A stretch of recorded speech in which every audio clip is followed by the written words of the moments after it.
to order. Will the clerk call the roll, please? Councilmember Berman. Here. Councilmember Burt. Here. Councilmember Du Bois. Councilmember Filseth. Here. Mayor Holman. Here. Councilmember Niss. Here. Councilmember Scharf.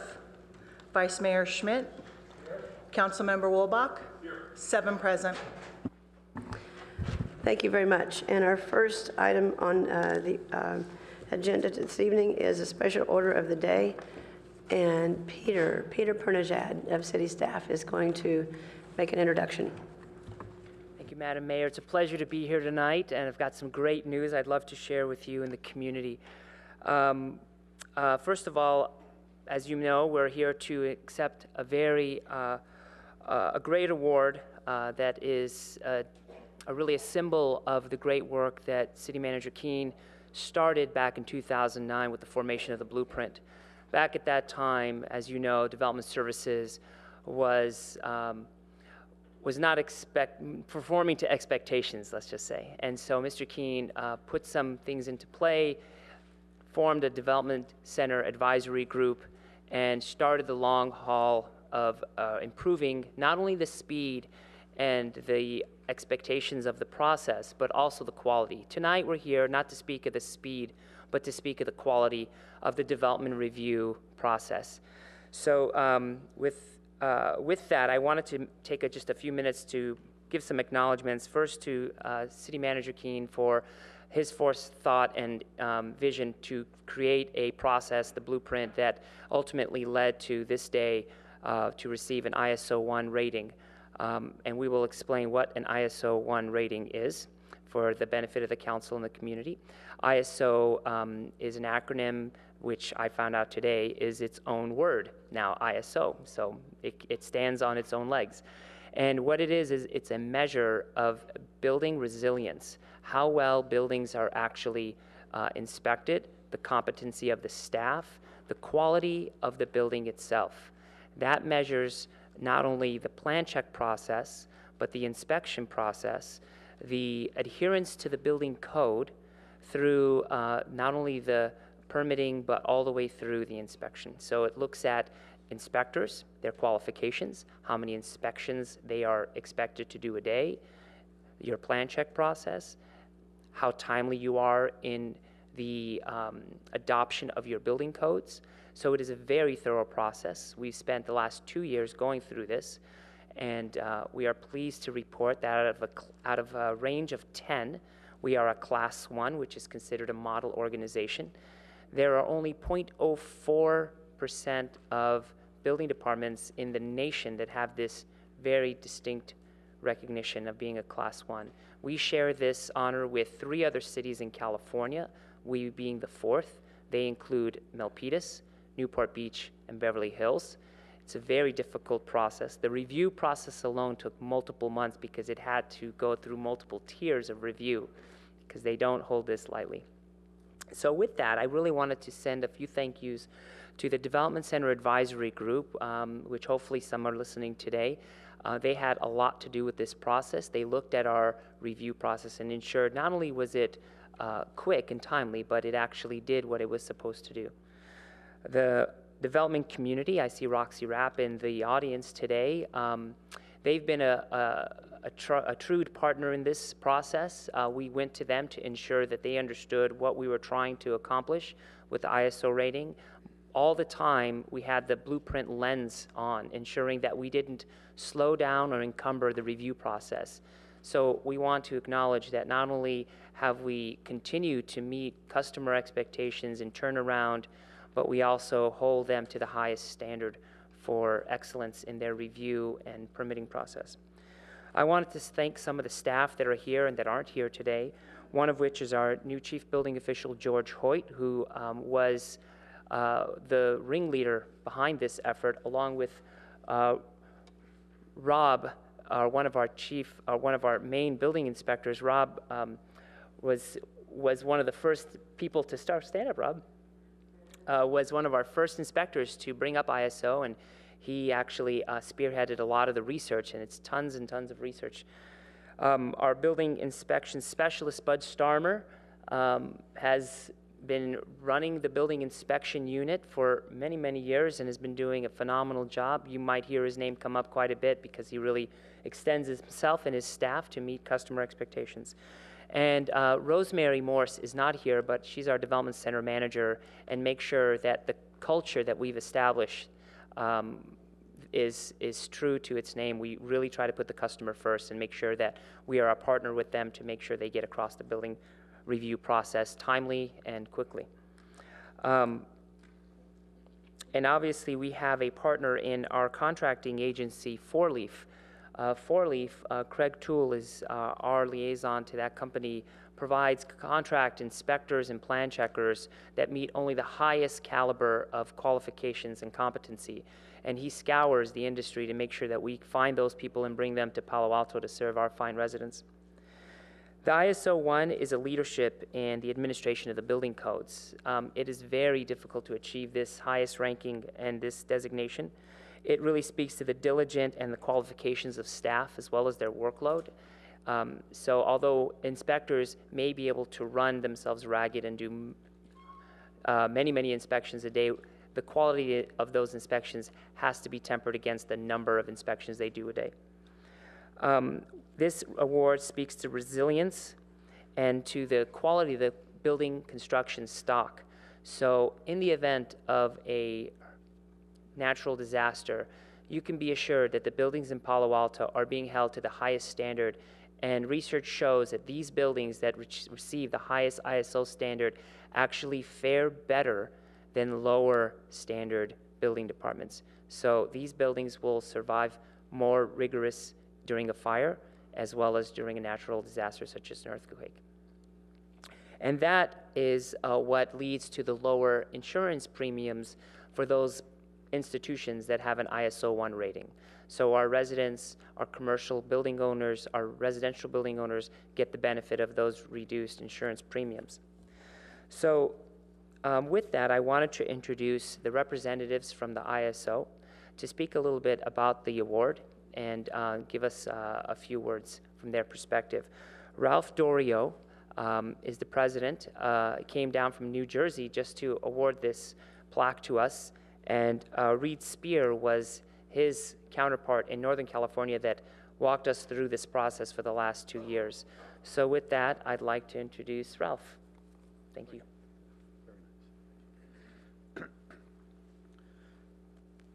Good evening, Mayor, Council. Thank you for taking the time to allow us to visit your fine city this evening, and we're very proud to be here with Peter and his staff and your contract employees to tell you a little bit about ISO and the BSEGS program. And I think that Peter did a great job telling you about some of the benefits that you might see in it. But just so that you have a little bit of an understanding of the depth of this program, we have a BSEGS classification for 87% of the population in the country. We've been doing this for over 20 years. We have in our database over 18,000 different building departments that service about 23,000 communities across the country.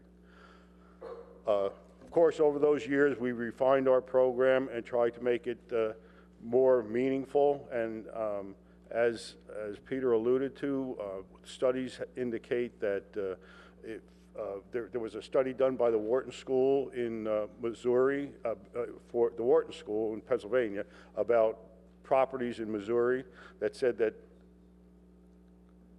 communities with more favorable BSEGS classifications suffered less hail damage than communities with less favorable classifications. The interesting thing about it is the building code doesn't really address hail damage. So there are these unintended benefits from having a rigorously enforced building code. The program is recognized in underwriting for insurance. It's recognized by FEMA for grants. It's recognized by many different organizations and resilient groups to use it as study material because they have a basis that's the same across the country, that they can compare one community to another. So this is to be one of so few communities to be able to achieve a Class 1 is quite an attribution to the council and to the staff of the city for supporting that type of efficiency, so that the community and the business owners and the residents of the community can benefit from having a more resilient community. And I'm very grateful to be here tonight, and thank you very much for your support. So with that, we'd love to welcome the mayor. Unless the council has any questions, we're happy to answer those questions. Council members, questions? I see no questions. We'd love to invite the mayor down to receive the award. Thank you very much. Thank you for coming this evening. And the mayor is originally from Missouri, I would point out also. So then you know that hail damage is a big deal in Missouri.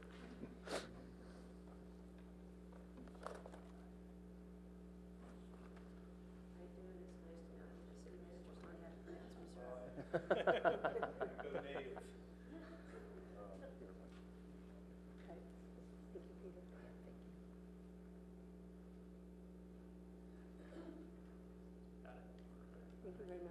you for coming all this way.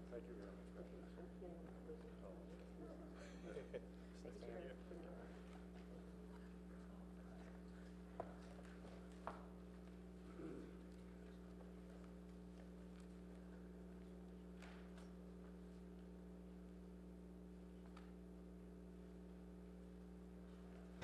We do have one member of the public who wanted to speak to this item, Roxy Rapp. You'll have 3 minutes, sir. Thank you.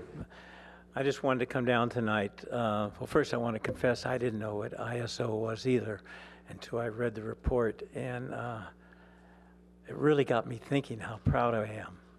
And I just wanted Jim to know, and Peter, and George, and the staff, and the inspectors, and the plan checkers, how much I appreciate this. And you as a city council and you as members of the community should really appreciate this. This is a big deal. It's a big deal not only for me as a developer, but it's a big deal for the community to know that they're going into a safe building. It's a big deal for the tenants that are in the building, that they know that they're in a safe building. And I was here when the development center started. I started developing 20 years ago. As you know, my background is really retail, and I got into development. And the center went through a lot of ups and downs. And you could just see in the last 4 years the change. And over a period of time, it got better and better and better. And now it's just a wonderful working machine. It's really pleasant to go in there. And it's wonderful to develop here in Palo Alto. And I just wanted you to know that from a developer standpoint, that they deserve this. You could see the difference from, I think it started 15 years ago, the center. We used to go upstairs and wait in a line to get a plans turned in. So you're all to be commended for all your hard work, and I'm very proud to develop here in Palo Alto, and you should be very proud to have such a great staff and team. Thank you. So thank you, Mr. Rapp, for coming and taking the time to speak, and thank you, City Manager, for your leadership on this matter, to Peter for continuing the program, to our guests coming from so far to present the award, and to staff for implementing the program. And just one comment I can't help but notice, it's all men. So see if we can't do something to even that out. So with that, City Manager, do you have something to say? So with that, we'll go on to item number 2, which is study session, which is an update on the Santa Clara Valley Water District's collection of all of its state water project costs via property taxes instead of water rates. And city staff has a presentation, and then we'll be hearing from the Water District.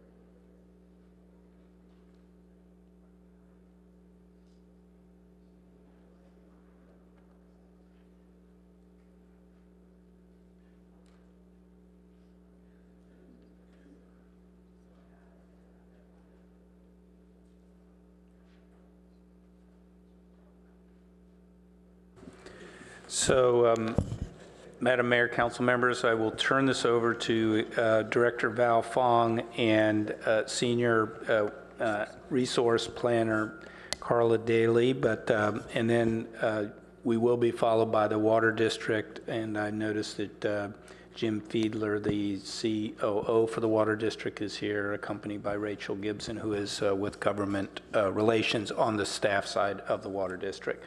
But with that, Carla? Thank you very much. My name is Carla Daly. I just have a quick couple of words to say to tee up this item for you.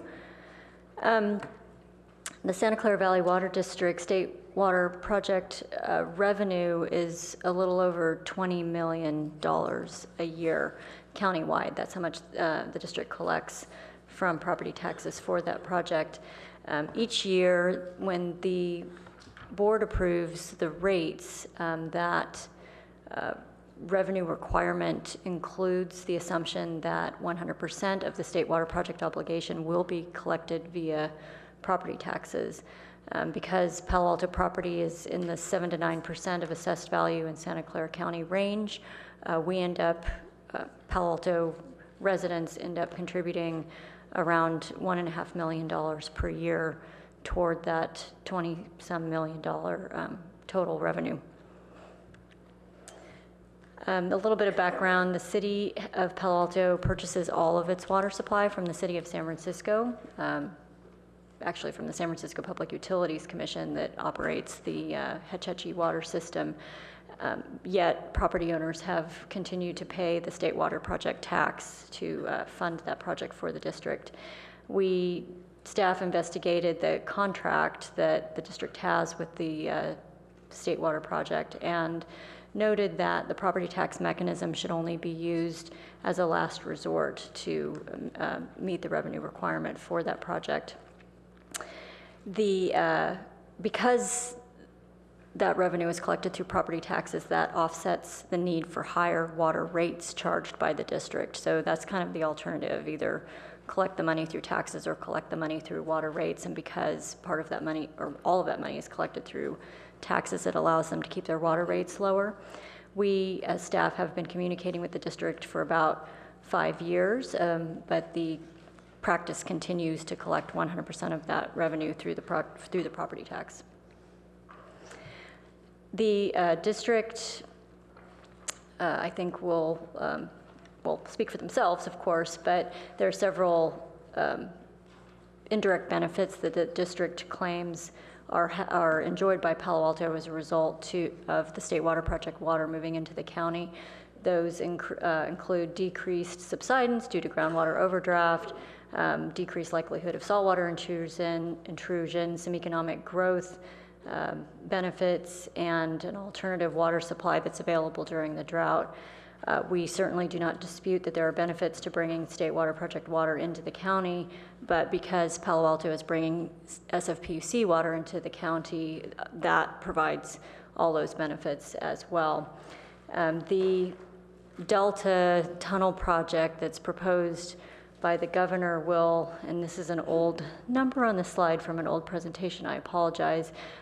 We anticipate that if those tunnels are built, that will double the amount of money that needs to be collected through property taxes for the state water project, should that practice continue.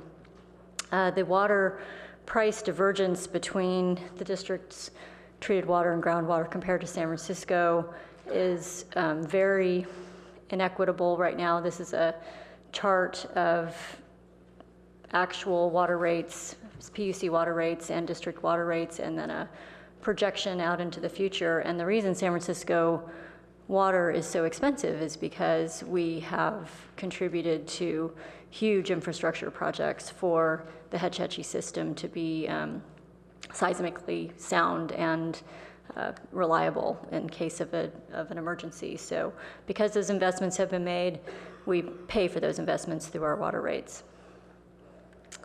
That's all the comment that I have right now. Madam Mayor? Thank you. If I might just add something to this, this is a study session that we're having with the council. We do have later on this evening a potential closed session with the council, and of course, under your practice, you would actually make a decision later on this evening whether or not you would choose to go into closed session.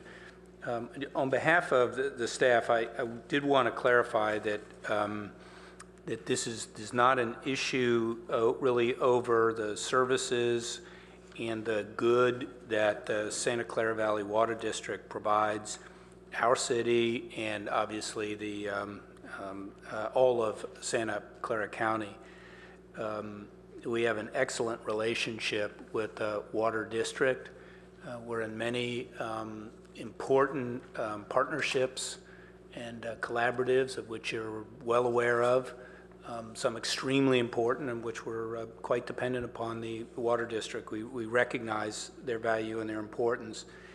I think the difficulty that we face is that the funding and payment mechanism that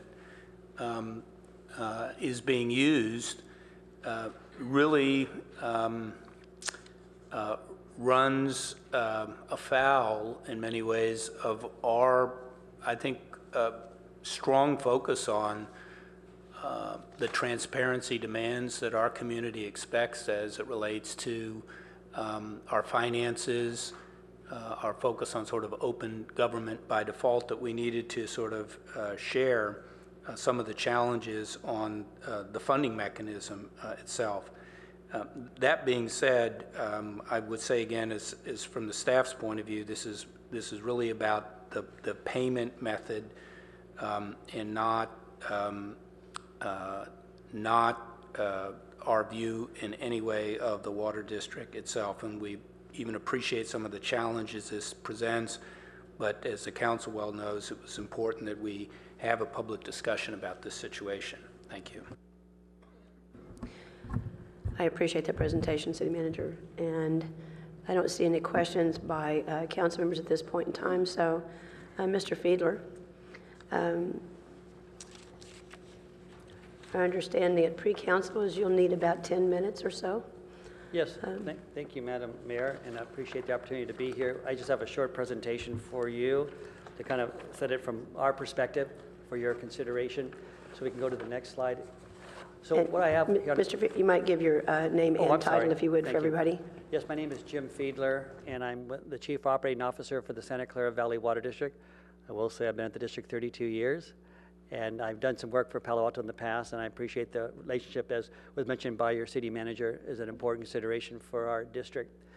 So tonight we're talking about the State Water Project, and staff, I think, has teed that up for your consideration. Just want to give you some additional background for your understanding and also for the public's understanding. And you see, reflect on the first slide, just some background information about what exactly is the State Water Project tax. So again, voters approved a State Water Project and its financing back in 1960. State Water Project tax was implemented by the district in 79-80. So it's kind of interesting. While the project was approved in the 1960s, the actual State Water Project tax did not come about till about the late 1970s, and it was really as a result of Prop 13. And at that time, prior to that time, the tax was collected as part of the ad valorem property taxes. So it was concluded that this was an override to the Prop 13 mechanism, and thereby from that point forward, we started collecting what we now refer to as the State Water Project tax. It's a county-wide collected tax, so it's not just in Palo Alto, but throughout the county. The tax can only be used to pay for the contractual obligation that the district has incurred to pay for the State Water Project. And so currently the district relies upon the tax to recover or pay 100% of that obligation through the tax. And that's set each year by the board through resolution. So the board determines how much they should set aside to cover for that tax. And typically has been about 10% of the water utility revenues, the State Water Project tax. Next slide. So to put it in some contextual background, our district history begins with well before the State Water Project and the State Water Project tax. It begins with managing the groundwater basin. So what you see illustrated on there on the slide is a photograph of a vote that was taken in the county back in 1929 to form the Conservation District. It was a result of San Jose sinking 4 feet in the last 14 years as a result of overdrafting of the groundwater basin. So a need was felt that we should develop local resources to recharge our groundwater basin. Next slide. And so I'll give it in some perspective. This is a map that shows contours, not of contours of elevation at the surface, but basically what has been the historic and potential subsidence that's occurred in Santa Clara County. So while the most significant portions have occurred in the San Jose region, there has been areas of Palo Alto, in fact, that have subsided anywhere from, I think, 1/2 foot to 5 feet over the last 80 or so years. Next slide.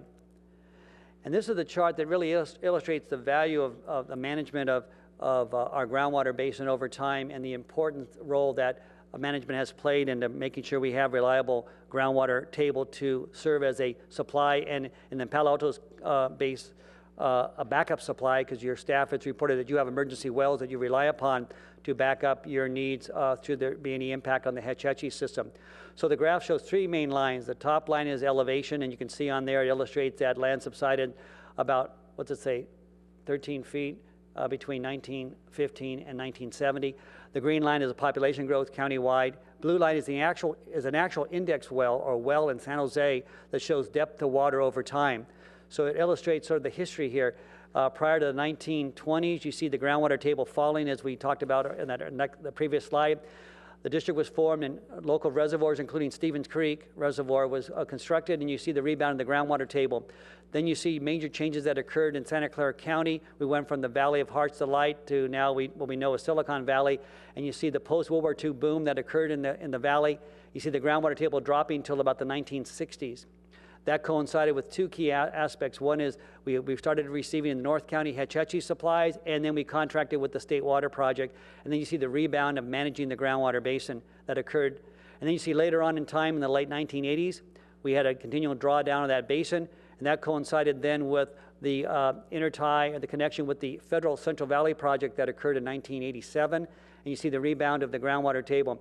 Now you see us, we are since about 2009 or 2011, where you see, due to this current drought, we see that groundwater table falling. But again, it's the overall management of the basin that has been such the hallmark of the water district. And the next slide.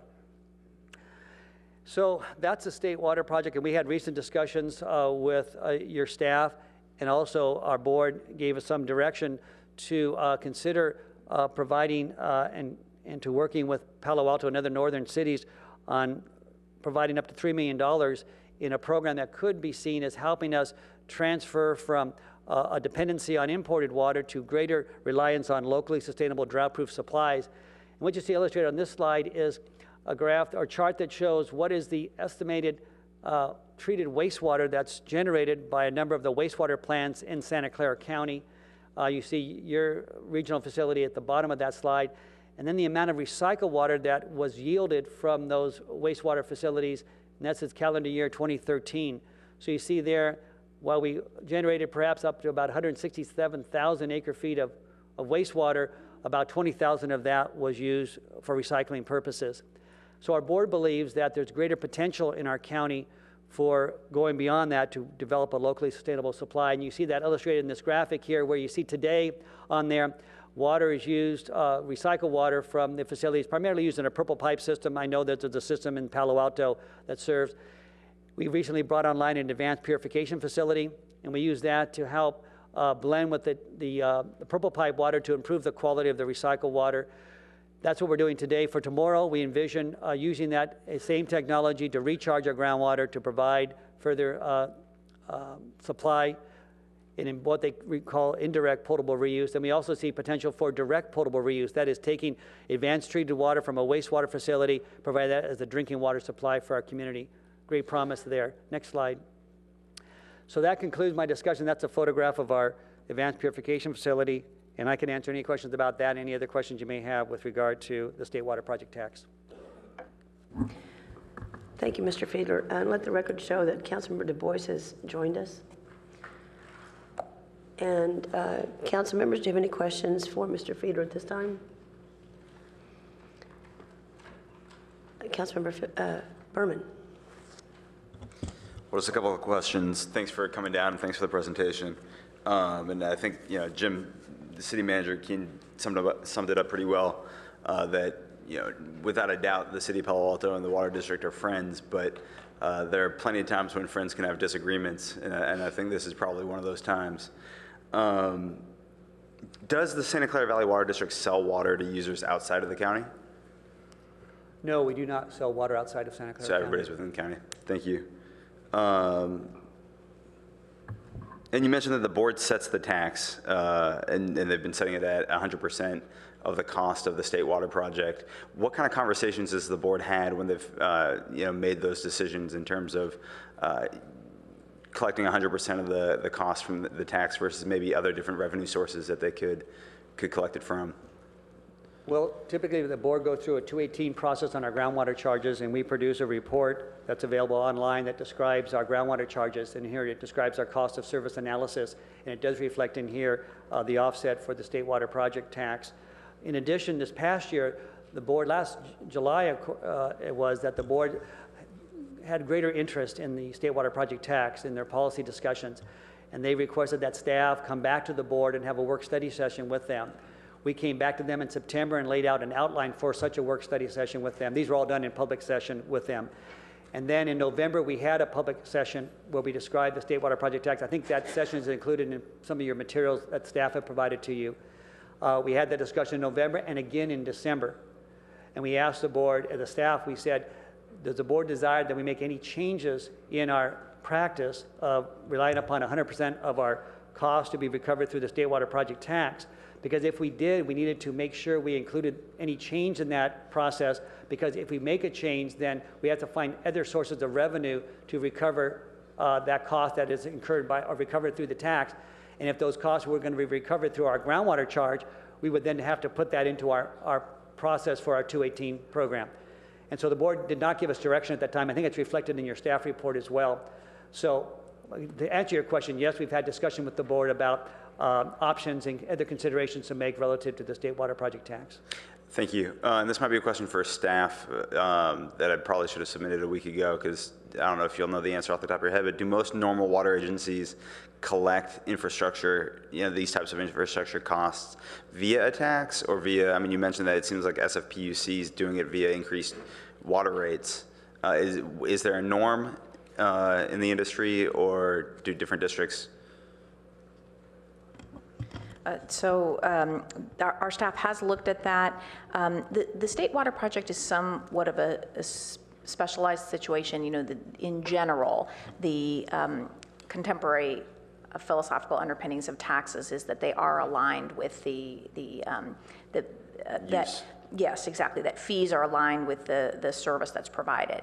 The state water project does have very old roots, as Mr. Fiedler described, and we have looked some at what other water districts are doing with respect to this, and many do provide a portion of the state water project costs through the tax rolls. But it's our belief and understanding at this point that the Santa Clara Valley Water District's practice of collecting all of its costs through the tax is unusual for a district of its type, an urban and semi-urban district. Thank you. I think that's all the questions I have for now. Thanks. So we have Councilmember Burt and Councilmember Filseth, and then we do have two more people who would care to speak to this, including Board Member Gary Grimman. So Councilmember Burt. Jim, thanks for joining us tonight. I want to go through some of these indirect benefits that you've stated we receive. So first, the subsidence that we are preventing, is that from any Palo Alto drawdown of water from our groundwater table? I'm not a hydrogeologist, so I can't even say historically how many wells were here in Palo Alto during the time of the subsidence. But one thing I would suggest is that the basin, as we consider, is a large basin that we recharge in various portions of it to kind of keep the balance of water. So in that sense, many people are benefiting by the management that we occur in the recharge program we provide. Yeah, I was actually referring more toward preventing subsidence today. So this water recharges the water table. It's and the district draws back out from that table, correct? Well, we do not do pumping. Pumping is done by other municipalities and investor-owned utilities.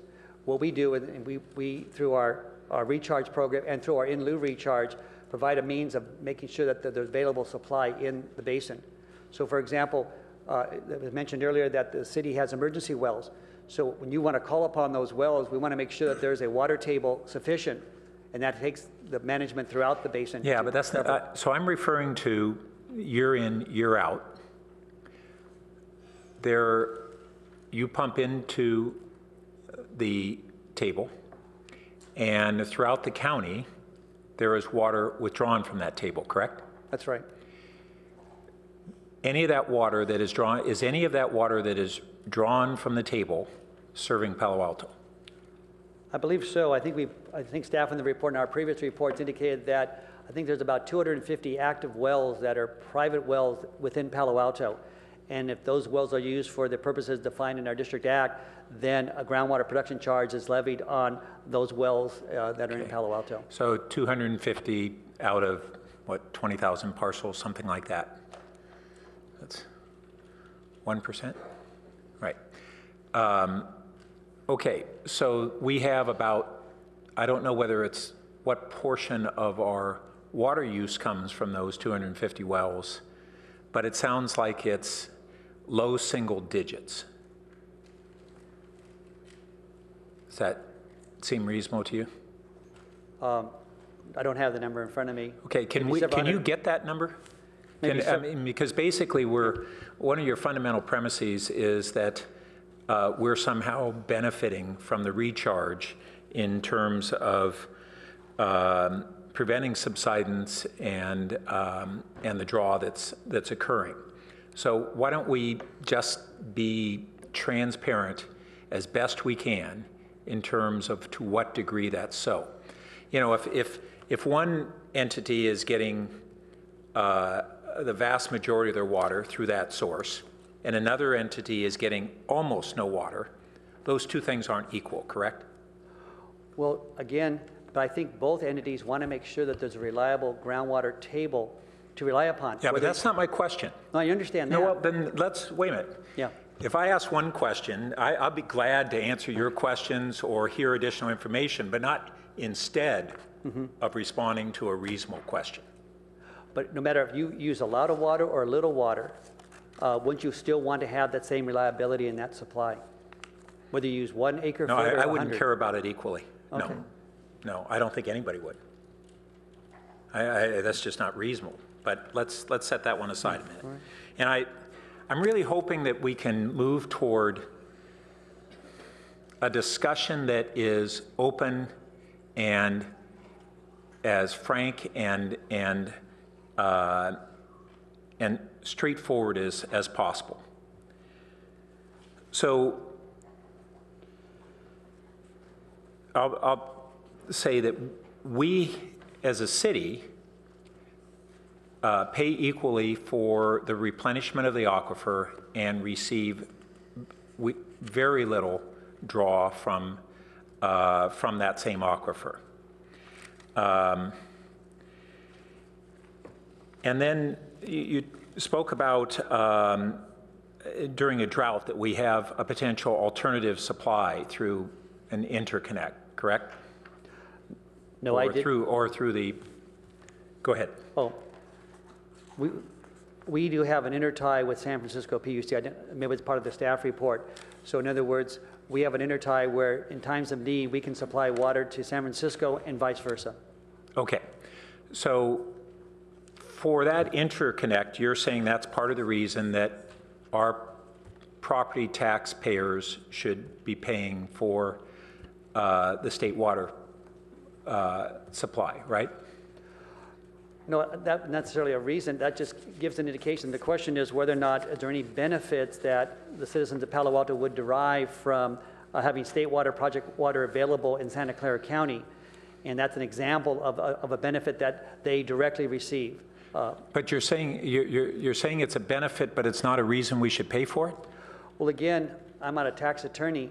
The tax is set in such a way, and I think part of the report includes our attorney's report about taxes and other sources of revenue, benefit assessments, or even fees and charges. There's certain tax rules that correspond to them.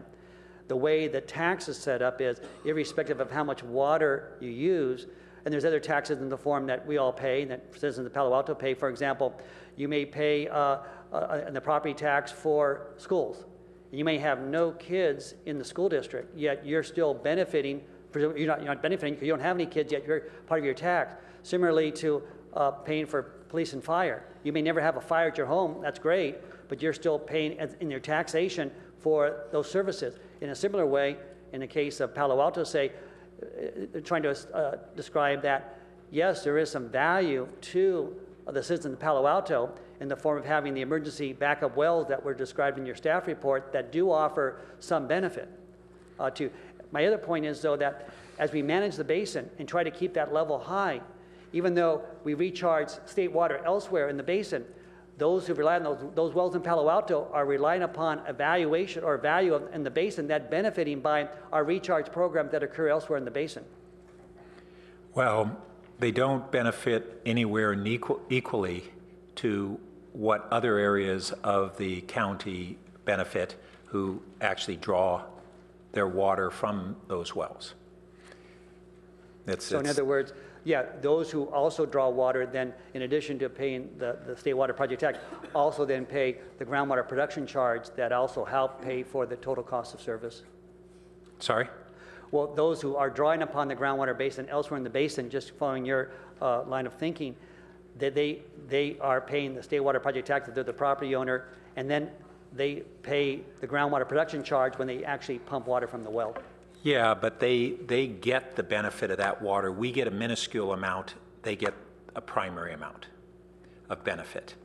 And this, the interconnect that you stated we benefit from, SFPUC doesn't charge the water district or customers in Santa Clara County for the reciprocal interconnect, correct?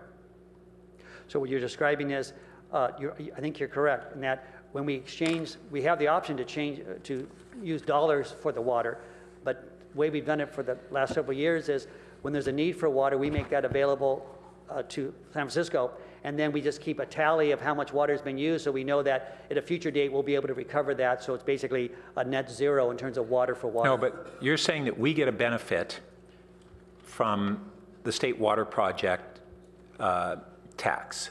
One of those benefits is this drought resilience, or some ability to have a second supply in a drought.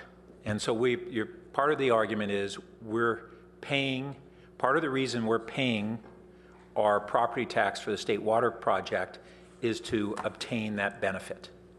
And my point is Santa Clara Valley Water District and customers get a reciprocal benefit for which they don't pay us. It's a one-way dollar flow. Water flows two ways, but the dollars only flow one way. Okay. And the Clean Safe Creeks, Measure B, is there any relationship between those dollars and the purposes of those dollars and the state water project tax? Did I hear you correct? You said Clean Safe Creeks? Yeah, the Measure B. Okay. Well, in 2000, it was called Clean Safe Creeks. Yeah, and it went to the voter. Now, in 2012, it was Safe Clean Water that was passed by the voters. Yeah. And in that measure, there were some additional provisions put in there that were not in the earlier 2000 measure. For example, in 2012, we included dollars in there to help pay for some of the retrofit costs at the Anderson Dam seismic retrofit. And so I think it's about, $45 to $50 million embedded in that special parcel tax that can be used to pay for the cost of Anderson. But by and large, generally they're separate. Okay, and then, for instance, the seismic retrofit, that water, does that serve Palo Alto? Well, it could, because we could transport water from Anderson Dam via the Cross Valley Pipeline, and that water can feed into a couple of ways. It feeds into the Rinconado Water Treatment Plant, which is in lieu recharge that we use. And we can also use that water to recharge along the western side of Santa Clara County. We can transport that water. But we don't need that water. We have an allocation from Hetch Hetchy that is 30% above our water use, and we don't buy that water. Why? The hypothetical of it could, what relevance is that? Well, again, I go back to that earlier chart I showed that showed the groundwater table over time. And again, our management is such that we want to avoid those real steep shortfalls. So we need to plan and provide those services, just like we talked about earlier, in that your staff report described emergency standby wells.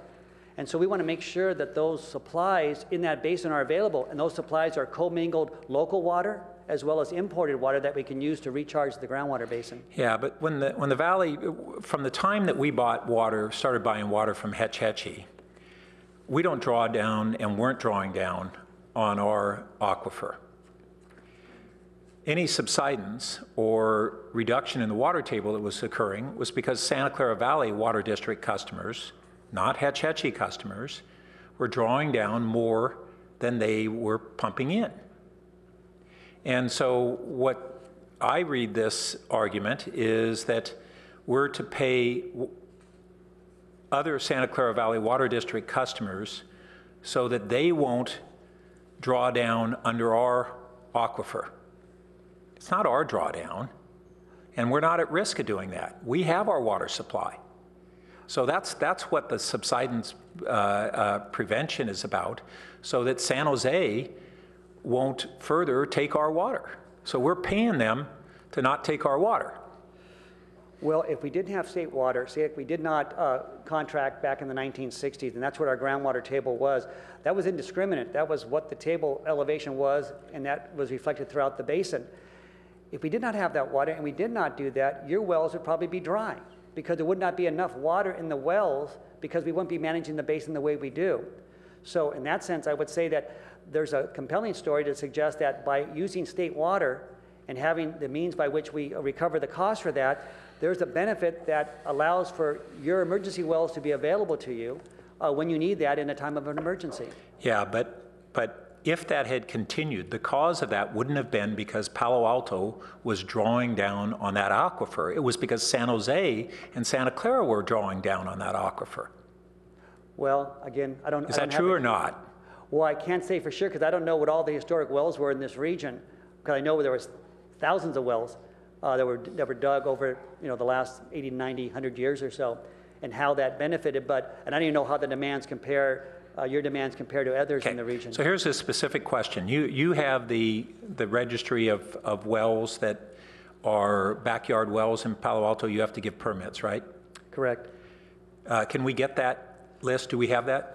Yeah, I don't think I provided to staff. You asked a question earlier, and I did look at my notes that I brought with me. Okay, can you provide that in writing as a follow-up? We can do that. I will say, you asked a question about how many acre feet. It's about, in fiscal year 13-14, we had about 185 acre feet of water that was used in the active wells in Palo Alto.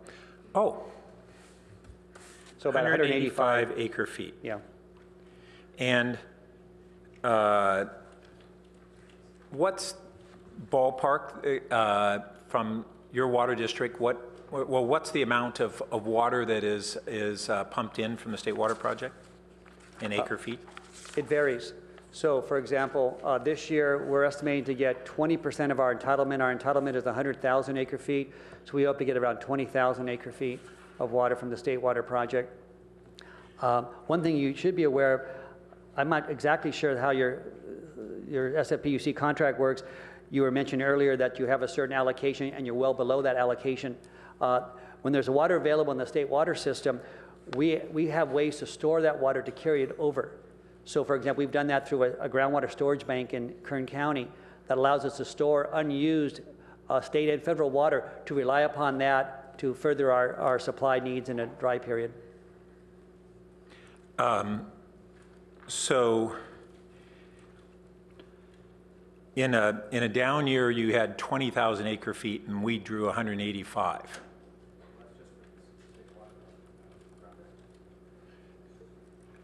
Yeah, but we're basically, what we're paying for is our proportionate share of the 20,000, and what we got, those 250 customers who paid for that, they paid for that water that they pulled too, they got 185 out of 20,000. Okay, so that's a good sense of proportionality of what we pay and the benefit that we derive. All right, thanks. So council members, I do have Councilmember Philseth and Councilmember Du Bois, but Board Member Crimmen has been patiently waiting, and we have a second speaker too. So what I would like to do is ask them both to speak and then come back to Councilmembers Philseth and Du Bois, if that's agreeable. Okay, Mr. Crimmen. And are you speaking as a board member this evening? I am not. I am speaking as while I am your representative, both at the Water District and on the San Francisco Joint Powers Authority, but I will be speaking as 745 La Parra resident, Okay, which is so between Ladonna and Laguna. You'll have 3 minutes. I know then, sir. that. I'll make it real quick. You know the routine. Oh, yeah. Oh, do I? And I know you want to get out of here. So that's for clarity, disclosure. Staff both produced a great report. If you've all read that, that includes you, Mark. So the bottom line here is the benefit is Palo Alto uses about 11,000 acre feet a year. The district right now is paying between $500 and $1,500 an acre feet. That's about a $12 to $13 million benefit that Palo Alto is giving the district by not pumping groundwater. So that's number one. Number two is that intertie runs both ways. In fact, right now there's a deficit. So the SFPUC is given more water than the other way around. Number three, there's not a lot of subsidence in Palo Alto. A lot of people actually complain, if you've ever done any construction, that water comes out of your subbasement right now. There's that much groundwater that's seeped out. So we're not really having subsidence issues because the basin's complex. It's not just a big bathtub. There's some, Stanford, in fact, claims that where we are in Palo Alto and North, we're kind of in a basement, not part of it. I mean, I think really what's going on, it's kind of this example I used before. It's if you're in Nixon or JLS or Duveneck, but they won't let your kids in, but you're paying the tax, because we're not really getting the water. There's no pipeline here. There are some emergency wells that people here do pay for. You actually pay, if you're one of those 185 acre feet, you actually pay the tax. And also, let me be clear, when we're talking about the funding, there's 3 lines on your property tax bill. There's the Measure B line, that's totally independent of the flood control line. So what the funding for the creek, that's a separate thing. This has nothing to do with it. That funding source is assured. It's different from flood control, and it's different from the State Water Project. You also have to understand, in the south part of the county, they don't pay the State Water Project tax. It gets rebated back in the form of what's known as the open space credit, kind of a 100% rebate. So that can be done. The Water District can give back the credit. In a way, this $3 million allocation is a potential partial give for this year. So that's something to look at. It is a pretty complicated issue, water is. The question I think you need to ask yourself, is it really fair to set rates first and then realize you need 100% of the State Water Project tax to pay for other people in other areas of the county who don't give a lot of love for what's being given, what we get up here. So thank you. There's a lot more, but I'll refer you to the great report that staff did on this. Thank you very much. And if there are questions, we'll call you back up. Great, thank you. Steve Jordan, to be followed by our only other speaker, Bob Moss, please. And you'll have 3 minutes, sir. Okay, thank you. My name is Steve Jordan. I'm a resident of Los Altos Hills, member of the Palo Alto Unified School District. I'm an elected board member to Purisima Hills Water District, so we're your neighbors to the south. We are 100% dependent upon Hetch Hetchy water. We don't have wells. If we had any, they went dry many, many years ago, and they're not being recharged. We've paid the State Water Project tax for over 30 years, as has Palo Alto, on the order of $125 per lot in our city, at least. We, in fact, met with Santa Clara Valley Water District and asked for water in 2008 and 9. We had a series of several meetings, actually, Unlike Palo Alto, we are over our Hetch-Hetchy guaranteed number, so we, in any one year, we're 20% to 50% over, so we were looking for alternate sources of supply. What we were told, and this was at the highest levels, Santa Clara Valley Water doesn't have any water for us. It doesn't anticipate having any in the future, has no pipeline to service, and did not have sufficient infrastructure to treat the water. So basically, the answer was no to that. So paying the tax doesn't really give you any guarantees of water. I think you have to refund. And I want to point out, as Gary said, the South County, which also doesn't receive the water purchased allegedly, at least from the State Water Project, gets their tax contribution refunded 100%. So it's clear that this is viewed as a source of funds, that the North County, to me, is viewed as a source of funds. Our town is, the southern third of it is served by a different water company than from our water district. It's served by an investor-owned utility which sources its water from groundwater and from Santa Clara Valley Water District. Their costs are roughly 50% of ours, and so our citizens that live on the border look at us and say, why is your water so expensive compared to what comes from this investor-owned utility? So we've been under pressure to buy water. That's why we tried to do that. In addition to the fact that we are below our allocation, and we would be in a world of hurt if there were a order to basically not supply all the water that our customers demand. So we really think that this project, this state water project tax, is unfair, and it really ought to be changed. And at this point, we don't see any alternative. We don't see that the Santa Clara Valley Water District really has an interest in changing it, but we would like to work with you to try to do that. Thank you. Thank you very much. And while Bob Moss is coming forward, I neglected to mention that Councilmember Scharf has joined us. Mr. Moss. Thank you, Mayor Holman and council members. I wasn't going to talk on this, but the questions that Councilmember Burt asked and the responses he got kind of inspired me. I've worked with the Water District very closely for almost 20 years, representing the Barron Park Association, trying to get flood control projects approved. We used to have a problem with flooding in Barron Park when the creeks, especially Barron Creek, overflowed. In fact, part of our family room was flooded in 1983 when Barron Creek overflowed. So I worked with the Water District until they put in the bypass from Barron Creek to Matadero along the bike path, and then expanded Matadero Creek. Unfortunately, when they did the first design on Matadero Creek, they screwed it up, and they had to rebuild it for almost $20 million, but that's only our tax money, so who cares? Let me give you a little perspective on some of the questions you ask. I have to have a monitoring well in my front yard, and the depth to the aquifer is 105 feet. And we have droughts like we've been having lately, it goes down maybe to 110 feet. And when we have heavy rains, it goes up to maybe 100 feet. But it doesn't move very much, even when we have very different rainfall qualities. In terms of the local extraction wells, the Water District doesn't know how many water wells we have in Palo Alto. Some of them are secret. And I'd love to see his list of wells, known wells.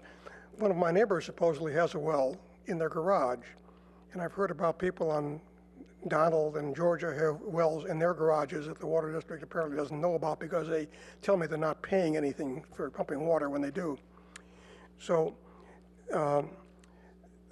when you talk about extraction wells, you don't have a complete picture.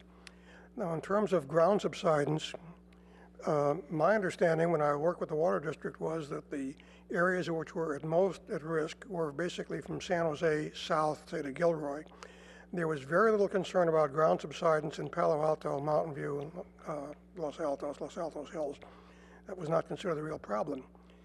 Also, there have only been a couple of occasions in the last 25 years when we've used the wells for city water. It's been very unusual. And because we are not using all the water we are allowed from Hetch Hetchy, even during this drought, we haven't had to turn on those wells. So I think it's important that I didn't mind paying the taxes when we were getting flood control. I do mind paying for water I am not getting. And I appreciate the city manager, the staff, and the city council pounding on the water district to stop cheating us out of our money. And I hope that you can succeed. Thank you, and with that, we will return back to council.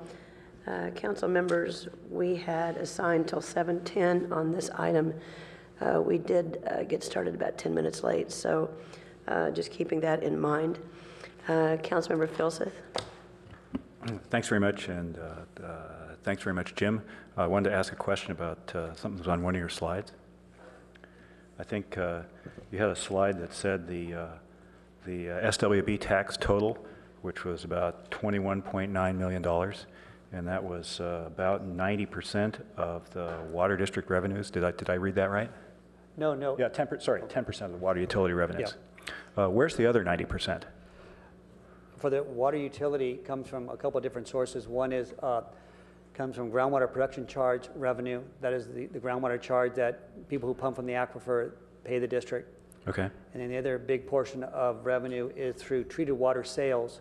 We have contracts with 8 water retailers that purchase water from one of our 3 water treatment plants, and so that's the other large source of revenue for the utility. There's miscellaneous interest and any grants, but that's the big source of the revenue are treated water and groundwater revenue. Okay, and so that would add up to about $200 million a year, is that right? Yeah, it adds to about, I don't have the number in front of me. And ultimately that ends up sort of being covered by the ratepayers of Santa Clara Valley, or Santa Clara County? It's covered by, well, because on the groundwater wells, it's either the water retailers, and much of the water used is for water retailers. Right. And there is some private domestic wells and landscape or ag irrigation wells that pay a groundwater charge directly to us, but by and large, most of the revenue through water retailers. And similarly with our treated water, we wholesale to San Jose Water Company, City of San Jose, and others, and they then pay us. Okay, I understand. All right, makes sense. So then just looking at the numbers here, Palo Alto's tax payments to the Santa Clara Valley Water District are about $1.6 million a year. And so if you took 1.6 divided by 200, you get about 0.008. And so if my arithmetic is right here, then if the subsidy from Palo Alto to the water district ceased tomorrow, then you'd be looking at basically an average rate hike across your customer base of a little less than 1%. Is that right? Well, if it could work that way. My understanding is it can't work that way. The tax by law needs to be collected countywide.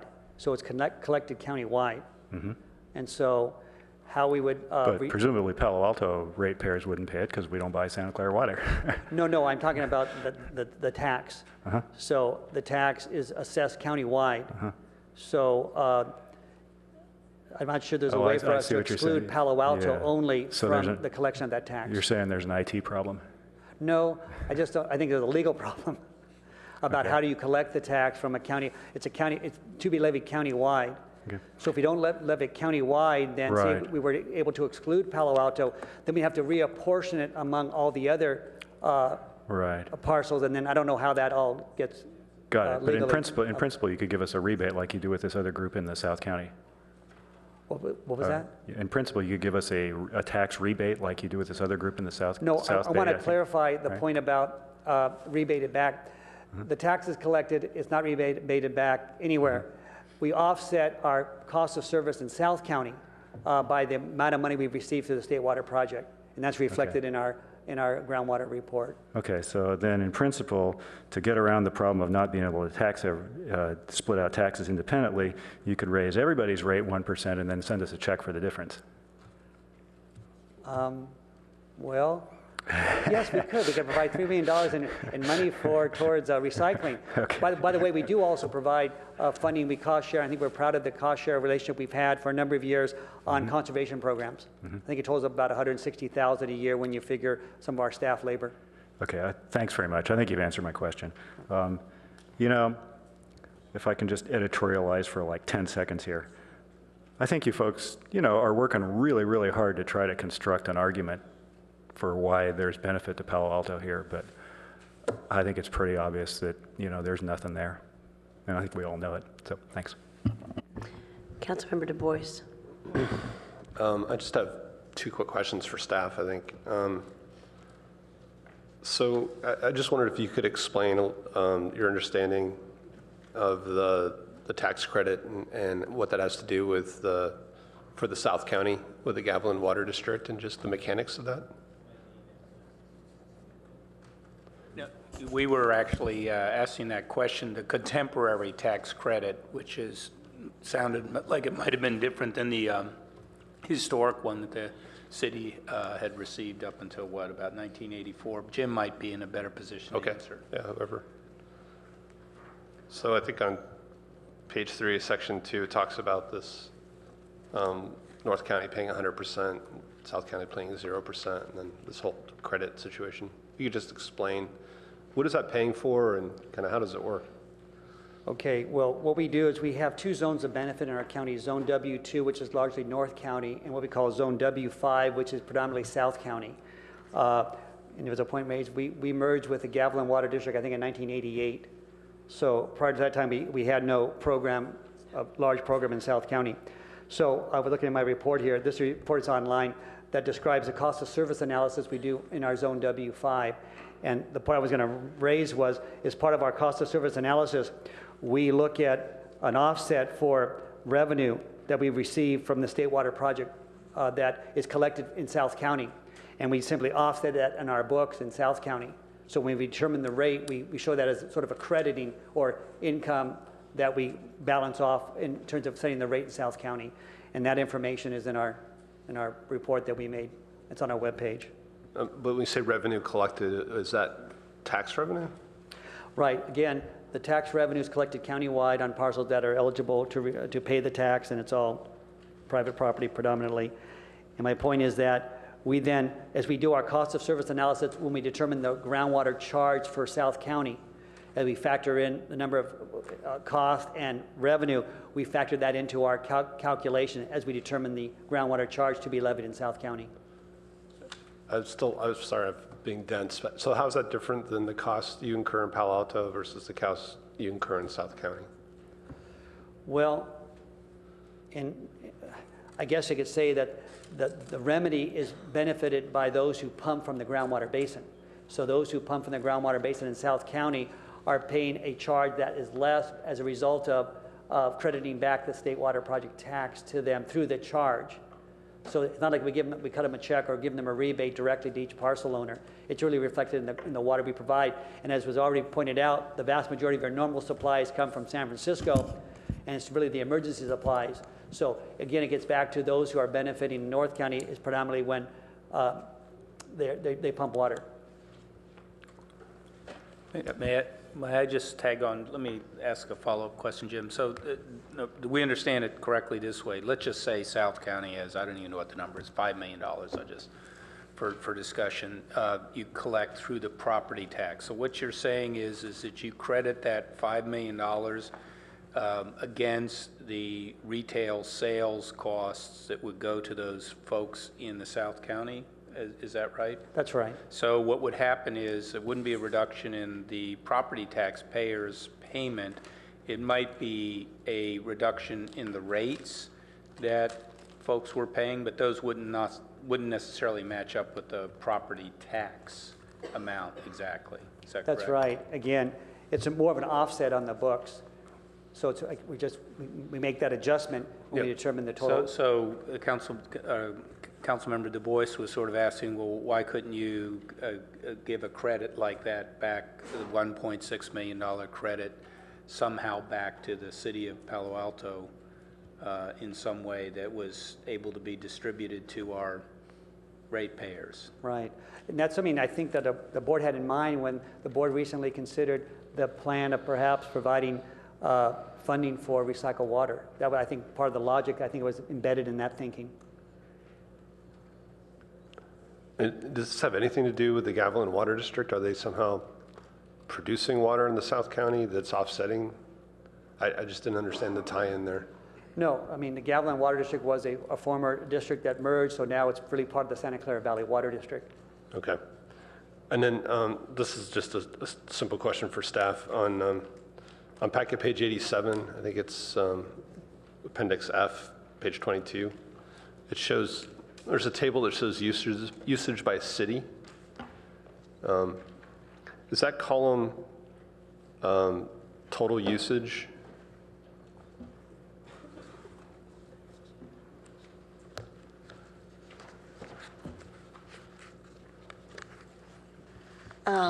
Okay, so there's a number of different columns here. Yep. And the total usage for 2014 from January to September is sort of your 1, 2, 3, 4th column over.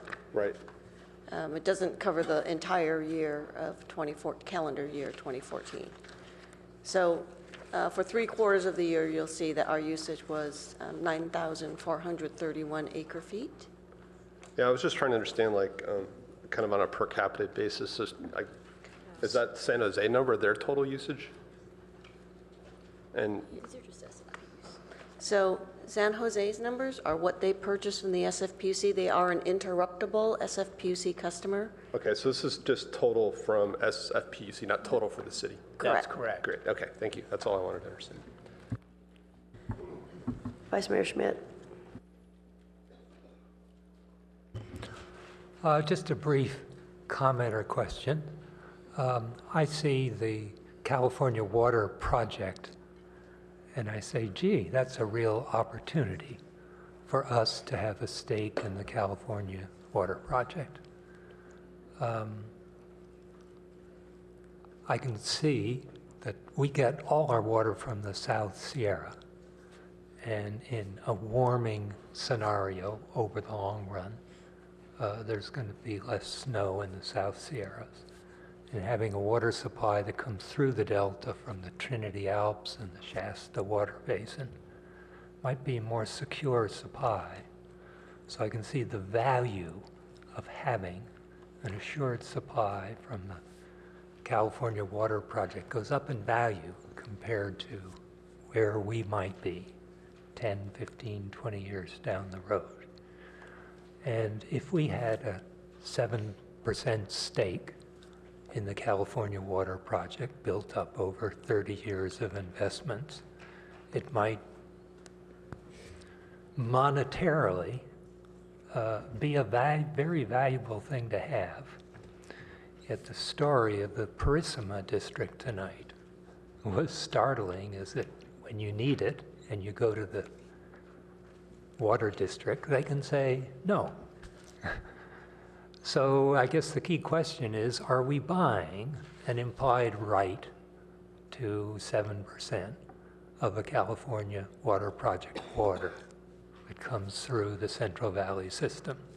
Is there some right that grows with the annual payments we make?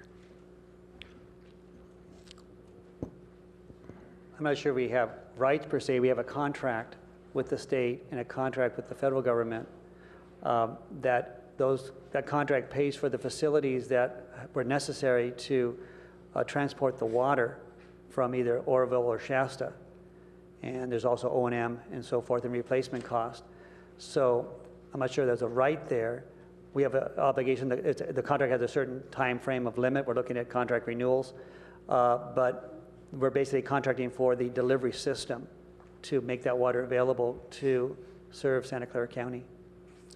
But are we buying the right to a portion of that system and the water that flows through it? Well, I think it connects up to a certain expectation. We have 100,000 acre foot of contract, and to the degree they have the ability to convey everybody's contract amounts, we can receive up to that amount. But if they do not have the ability or the water to serve, then we get a portion. As I mentioned earlier, we're expecting to receive around 20% of our contract amount, even though much of our costs are fixed and need to be recovered. So that's pretty much the frustration I think we have in the reliability of imported water. Yeah, I guess that's different than saying we retain 7% of the amount you get, to saying you make the decision about 100% of what you get. And I guess Parissima pointed out that you retain that right to make the allocation decision. Is that right? And I guess, yeah. Thank you, Councilmember Schmidt. We have not specifically researched what ability the city of Palo Alto might have to draw on any kind of obligation that the district may have to actually serve all of the entities in the county. We have not looked specifically at that question. The current allocation from Hetch Hetchy is more than adequate, and the utility has not asked us to focus on that, but that's something we could look into and get back to you on. Good, thank you. Councilmember Shar. Thank you. So I had a couple of questions.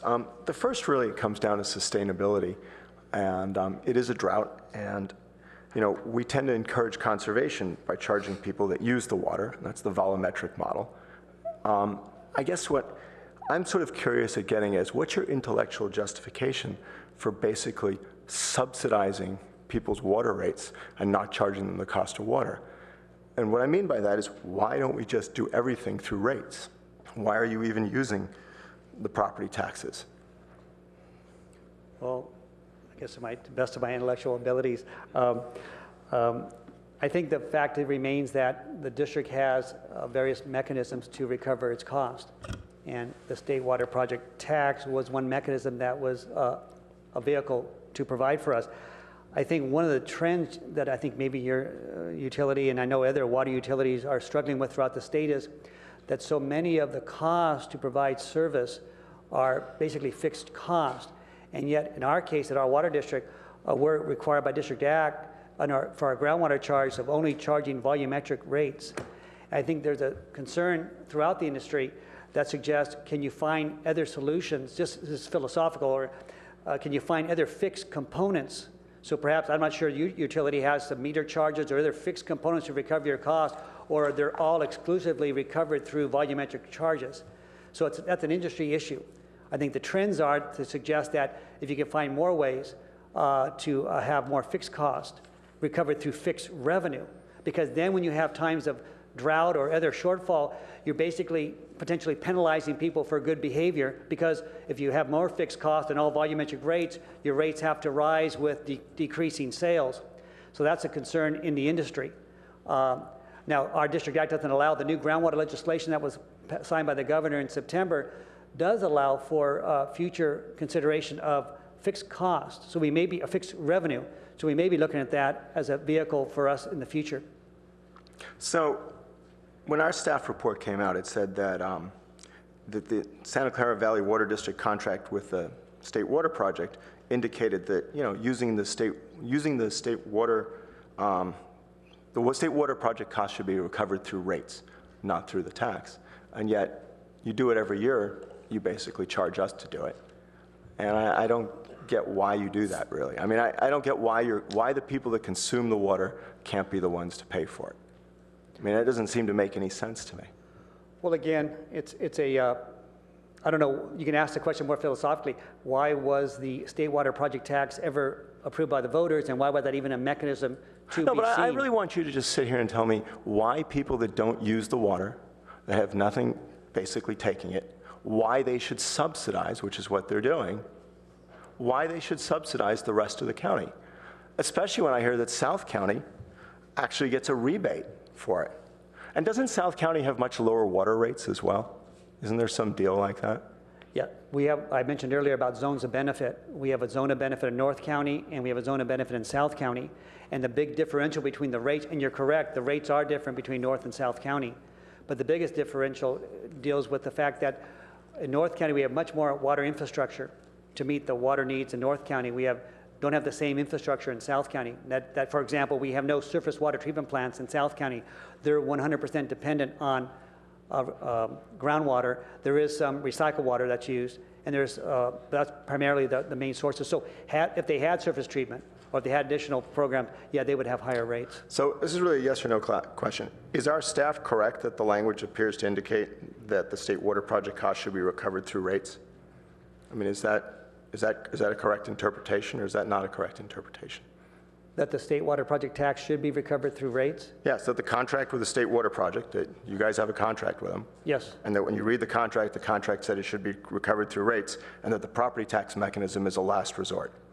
No, I disagree with that, because the board establishes its protocol through staff interaction, and that's a vehicle by which the board can decide whether or not to assess the charges via groundwater charge or state water project tax.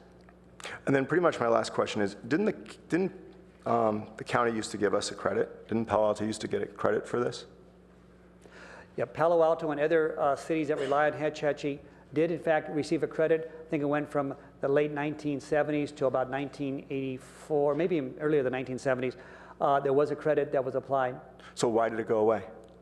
Well, that was about 1984. It was an action by the board of directors at that time, and they made a determination that it was no longer necessary. Was it a 4-to-1 vote?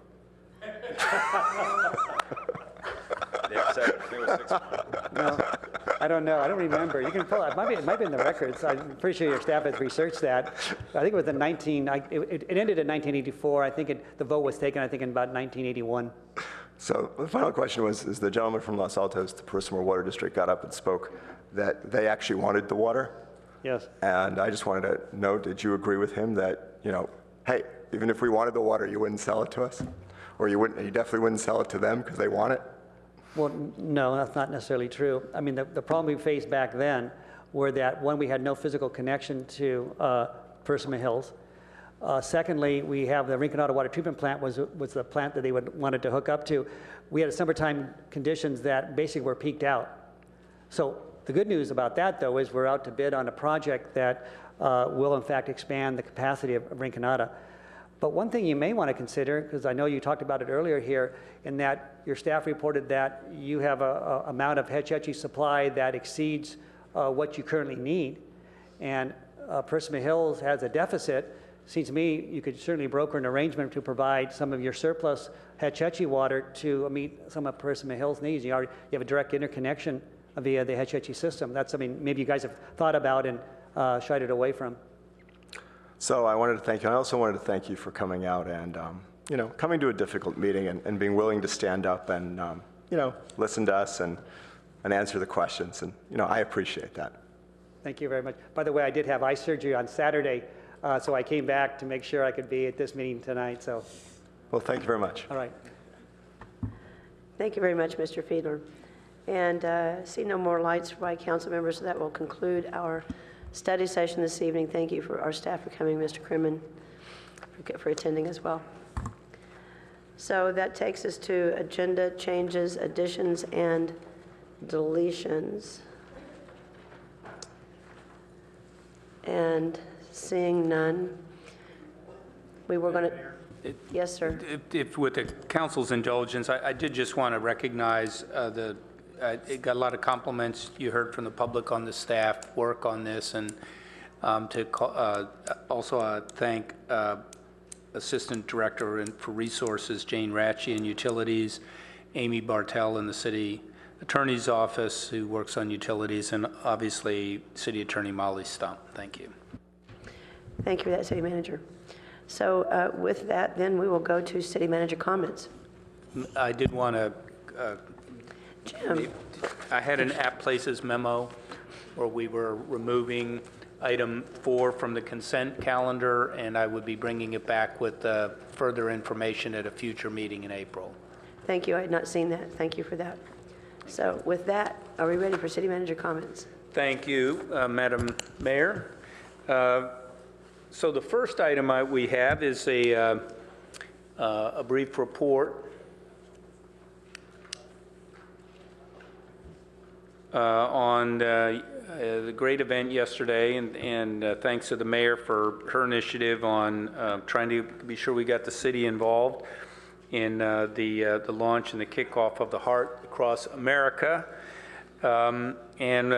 We did want to particularly thank and acknowledge Councilmember Eric Filseth for representing the city of Palo Alto yesterday on the first leg of Sean Maloney's 5,000-mile ride across the country as the Heart Across America kicked off from King Plaza yesterday.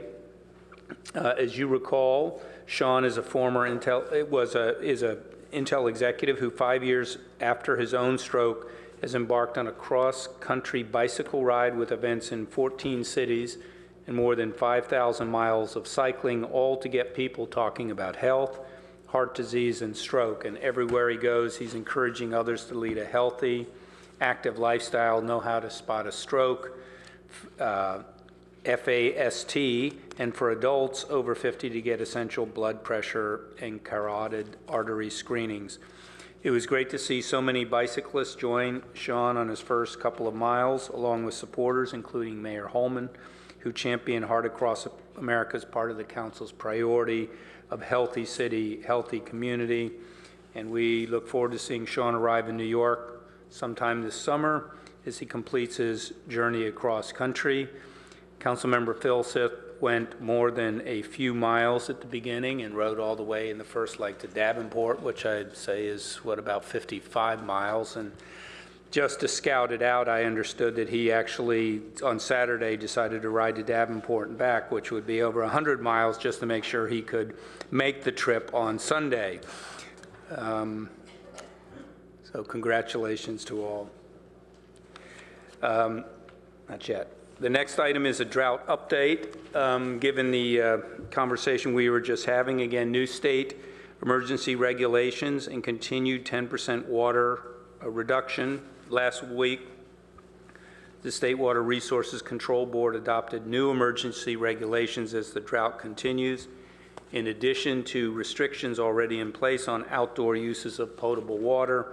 New regulations include limiting landscape irrigation to no more than 2 days per week, prohibiting irrigation within 48 hours of measurable rainfall, and additional restrictions on indoor water use prohibit restaurants and other food service establishments from serving drinking water unless upon request, and require hotels and motels to only wash towels and linens upon request. Our city staff is working on how to implement and enforce these drought emergency restrictions within Palo Alto and are tentatively scheduled to come back to the council on May 11th to discuss some recommendations. Our water supplier, the San Francisco Public Utilities Commission, is continuing its call for a voluntary 10% water use reduction based on the local conditions in the Hetch-Hetchy system. And you may hear that the Santa Clara Valley Water District, which receives and manages a different water supply, anticipates a potential increase in their call for conservation from 20 to 30%. There's more information on the city's website at cityofpaloalto.org/water. I would revisit with the council. We'd already reported to you earlier, though, last year in 2014, our city's voluntary water use reductions as a community reached about 16%. I think that was either one of the highest or the highest levels in Santa Clara County. The next item is, I don't know if Phil is here, Phil Boble out there anywhere? I guess he will be down later on. I did want to share with the community and the council that our city has just won Actera's highest honor, their 2015 Business Environmental Award for Sustainability for our comprehensive environmental achievements. Palo Alto won in Actera's category for a large organization, 1,000 or more employees. And as you might imagine, there was some pretty impressive competition, some very famous companies.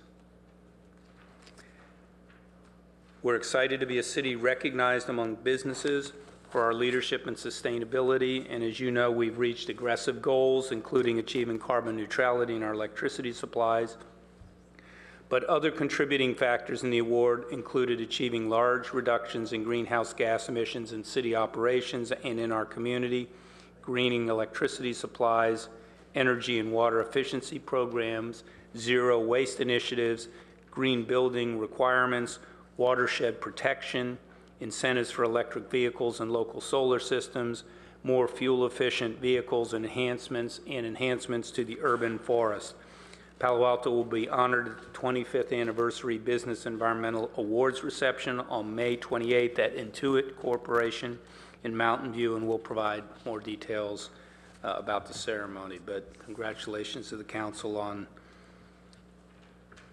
the long commitment you've been making and investment in sustainability. The Silicon Valley Water Conservation Awards Coalition, which consists of 19 organizations, including cities, water agencies, environmental groups, and other profits in Silicon Valley, honored the 2015 award recipients at a ceremony hosted by the city earlier today. And every year, the Awards Coalition recognizes businesses, public agencies, educational institutions, and individuals who have made measurable contributions to water conservation in the region. The City of Palo Alto was named Water Utility of the Year last year for its progressive and robust suite of water use efficiency programs and services. So congratulations there, and sort of a fitting follow-up to our study session discussions. And then lastly, before we roll this, but can you get this ready, David? Many thanks to the council for your discussion last week about the comprehensive plan. Comprehensive plan, David, come on. This is all timing. We practiced this 10 times earlier today. Sorry.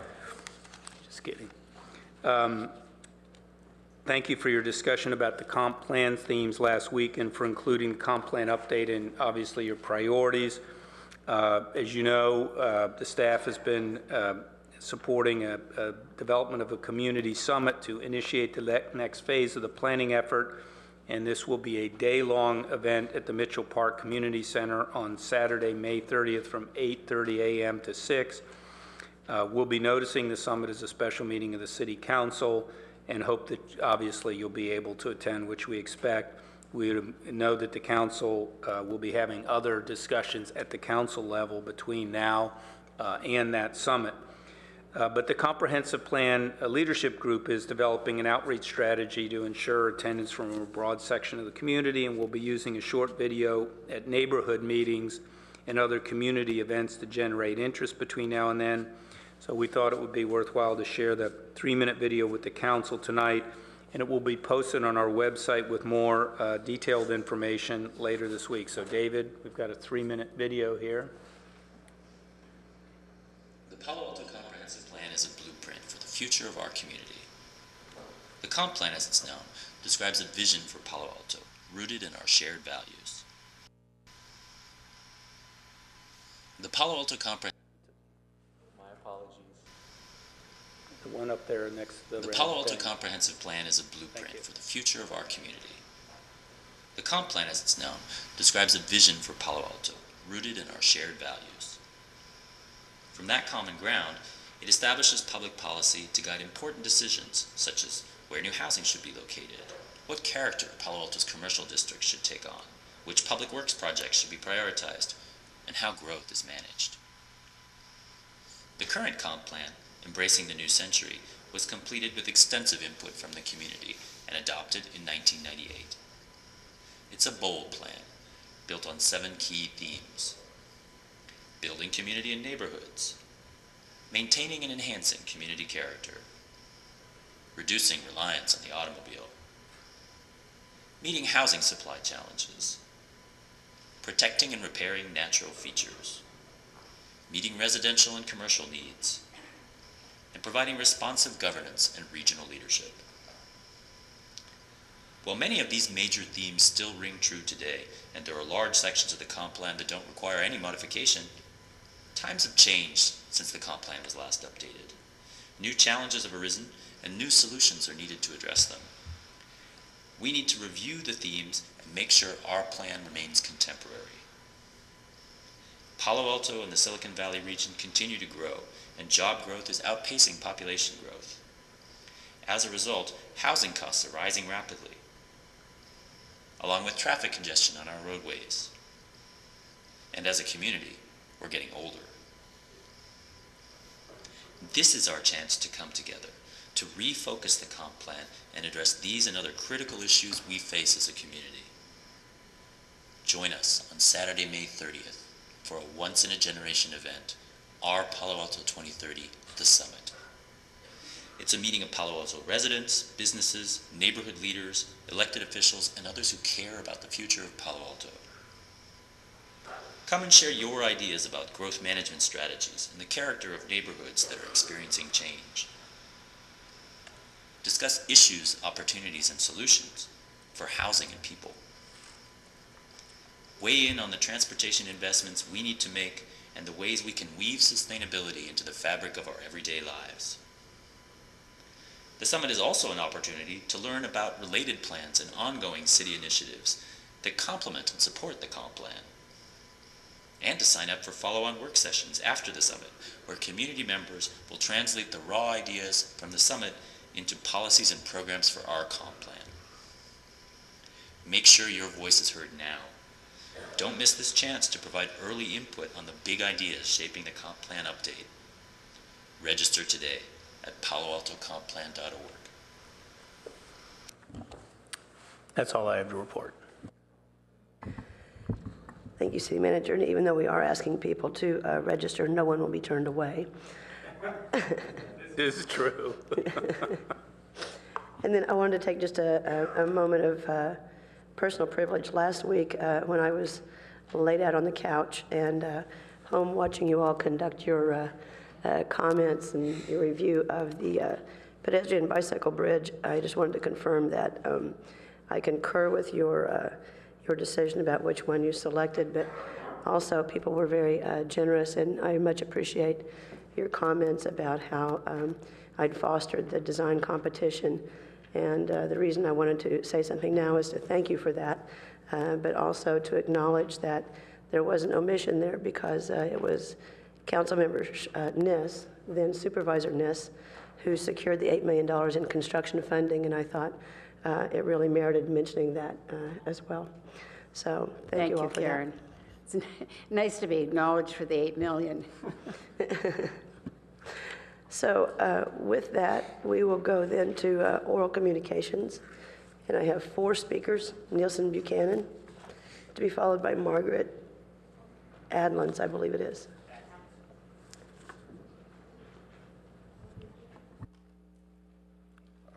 Nielsen Buchanan, Bryant Street, Palo Alto. I hardly can let a council meeting go without talking about my favorite topic, permit parking. I thought this is a good time to give you a couple of anchor points. You should have in front of you a segment from the city manager's report of December 19, 2011. As you could see from that report, everybody was all ramped up, charging, ready to implement permit parking on a particular schedule. That's history. The other thing I'd like to bring up that also should be at your desk is the latest map produced by the 2-team residents survey team using the city street capacity. That's the color of our neighborhoods. Still in pretty sad shape in terms of anyone living in those neighborhoods finding a parking place during the middle of the day anywhere close to their homes. This report was done on March the 19th, which ironically was 14 years to the day of the formation of the Parking Assessment District, a nexus that I hope to come back and visit with you someday. Also, just one other point is today is 1 year, 3 days ago, we had our first permit parking stakeholder meeting. So we have now crossed over into a full year of collaboration and are still searching for the magic date to start. I think you will be getting fairly regular reports from the residents from here on about the progress of the permit parking program. We're recalibrating, and Jessica and Sue Ellen, our 2 great staff people, will be giving us an update on the new schedule that changed within 1 month. And I've got to find some way, frankly, to keep you more informed on that. I find it ironic that our Oxy was here praising the development department appropriately for great quality standards on a very tough issue. Those structural things I've been involved with from a hospital point of view can be very complicated. It takes real skill to make those projects come alive and protect the people, fire, earthquake, and whatnot. I wish we had the same mechanisms of ISO for some of the planning processes, such as permit parking. Thank you, Mr. Buchanan. Margaret Adkins, to be followed by Brian O'Neill.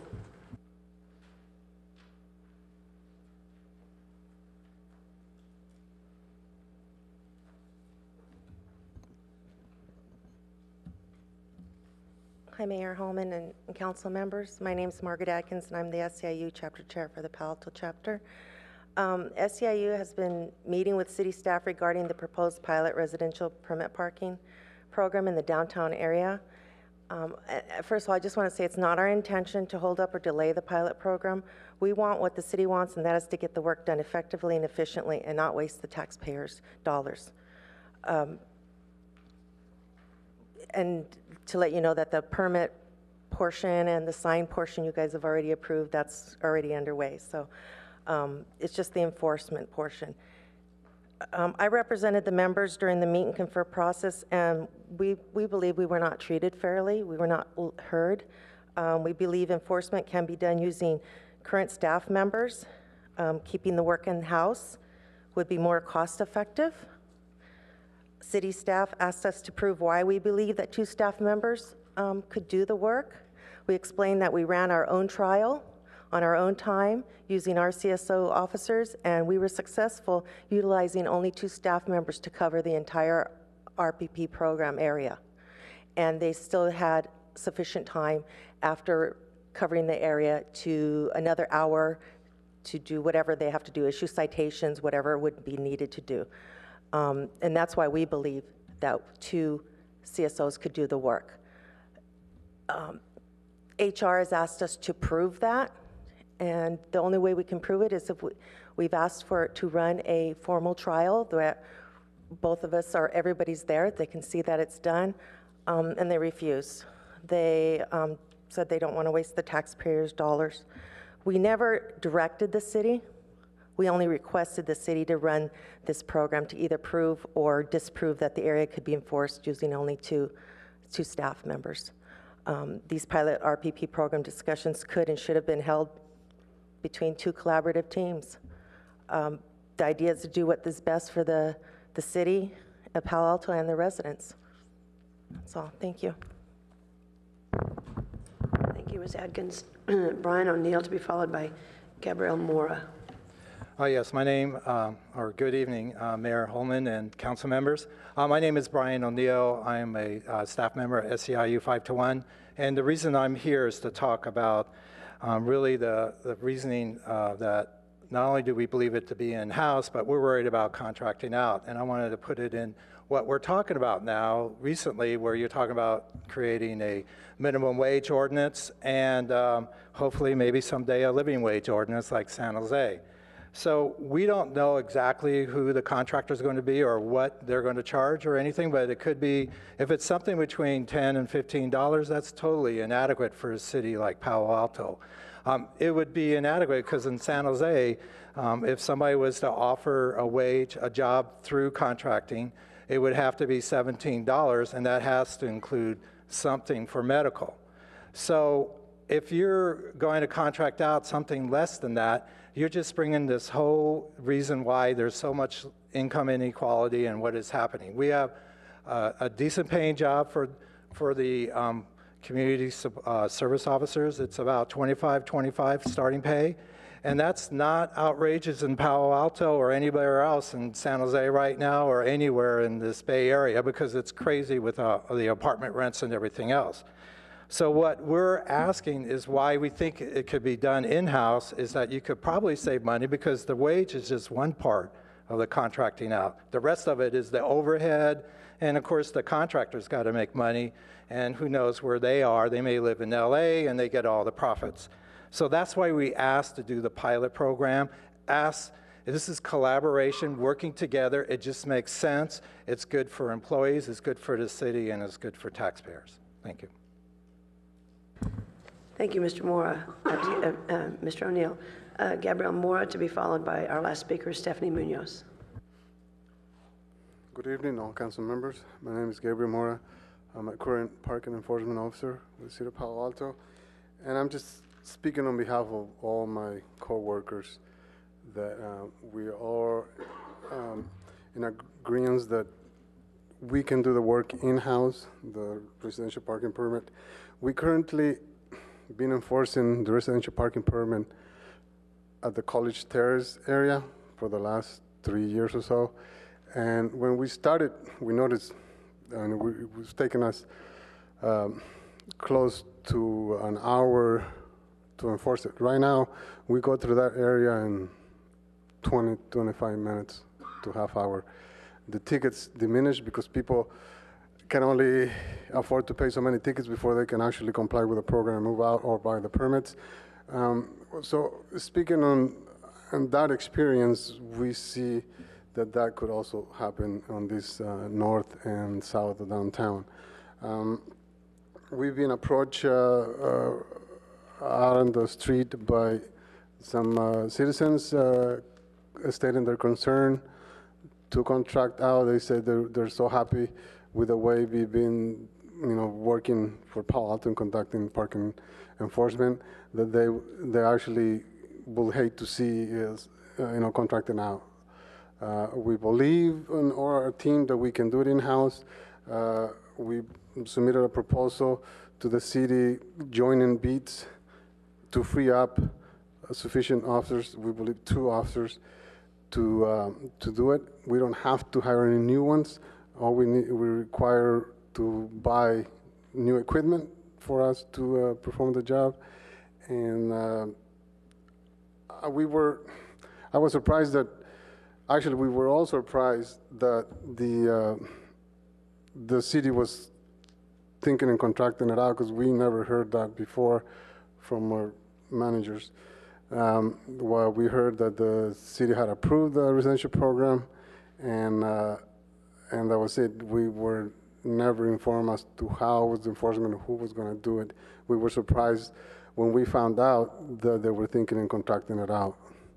And like I said, I attended one of the stakeholders meetings, and when my manager found out I was going to go, she kind of tried to discourage me from going, saying that wasn't really a good meeting to go to. They didn't give us time to speak.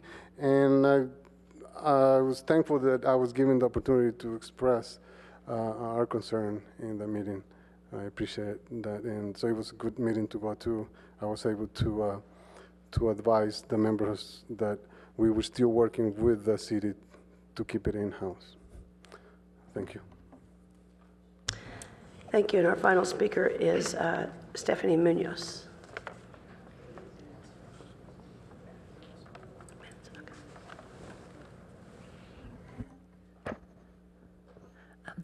Good evening, council members and Mayor Holman. I'm very glad you're back. I hope you feel a lot better. I have asked the Palo Alto Unified School District to make available the Burge Clark Gym, which is scheduled to be replaced, to make it available for homeless women and children, because there is plenty of room for one other big gym, or 6 of them. It happens to be in a huge space, which by chance also is about a block away from the 22 bus and other facilities. As you may know, the Sunnyvale Armory has for many years been housing 125 homeless, at least a few, more or less, every winter. And it was torn down last winter with the proviso that they were going to search for a replacement. And they have searched and searched and searched for another building in which to house the homeless. Would it surprise you to know that they have not found a single building that would do to house the homeless? Well, here's one. And, I feel very diffident saying this. I have no qualms at all about saying, oh yes, we need teacher housing because the teachers have to live someplace. You've priced them out of the private market, and therefore you have to see to it that there's a place. I can do that, no problem. But I do not have any credentials as a moral arbiter, none. I'm not particularly religious. But what I see is that my mother-in-law used to say, we are put on earth to help each other. And this isn't an age of faith anymore. This is an age of doubt.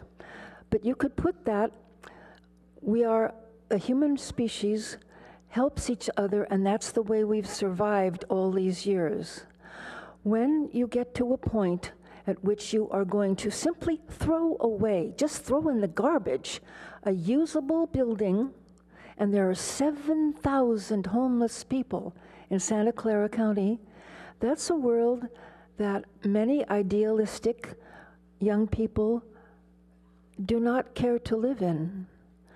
And I would venture to say, very humbly, and I don't like to say it, I would like to say, unless you give those young people some reason to think they can help get it back to a world in which people are helping each other, the suicides are going to continue. I'm sorry. Thank you very much. Thank you very much. I have no other cards, so that brings us to the item minutes approval. I do have two speakers, and it might be a good idea to have them speak first. First is Omar Chatty.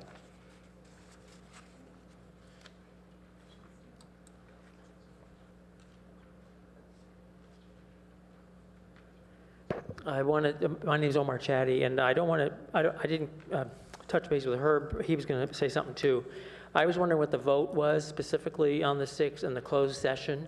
When I had touched base with Molly Stump right after one of the meetings, she said that's public information. And when I talked to the Daily Post, they also said it was public information on what the specific vote was not to pursue the lawsuit against, on Caltrain electrification EIS. So that would be, I'd like to know that. And I might add, the minutes are fairly accurate. Otherwise, at the time, January 26, 214 people had been killed on the tracks, and now it's up to 220 or 221. Somebody told me a 10th person was killed. I don't have that count. So I do hope you'll do something. And I think also, but I'll rely on the clerk, I think I asked also that you consider joining the lawsuit with Atherton, especially because of the safety issues that Palo Alto has. So those are the concerns I had, but I'll rely on the clerk. If I didn't, I've been to many city council meetings asking the same thing. An amicus, not necessarily be a plaintiff. So it would be nice to know what the vote is, but I'll let Herb talk about that. Thank you. Next speaker is Herb Borak.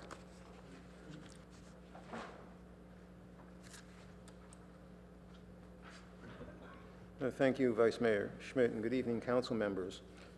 You have at your places a memo from the city clerk on the minutes of January 26 that partially meets the requirements of the Brown Act. Since January 1st, 2014, the Brown Act has included language that the legislative body of a local agency shall publicly report any action taken and the vote or abstention on that action of each member present for the action. So the memo that you have covers the first part of publicly reporting the action, but it still needs the vote or abstention on that action by each member present for the action. And I would suggest that the minutes are the appropriate place to put that, and that you follow your practice on all other actions, that you also report the maker and seconder of the motion.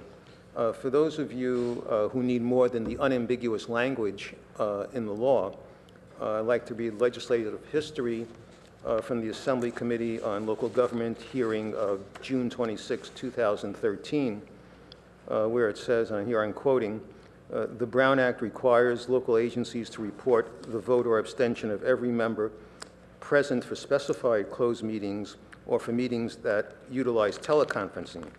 However, the Brown Act does not require agencies to report the vote of individual members on other public meetings, including those open to the public.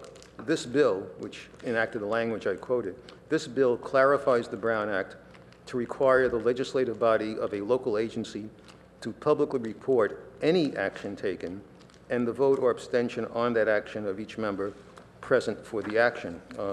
End of quote. And that was Senate Bill 751, which was enacted and became part of statutes 2013, Chapter 257, effective January 1st, 2014. I believe the minutes are the appropriate place to put this information. The alternatives are for someone to make an oral report of that information, or for someone to make a written public records request to get it. And so I think the minutes are the appropriate place to have that information. And I don't see any reason why you would not want to put it there.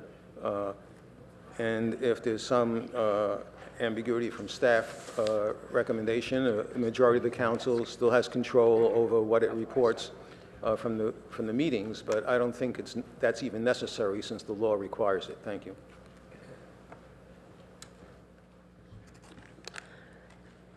Thank you. And does City Attorney have any comments on that last item? Sure, yes. Mark's Mayor Holman, comments. you may recall that you did report out that evening the decision not to initiate suit against Caltrain and also the vote.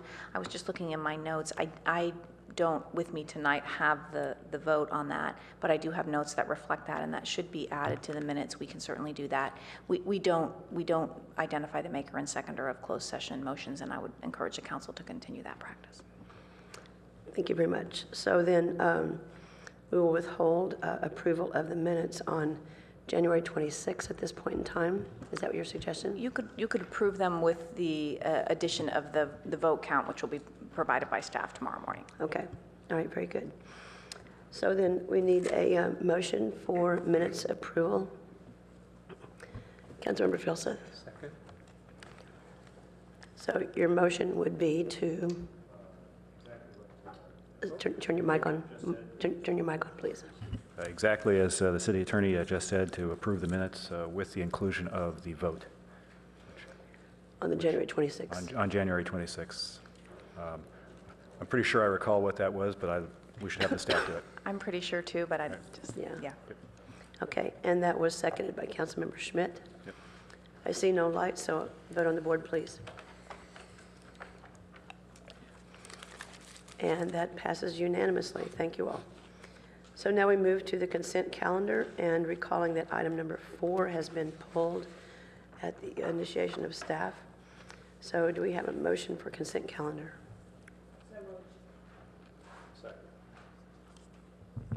So we have a motion by Councilmember Niss, second by Councilmember Du Bois, to approve the consent calendar with item number 4 pulled. Vote on the board, please. And that also passes unanimously. So with that, we move to item number 9. This is a continuation of discussion from prior council meetings. It is the discussion and direction to staff regarding establishment of an office R&D annual growth limit. And Planning Director, do you have a brief presentation?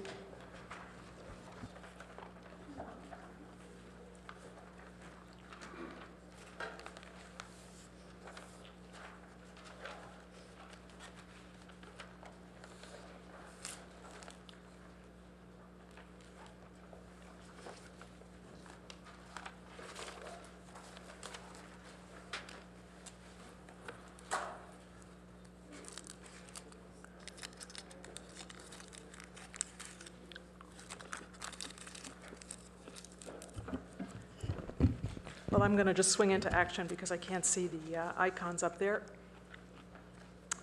Good evening, Mayor Holman and council members. I'm Hillary Gittleman, the Planning Director. As the mayor mentioned, we're here this evening to discuss an item that's been continued first from February 9th and then from March 2nd on the topic, thank you, David, on the topic of establishing an office R&D annual growth limit or similar growth management strategies.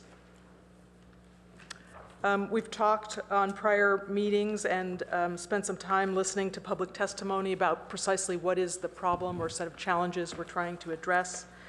Some of them are listed here. In addition, the council has identified the loss of ground floor retail and retail in general as one of the challenges that we're seeing in light of the robust economy and the demand for office space. And I wanted the council to be aware that that particular issue you've provided some direction on, and we're coming back on April the 6th with that discussion of ground floor retail. So this discussion tonight should not be in a vacuum. That is another continuing discussion that we hope to have with the council. We've talked about potential remedies to the challenges or issues that have been identified and discussed some of these on prior hearing dates and heard testimony about these. It's important to note that we're looking for direction really on two things, short-term and long-term potential remedies, and we're not looking for an actual decision this evening. What the council's going to do this evening, we hope, is to provide direction to staff that would require us to do some further analysis and thinking before the council could take any definitive action to adopt some kind of strategy. As I mentioned, we're looking for long-term ideas, and those are ideas that can be analyzed as part of the comprehensive plan update. So they would be analyzed in the environmental document, the fiscal study, and other community engagement efforts that would be going on as part of the comprehensive plan update. Because that comprehensive plan update is going to take some time, we've posed the question of whether the council would like to consider some short-term ideas. I also wanted to note, I think this is referenced in tonight's staff report, that the more complicated these short-term ideas get, the harder it is to imagine that they would actually be short-term. So we're hoping that if the council wishes to pursue something on a short-term basis, it can be done relatively quickly. I know our thoughts and yours have probably evolved as we've heard testimony over these last few days. This slide shows some of the long-term ideas that have been discussed and that staff is presenting as possible ideas to be studied in the comp plan. One is considering the idea of an annual limit on office R&D with the details to be worked out that would meter the pace of office development. Another is to directly address some of the concerns that have been raised through programs and performance measures that directly address those impacts. A third is to moderate the pace of development by increasing development costs and seeking impact fees to directly address some of the challenges related to housing or transportation. And fourthly, any other commercial zoning changes or ideas to modify the existing development caps that exist in the comprehensive plan.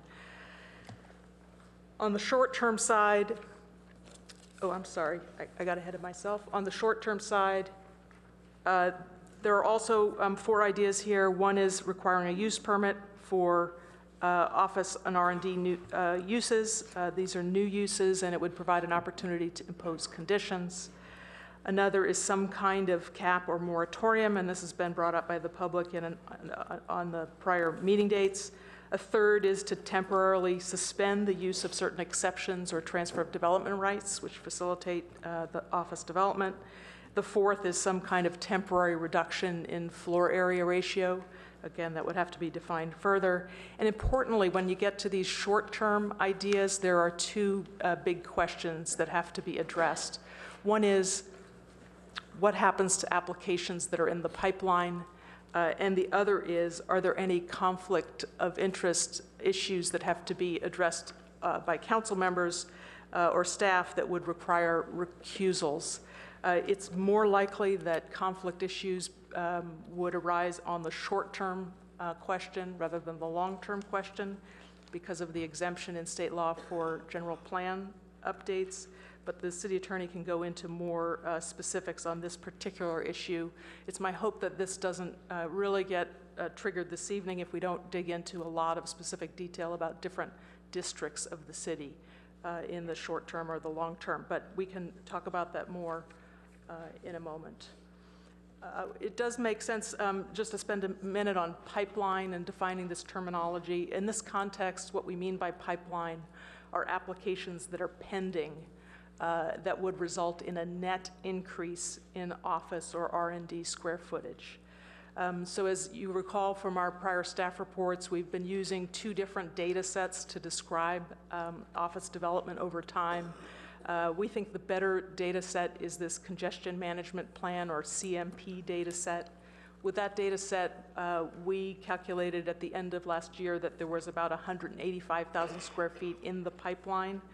And that was spread across 16 different projects, a number of them quite small, but a few of them reaching close to 30,000 square feet. We are currently updating our snapshot of the pipeline, and we'll be able to report on the first quarter update of that at the April 6th discussion of retail preservation. Finally, I think we know that you've heard some about this and are likely to hear more about the potential unintended consequences, the need to proceed carefully and deliberately on both the short-term and the long-term ideas. And I think whatever we do, staff would recommend continuing to discuss with the stakeholders and those who have submitted letters and comments to us over these last few weeks. These are complex issues, and we will certainly want to hear from those who are potentially affected now and in the future as we move forward on the short term and the long term. With that, we'd be interested in hearing any public comments this evening, as well as council comments and questions. Thank you. So, City Attorney, since you have more voice than I do this evening, did you have anything you wanted to add to the conflicts discussion and the two-prong approach that we're looking at this evening? So thank you, Mayor Holman.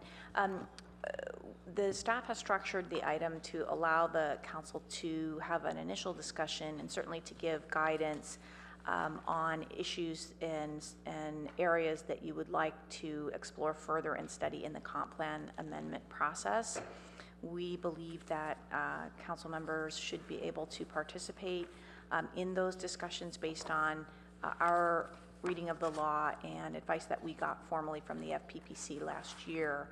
Following the meeting tonight, however, we will be confirming, depending on council's direction tonight, our understanding with the FPPC so that we have some clarity going forward from the enforcement agency. I should let council members and the public know that the rules on conflicts of interest are complex, and at this time they are in the process of change. The Fair Political Practices Commission has been updating various segments of those rules in a phased approach that started last year and is underway now. And really they are changing in real time in ways that may impact the council as it explores these issues on an ongoing basis going forward. To the extent that the council wants to talk tonight about potential ideas for changes that may be made in advance of the comp plan process, we would encourage, and we will intervene in appropriate points if we need to, we would encourage council to identify various ideas that you would like to be explored. We do understand there's an urgency to this issue, but we may be asking to hold on a in-depth substantive discussion and exploration of those issues to give us an opportunity to get advice from the FPPC to ensure that council members participate appropriately. Thank you. Thank you. And just a couple of little fine points on that, perhaps, is that having to do with the comprehensive plan discussion, we're not anticipating that there really is much in the way of conflicts there. But when we get into the second conversation about nearer term and more specific and more fine-grained considerations, that's more likely where the conflicts will start appearing. As a general matter, that's correct, although the issues, as I said, are complex and changing on the legal side, and also council members' interests that may be implicated by these discussions vary, and they have changed since last year with the addition of new council members and changes in your own personal circumstances. So there may be some refinements to that. Thank you for that. And so then just a couple of other little pieces of business here. I have 11 cards from members of the public. If you have spoken before, do know that we do recall your comments. We want to get through as much of this evening as possible.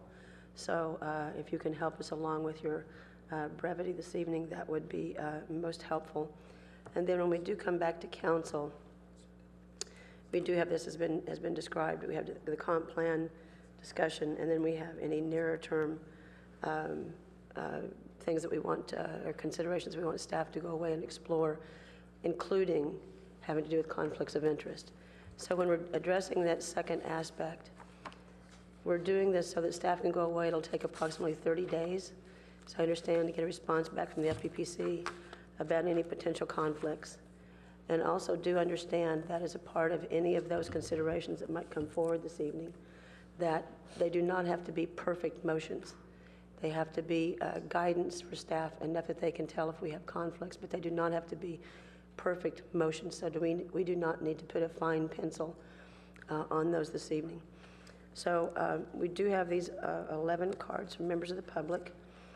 And when we come back from members of the public, I'll describe what we'll do from there. So our first card is from Beth Rosenthal, to be followed by Connie Henshaw. And when you hear your name called, if you could come forward, that would help us move through here. Thank you so very much. Good evening, Mayor Holman and council members. My name is Beth Rosenthal. I'm a psychologist.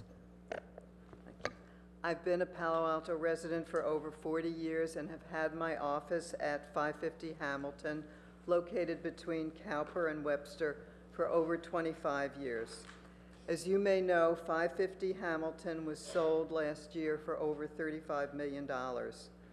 Most of the tenants of 550 Hamilton are mental health professionals like myself. There are over 100 individually owned small businesses located there. We are not an organized group like those who belong to the chamber, and we do not speak with a big voice like SurveyMonkey, Google, or Hewlett-Packard. Nor do we have the visibility that retail establishments have, because we are hidden away in an office building. Also, the very nature of our work is private, so it is unusual for us to speak up on our behalf. We cannot claim, as some high-tech organizations do, that our workers contribute $200 a week to the revenue of Palo Alto restaurants and retail establishments, although I know our clients certainly patronize Palo Alto businesses. We perform a unique service, however.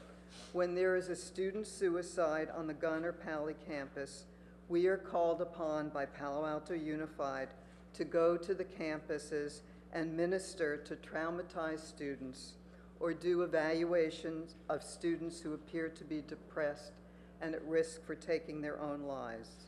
We gladly do this, and I might add we do this with no charge. As an example of how Palo Alto is moving, Cowper, between University and Hamilton, used to be the home of California Pizza Kitchen, a yoga studio which had been there for 40 years, and some therapist's office. Now, on one side of the street, it is Wealthfront, Citibank, and Bank of the West is opening in the spring. Across the street, there are 3 venture capital firms, Quest Venture Partners, Benamu Global Ventures, and Patango Venture Capital. I know the council has very complicated decisions to make regarding whether or not there should be a cap on office space, and these decisions affect not only the present, but also the future of the city. I would like to see a consideration as part of the discussion about how a reasonable balance could be established between keeping professional services in the city and accommodating big business interests. I am hoping there will be some limit on the building of office space, because I do not think this should be a city centered around high-tech industry and financial services, which is the direction that the city seems to be moving in. That is not why I love living here.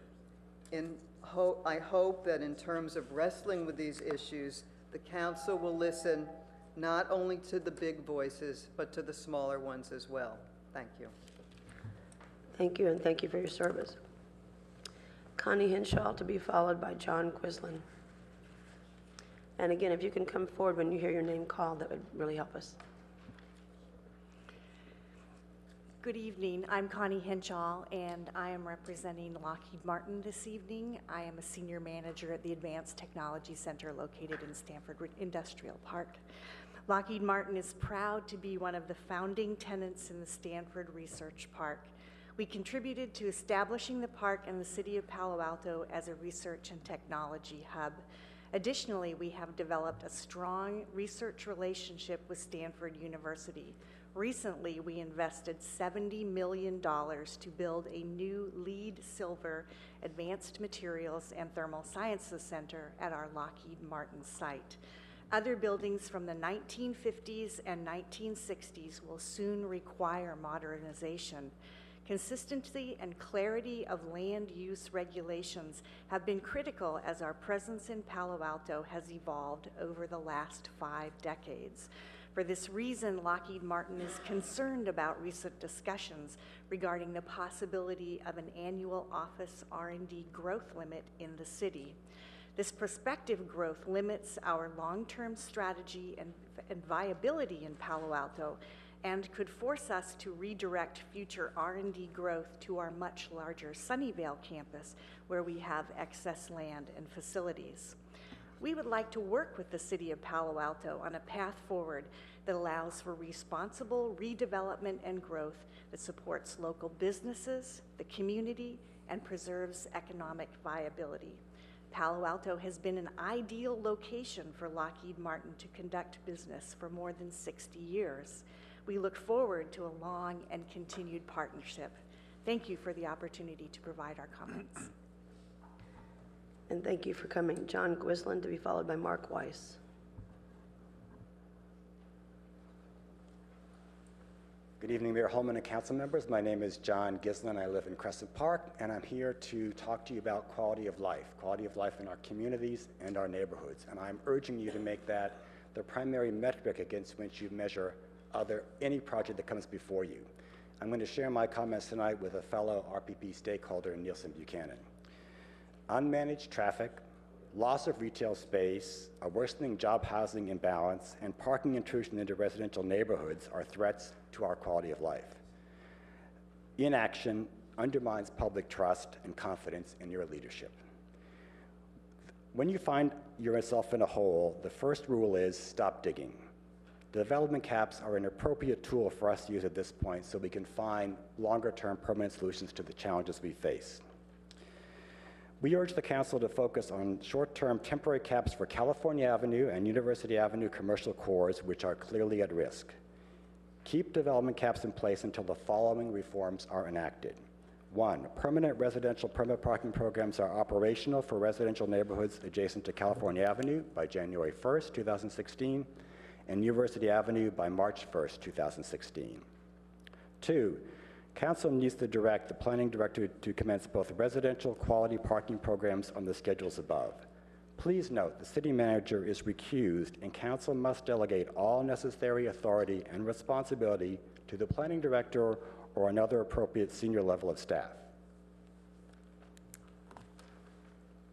I would like your indulgence for if I could swap with Mark Weiss. We stapled our cards together thinking John and I could follow each other, so we actually have one presentation. Would that be okay? That's fine. Your clock's starting over. Very quickly, here are 5 other reforms that we think need to be considered. The parking demand in the California and University Avenue cores can be studied and documented with leading-edge employers such as Palantir, SurveyMonkey, Yelp. There's real potential for novel innovations to come out of collaboration with those companies who have unique workforces and unique opportunities, unique resources. These companies, I think, are ready to step up. They're willing to fund, take risk, and fund some solutions. And this is a good chance to, in the midst of a moratorium of some nature, to push private reform very rapidly. Conversions of retail space to office must be stopped for a period of at least 24 months. In retail, I mean goods and services, professional services like you just heard.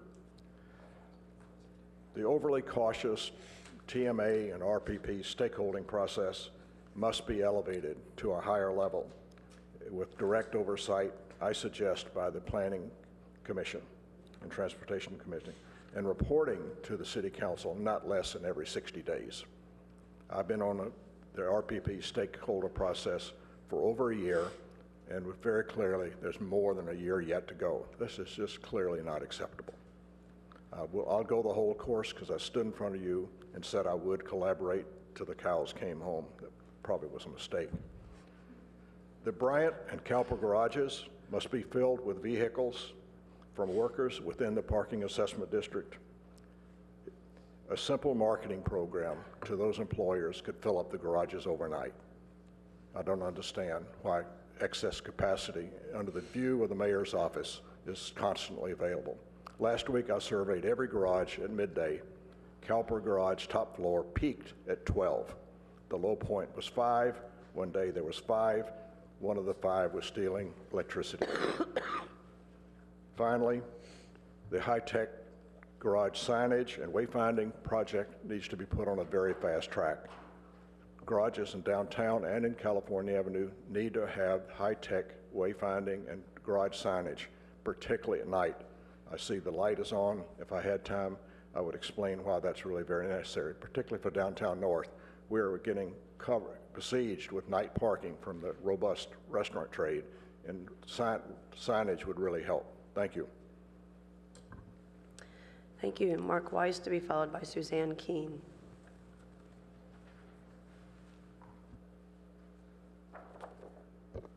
This is a poster for a concert series that I produced at an art gallery on the corner of Lytton and Alma in 2004. It was actually printed in Palo Alto by Mary Ellen and Bob Nicola of Stevens Printing.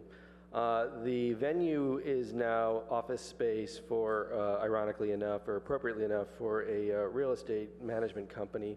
It says the concert series at the art gallery featured Papa Mali as a Jerry Garcia tribute, and you might recall that engendered a mayoral proclamation honoring Jerry Garcia, the founder of the Grateful Dead, his tenure in Palo Alto. Claire Daly, Alexis Hart, Ethan Iverson. It also featured a man named Esbjorn Svensson from Sweden who was at Yoshi's the night before. He was on the cover of Downbeat magazine shortly thereafter. Unfortunately, he died in a tragic scuba accident in his home of Sweden. One interesting thing about this relatively short-lived series, so I also moderated recently a panel about the history of jazz. This was singer-songwriters, blues, and jazz. History of jazz for the Palo Alto History Association, and we had some elders there. And there are at least maybe 10 former music venues downtown that are no longer producing music. It's a particular type of retail that I think we're sadly and sorely missing downtown. An interesting thing about this short-lived series is that Papa Mali, Malcolm Wellborn from Austin, Texas, known as a blues singer or a reggae singer, he never actually knew Jerry Garcia's music. He played Friend of the Devil. That's kind of a famous song. But he told me a couple years ago, I saw Papa Mali, Malcolm Wellborn at a music conference, and he said that after playing in Palo Alto, a Jerry Garcia tribute, he happened to meet Bill Kreutzmann, a founding member of the Grateful Dead and a Palo Altan. And Bill Kreutzmann thought that Malcolm reminded him of Jerry Garcia, and in fact, they formed a band together, sort of a Grateful Dead spin-off called Seven Walkers. So in essence, this little modest concert series was an incubator of new music. So we're not just about producing, digital ideas here. There's all kinds of culture. Some of it's hard to measure, but I think we're missing a lot if we let offices displace many, many other types of culture. Thank you. Thank you. And next we have Suzanne Keene to be followed by Cheryl Lilienstein. Good evening. I wrote a letter about basically talking about water, and that I feel it is an elephant in the room that really needs to be looked at for making all our decisions. And we can't be in denial that office space uses also a lot of water. I'm going to read Joe Hirsch's letter because I feel that what he's saying really covers all of it. Because we're not just talking about Palo Alto, we're talking about the whole Bay Area. He says people are talking about one major problem that all are facing: too many people, too many cars, too much traffic, and no relief from excess traffic congestions. He and his wife were in a reception for the San Francisco Symphony. The conversation at her table was about the above: too many new high-rise, too many everything as listed above. Sitting in the symphony last night, he heard a person behind him bemoaning about how bad traffic is throughout the Bay Area. He was talking this morning with a friend that told him it took 2 hours to drive from Mountain View across the bay to Berkeley.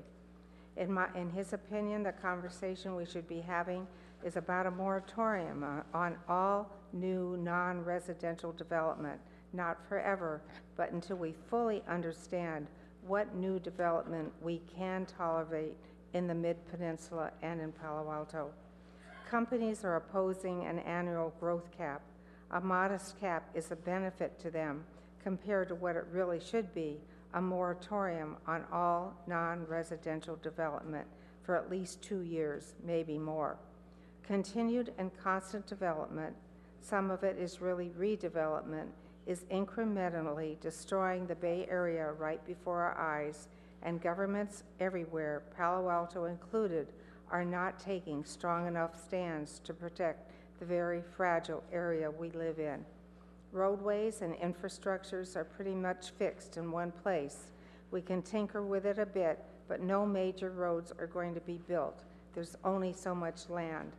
And when they change the traffic, it doesn't seem to stop congestion. We need to implement traffic management, and if they're shown to be effective, then and only then additional development may be warranted. Council members, leadership is needed for the betterment of Palo Alto and the entire Mid-Peninsula.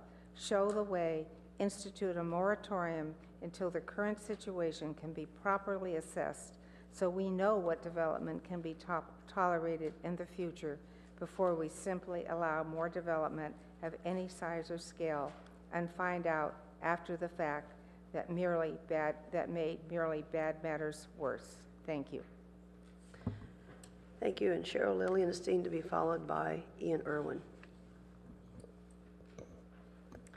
I know you've heard from me before, but I have a response to the pressure that's been put on the City Council by the larger players in the region.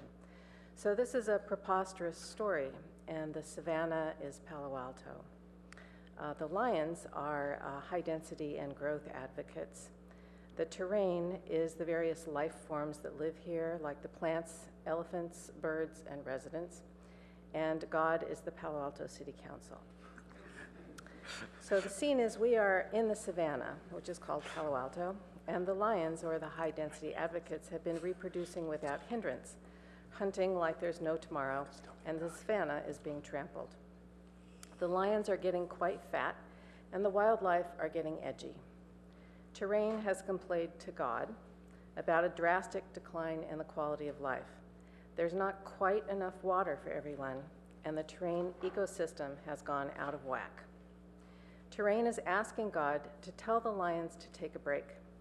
Terrain says, count the lions, chart their travel habits, stop their encroachment, and then possibly put the lions on birth control or on a diet to preserve a healthy ecology.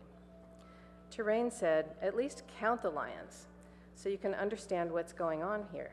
All biologists know that if you can't count, you don't have anything. God said, okay, let's count. Oh no, said the lions, that's silly. We have never needed to count the lions in the savannah. And God said, no, let's count, let's see what the impact the lions are having on the terrain. Oh no, said the lions, if you count us, that would be a disaster and we will leave the savannah and then you'll be sorry. God said, no, calm down, lions, let's be rational. Terrain is feeling a deteriorating quality of life, and you also know we are in a drought. So it really matters how many lions are inhabiting the terrain. The elephants and the ants and the birds and the residents all need water as well. The lions said, oh no, water? Oh really, that's such a temporary issue. Yet if there's a problem, it's not our fault. Nothing is wrong here our technology can't solve. God, you can see our hunting environment is rich. Everything is really, really great here. This is not a problem with lions taking the lion's share of resources. And God said, no, let's count and see how many there actually are. It could be that you are overweight and you need to go on a diet. I know you think that any limits that are placed on you, that if any limits are placed, the world will come to an end. But having a more balanced ecology will improve your chances of survival. You can't just expand and claim bigger is better. So the Lions got together and came up with a proposal. We Lions are experts at counting, so we'll do the count ourselves, and we'll prove to you that we are not a problem for the Savannah. I have 3 sentences. So the Lions counted themselves and reported their proof as no significant impact on the Savannah. So this is where we stand today. Terrain is asking God to tell the Lions to take a pause so measurements can be put in place to balance the ecosystem. Thanks. Thank you, and it's only fair to offer equal time for lions and bears. Ian Irwin to be followed by Frank Engel. Good evening. Thanks for giving me a chance to talk to the council.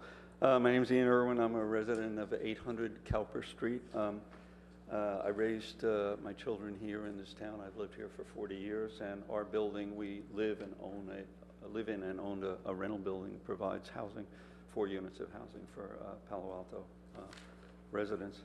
I'm here to talk in favor of a moratorium. I think the reason for that is we have to stop and reassess. We don't reassess as we run.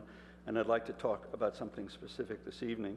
Of course, we are a residential community of 64,000, 65,000 people. We're a small town. We don't have 15 million square feet of retail, of industrial space east of 101 to put people on. We have a large industrial park, but we have certainly have our limits.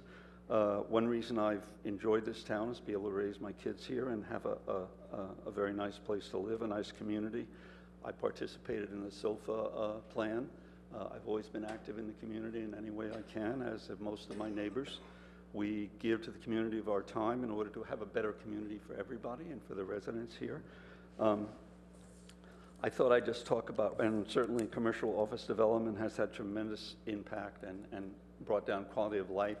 All the things you see up there, parking, traffic, loss of retail, these things have been accepted now, though they were contested initially by many of the developers of office.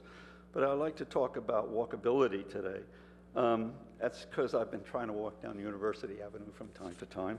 I don't know if any of you try that, but it's primarily impassable during the day many times. If you've gone by the new sushi place, the crowds fan out. It's really difficult. In the best circumstances, it's one individual wide. So if you're walking down the street as a couple, someone moves to the right. The sidewalks here are only 5 to 8 feet wide of functional distance in the university area, the downtown area. You figure the trees come out, there are sidewalk cafes, there are bike racks, there are a number of things that interfere with walkability, which I looked up a definition of walkability. It says factors in determining the comfort of walking down the street. I'll skip that. Anyway, one point I want to make here is that the town is a town also of older people. So about 40% of the population, as from the 2010 census, is over 60 years old. There are a number of retirement homes here. I didn't do a full inventory, but there's certainly Channing House and Lytton Gardens that everyone's familiar with. They're large retirement spaces. And the question is, don't people over 60 deserve a vibrant downtown, to be able to walk downtown? A number of people have walkers. They're disabled in one way. They have balance problems as they get older. Do they deserve the right to walk in a vibrant downtown?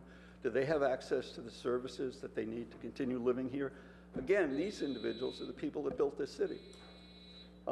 So really just in quick conclusion, I really just have to say that ask you all who you represent. You vote tonight on this issue, hopefully, finally, and who you represent. Do you represent the residents, the people that elected you, or do you represent the interests of offices? And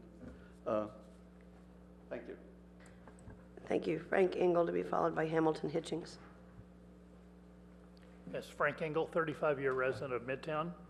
I support the cap, even if only temporary, but I think the cap is not the right word for it, because we don't only want the first projects that rush in the door. I like the idea that other communities have used of using what they call a beauty contest, which doesn't mean whether it's beautiful. It means taken as a whole, does it contribute more to the community than one of the other projects? And so I like the idea of having a cap, but having the best projects that we can accept be the ones that are taken while still staying under the cap.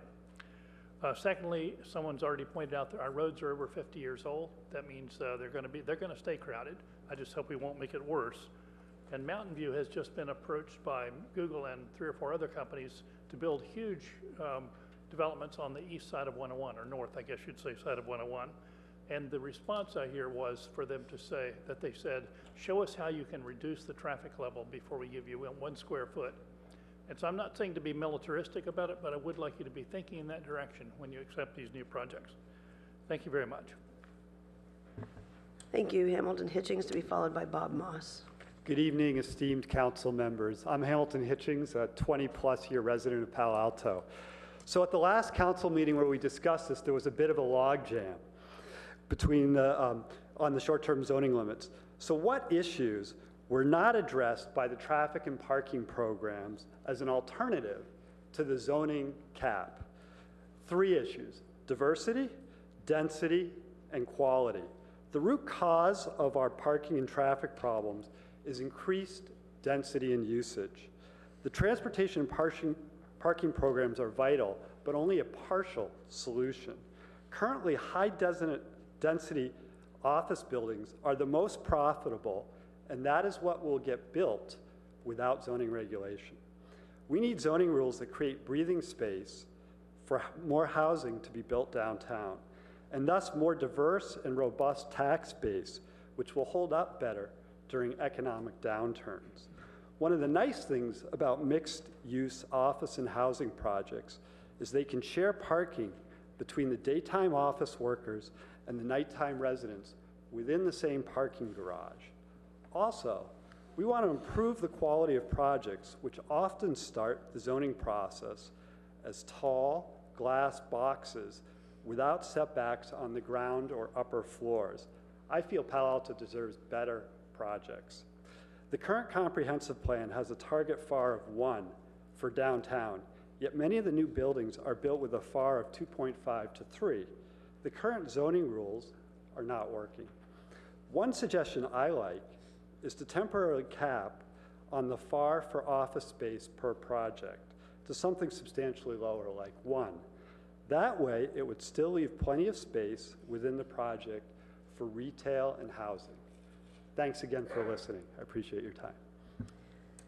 Thank you, and Bob Moss, to be followed by Omar Chatty.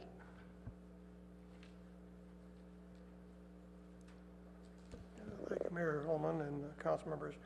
Well, when we talk about overdevelopment and trying to limit office space, it's deja vu all over again.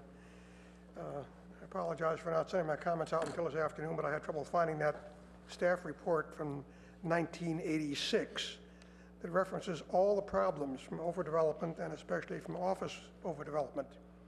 Traffic, parking, negative impacts on adjacent residential neighborhoods, and then they predict we should do things in order to save the downtown vitality. And one of them is require all parking to be on the developed site. In other words, eliminate the lack of adequate downtown parking, and so on. We didn't do it, and it's gotten worse. You notice in the staff report that I abstracted that in the early 80s, the vacancy rate for offices in Santa Clara County was 20%. In Palo Alto, it was less than 6%. And I bet right now it's less than half of that. So I made some suggestions on how to try to get some kind of handle on this. First of all, put a cap on total and annual growth of offices. You can put a total cap on both office and R&D development, but the idea is to cap it so we don't just have things growing like crazy. Second, require that new office developments in particular have most of their people take transit instead of drive to work. And you'd have to be tracking that for 6 months to a year after the occupancy of the building, but you can do that. If they fail to meet the requirement, there are a lot of ways you can adjust that. You can have penalties, you can fine them for having X number of additional cars off beyond their limit. You can put in other restrictions on what they can do and what they can't do. On the other hand, because some companies have said, well, we've been able to get less than 50% taking transit. If they do that, give them a bonus, give them benefits like additional FAR. They can sell their parking space surplus to another developer nearby, that sort of thing. But put real requirements for reducing drive-alone employees that didn't work. Require parking on site. Now, you notice that in the staff report from 1986, that was one of the requirements. Require adequate parking on site. We didn't do that. And guess what? We have a parking problem downtown, and we have spillover parking into the neighborhoods next to us. Gee, who could have predicted that, except almost everybody that looked at this report? So let's not keep on doing things wrong or not doing things at all. We've had 30 years experience doing it that way. It doesn't work. Thank you. Omar Chatty, to be followed by Stephanie Munoz. Okay, my name's Omar Chatty, and Mr. Moss covered a lot of the territory that I was going to, some of the territory I was going to cover, because I've been a transportation activist for over 30 years, and I used to tangle with Ellen Fletcher, the late Ellen Fletcher, who was to get people out of their cars and restrict, get everybody on bicycles and all that. It didn't work. So I wanted to just mention to this, because I'm so focused on transportation, I want to give you the bigger picture outside of Palo Alto, since I live in San Jose, but I come here every day just about, and I worked here for 17 years, both downtown and up in Stanford Park. Morgan Hill did pass a Measure C to control its growth, and I heard the same arguments, and it worked fine for Morgan Hill, and I think it'll work fine here to protect your folks. But the larger issue, and especially with Mr. Burt's comments about Stanford Park being exempt, there's no congestion up there except maybe around the Tesla building. TDM, again, BART's going to help, and Caltrain doesn't do it, and high-speed rail doesn't. And remember, high-speed rail, Caltrain is the shill for high-speed rail. This is the big power politics, and that's why I believe Corey Walbach is on this committee, Liz Nis came back, and Mark Berman's running for office, and they all support a no cap. Why? Because according to Dan Richard, the chairman of California High-Speed Rail Authority, he said that the fare box revenue that high-speed rail is going to get is not from the fare box. The 23%, their model is from owning the land, because remember, they have state eminent domain, not local eminent domain. 23% of their revenue is going to come from the land use, the incremental property taxes, and the retail revenue. So if you don't do a cap, you're going to make it very easier for high-speed rail to take over your land use, basically. Mark Berman's suggestion about more alternatives, that's the Ellen Fletcher solution, that doesn't work. And remember, high-speed rail is going to kill at 110 miles per hour instead of 70 miles per hour if you don't stop it. That's one of the reasons I wanted you to join the amicus. For Palo Alto, remember, is the second busiest station along the Caltrain or high-speed rail tracks, and so it wouldn't surprise me if they do try to make a station out of this with the 3,000 parking garages. Again, using their eminent domain. Remember, 50% of the land that's being purchased in Fresno right now is eminent domain. Why do you think that is? You think they're just buying a trackway? No. You need a cap that's reasonable for your community, I would suggest, that works so you have a little bit more leverage on high-speed rail when they come knocking again. And unfortunately, you have, like I said, Jerry Hill, Corey, who's your boss, is adamantly opposed to BART. He's a strong supporter of high-speed rail, and that's why he's a fair-haired man of Sacramento. So you got to be careful. Please don't turn Palo Alto into Westwood, which is the University Avenue of UCLA, which is high density. Remember, Rod Dearden said that in order for high-speed rail to work, it's going to need high-density development up to 40 stories. Thank you. Thank you. And we have Stephanie Munoz to be followed by Jeff Levinsky, and our final speaker, Lydia Koo. So, Stephanie.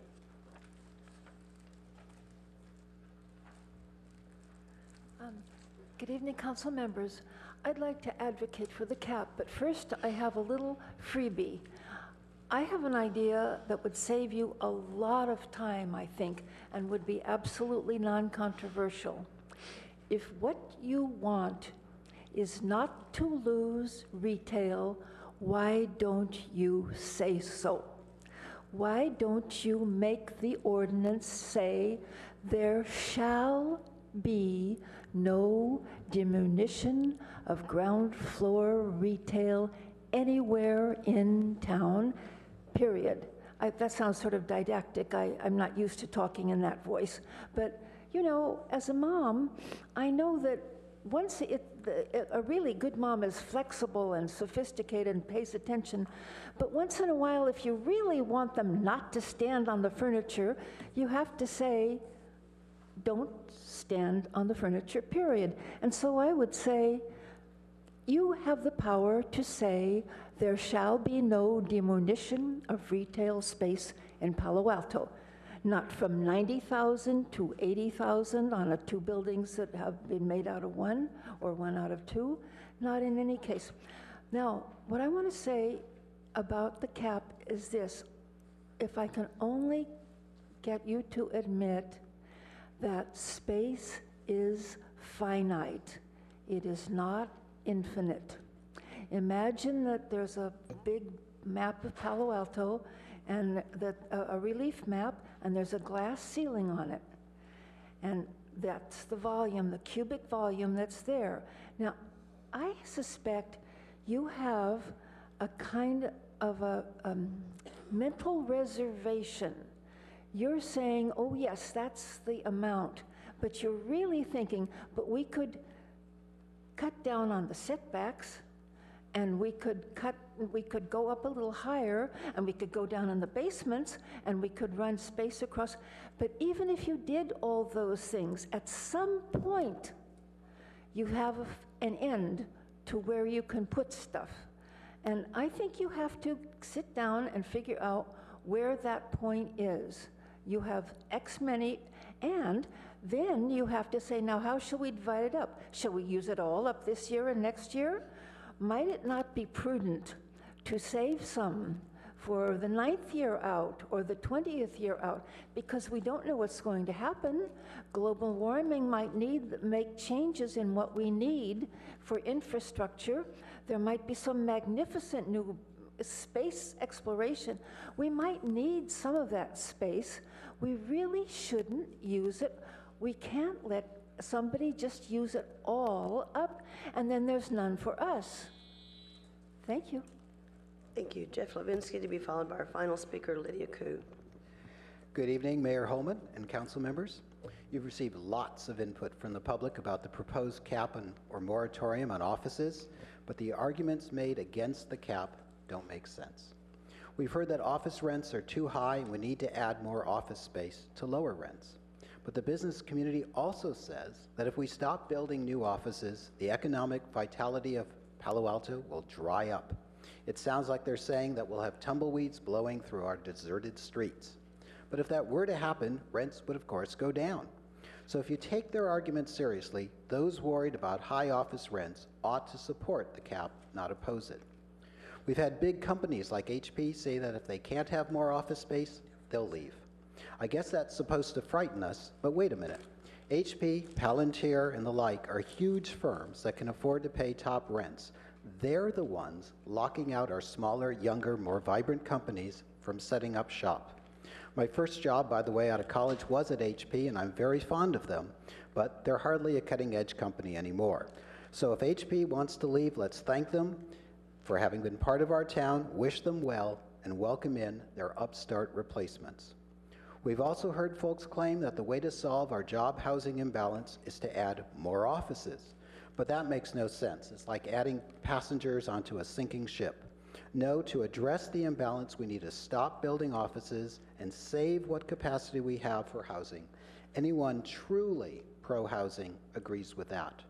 Some say a moratorium or cap is complicated, but it's much, much simpler than solving all the traffic, parking, and congestion problems we face from ongoing office growth.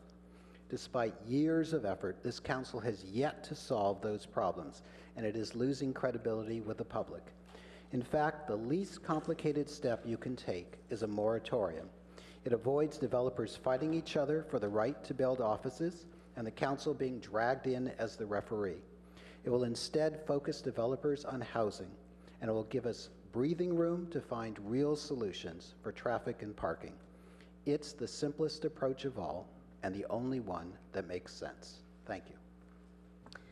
Thank you. And our final speaker is Lydia Koo. Good evening, council members and Mayor Holman. I want to start off by saying I applaud city staff for hearing and taking what we learned during the comprehensive plan workshops in 2014 and advancing this policy idea of an annual limit on office development for discussion and exploration by council.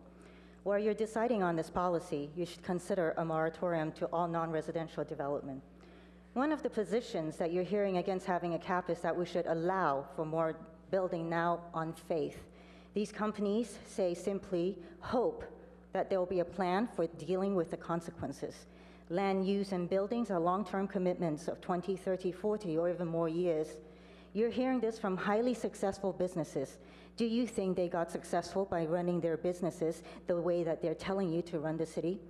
We're not playing SimCity, as I said previously in another presentation.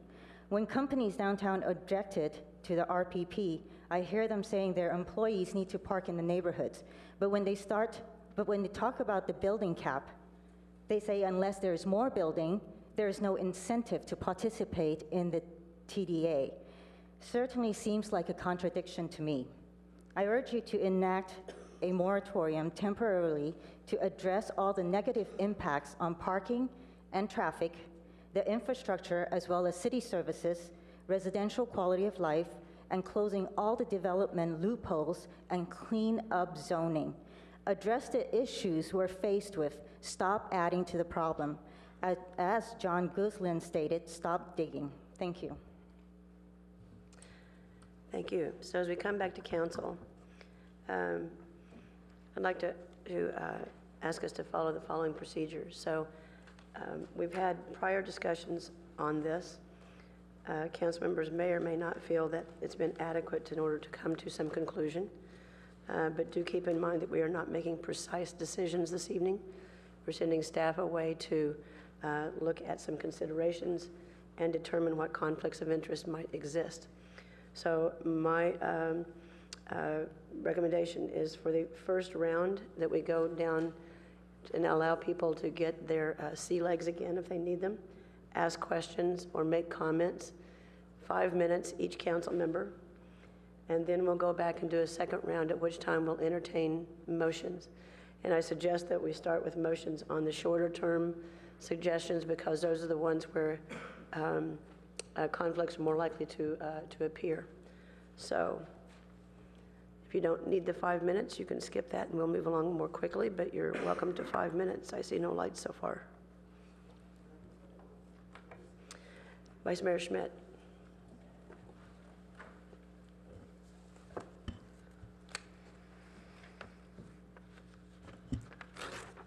Yeah, I was struck over the last 2 weeks, the number of messages, letters, thoughts, and comments we got from the business community, more in the last 2 weeks than over the last 4 years. Thoughtful letters, letters about their experience, talking about the benefits that they bring.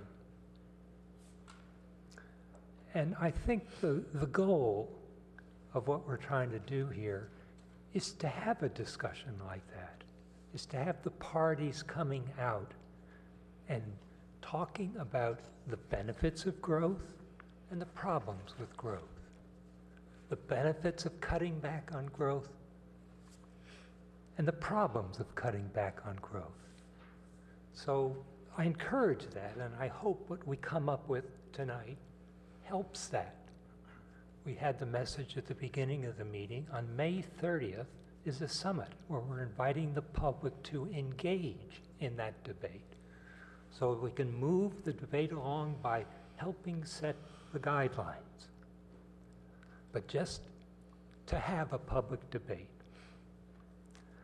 I think it's important because my feeling is the current comp plan is flawed.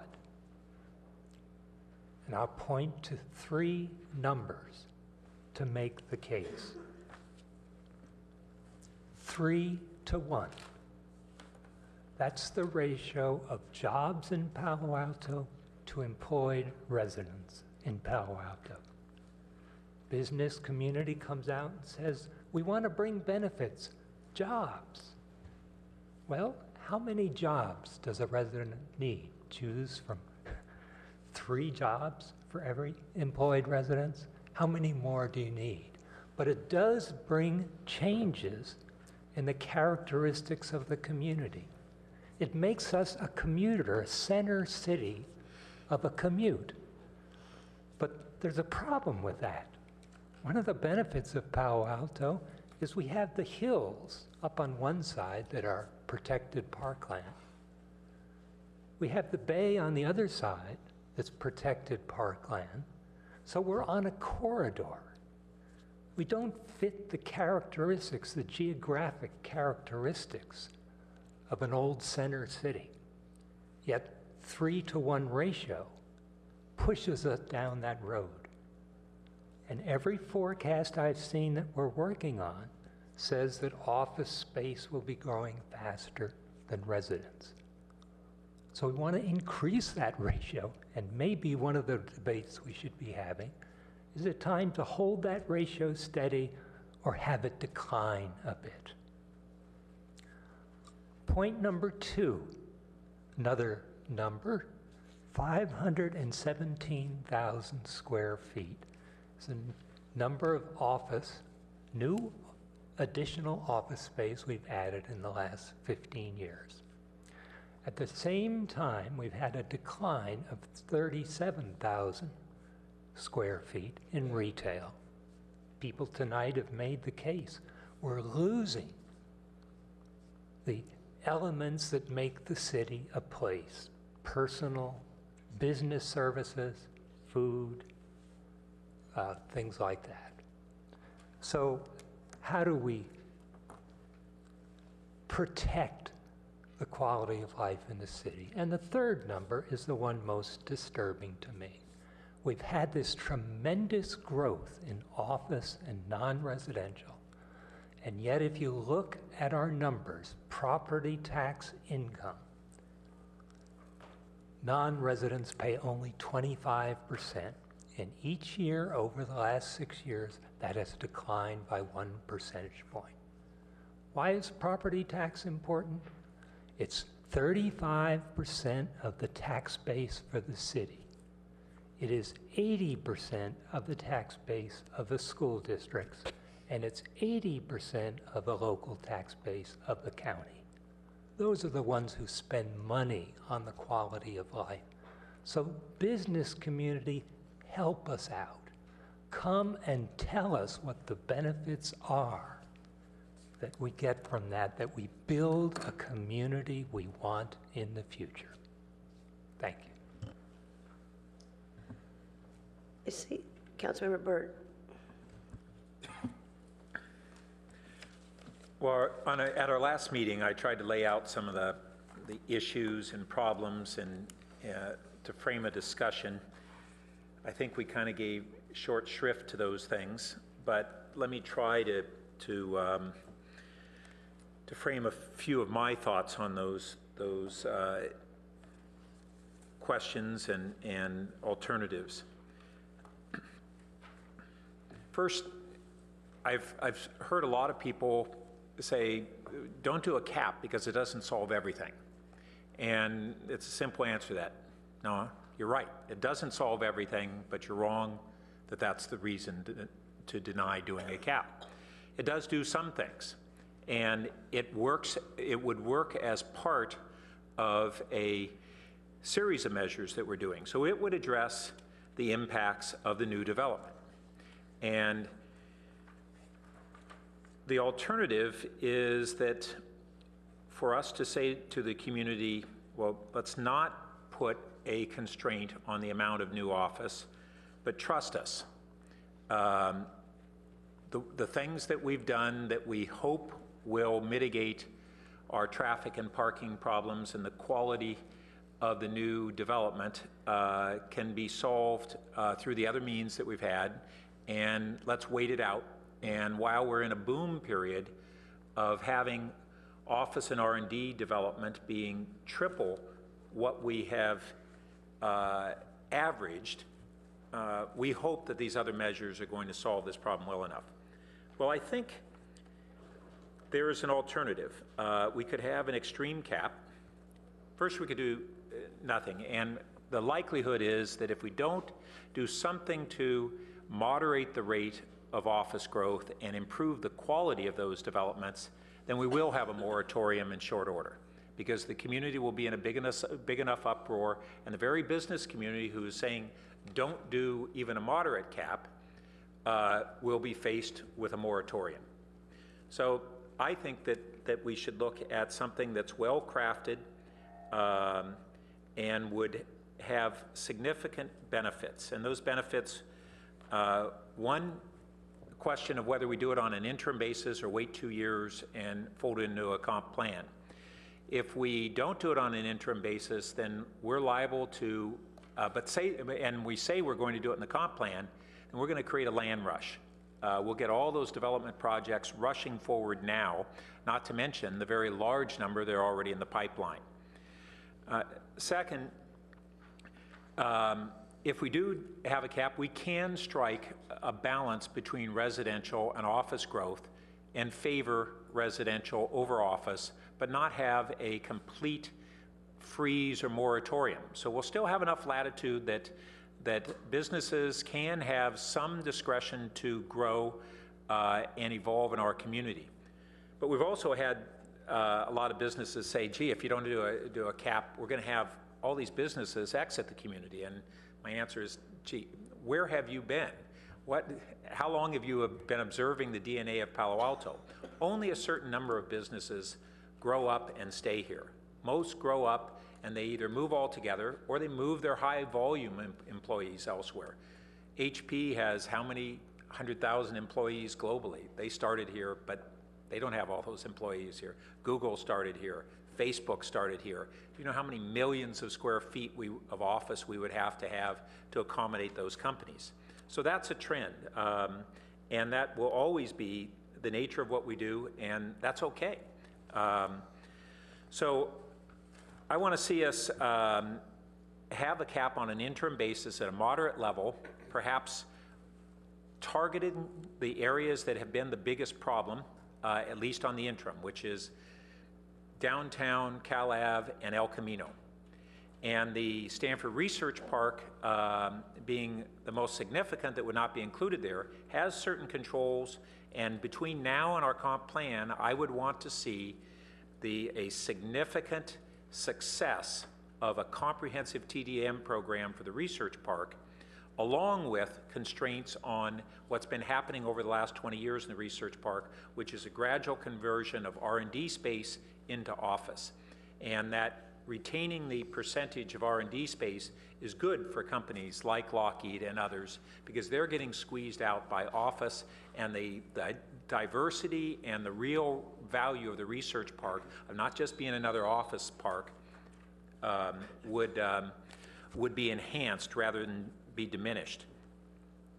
So I think that when we come back for motion consideration, I'm going to want to propose a moderate cap for those areas for those reasons, and a cap that would drive toward these quality of projects. So something that's been likened to a beauty contest, I'd call it a competition for quality of projects, meaning the least impacts and the highest quality projects are the ones that would be built under the cap. Thank you. Councilmember Ness.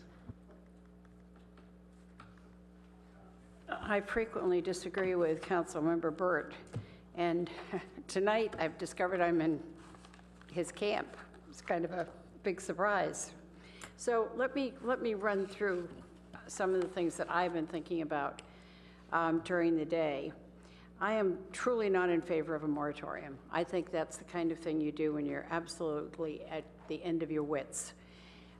I don't think that's productive.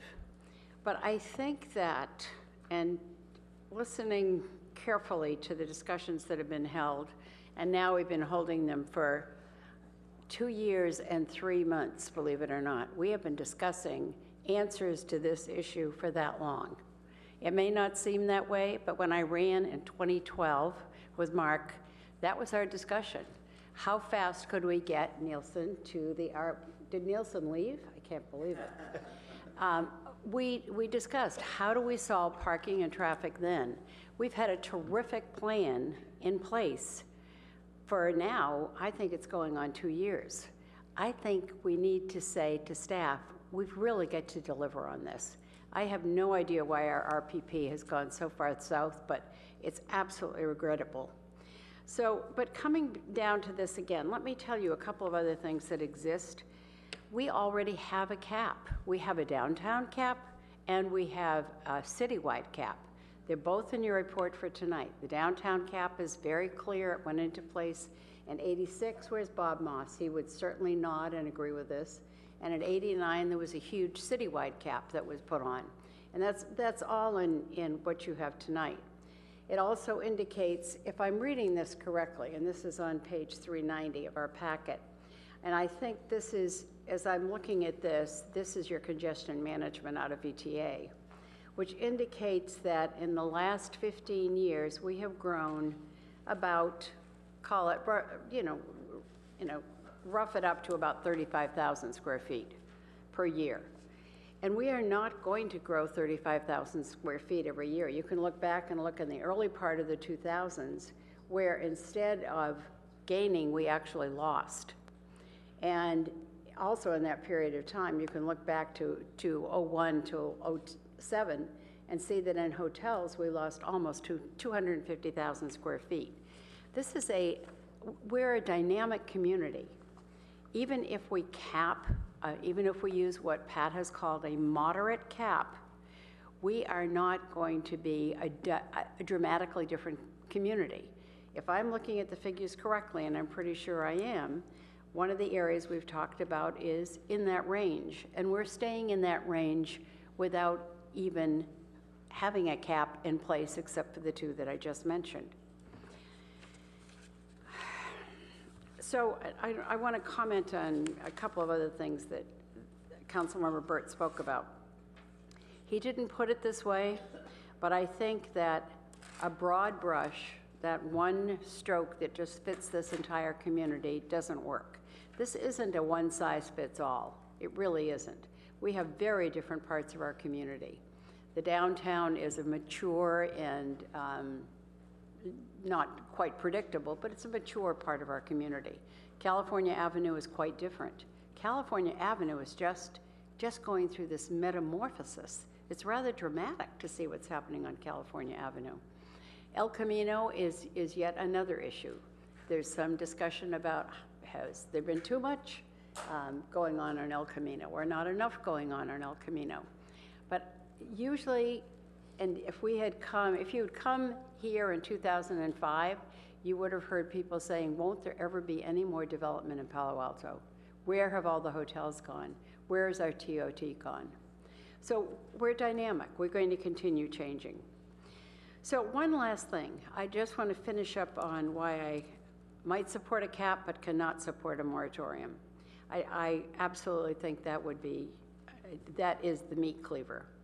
However, I think to say to that, when we are talking about whatever solution it may be, we have to think about how does that address parking and traffic. If we suddenly put a moratorium on tonight as an emergency measure, your parking situation will not be a whole lot better in the morning, and the traffic will probably be about the same. So as we look at this and look at how we go into the controls, let's also think about what it is that is going to make a difference long term. And I think the biggest difference is going to be the traffic and the parking and the TDM issues. Thank you. Councilmember Sharf. Thank you. So I also possibly could support a really specifically targeted cap. I couldn't support one if it was in the research park. I think people have made it, they have not complained about what's going on in the research park. I think we need to exclude that if we go that direction. I also think if we're going to do this comp plan process, we need really good information. We need to understand. So if we replace housing with office, do we worsen traffic? What is the percentage of people that, if they have ownership housing, like condos, that actually live and work in the city of Palo Alto, or do 2 people commute out because it's halfway through here? Are they moving for the schools? So what is good numbers? I think we need good data. What are the percentages of that? If people have rental housing, are they more likely to live in the city? And if we have office instead, what kind of traffic is that likely to generate? So I think we actually have to understand what we're doing and say to ourselves, what does this mean and what does this look like? It does no good for us to rail against office and say it has all these negative impacts. Frankly, if we build more housing, and housing actually has greater impacts. And we might decide to do that for very solid reasons of why you want more housing, but then we at least have to go into it and say we know what we're doing, and this is what we're doing. I think we also need to look really carefully at, if we have an office cap, about being a moderate cap and what that means, and how we are going to apply this to projects in the pipeline. I think that's a really difficult discussion, and we have to look at it carefully. And there are different places in the pipeline. There are people with approvals that haven't broken ground. There are people with no approvals. So I want that. And then I think we need to look carefully at the issue of nonprofits. There's very little space for office for nonprofits. Are we going to say that is under the cap, or do you get to exclude if you lease to a nonprofit? I'm assuming, I know Avenidas and the Junior Museum and Zoo are thinking of building, at least Avenidas is downtown. I'm assuming that would not be included in the cap, but there are those kind of issues I think we need to look carefully at. Are we going to include medical and dental stuff in the cap? When we talk about, we want to encourage retail, so we're not including retail, but there's that whole branch of professional services that you might not want to include.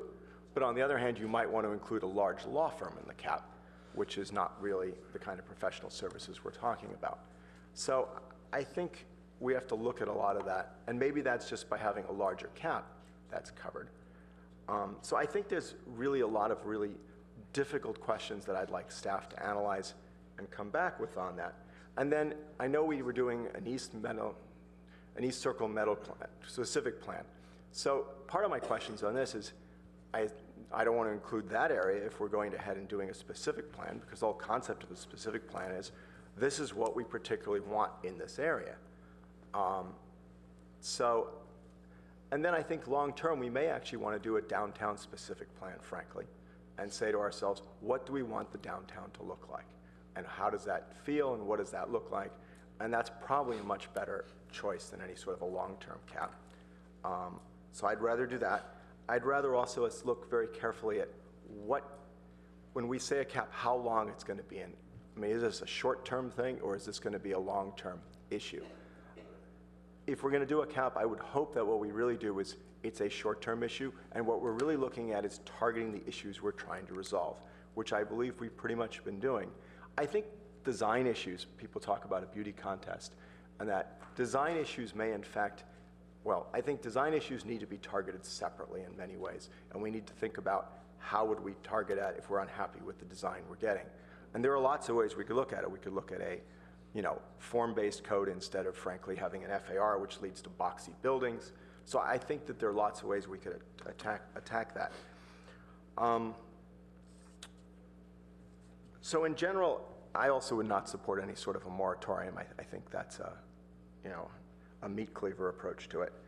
And I think that we need to really target what we're trying to achieve here and achieve those goals with as little unintended consequences as possible. Oh, and one other question for staff. We did have a period when we pushed housing development strongly. And I forget, was it 1990 to 2000 or 2000 to 2010 when Palo Alto's population grew more? It was 2000 to 2010, wasn't it? Where it grew substantially more than it had grown before. And there were a whole bunch of consequences that people looked at. And I'd like staff to come back and tell us, and to Councilor Schmidt's point about services and all that, what does it cost us, frankly, on housing versus office development? What does one office worker cost the city in terms of services? What does one resident cost the city in services? Thanks. So I see no other council member lights at this. Councilmember Wilbach.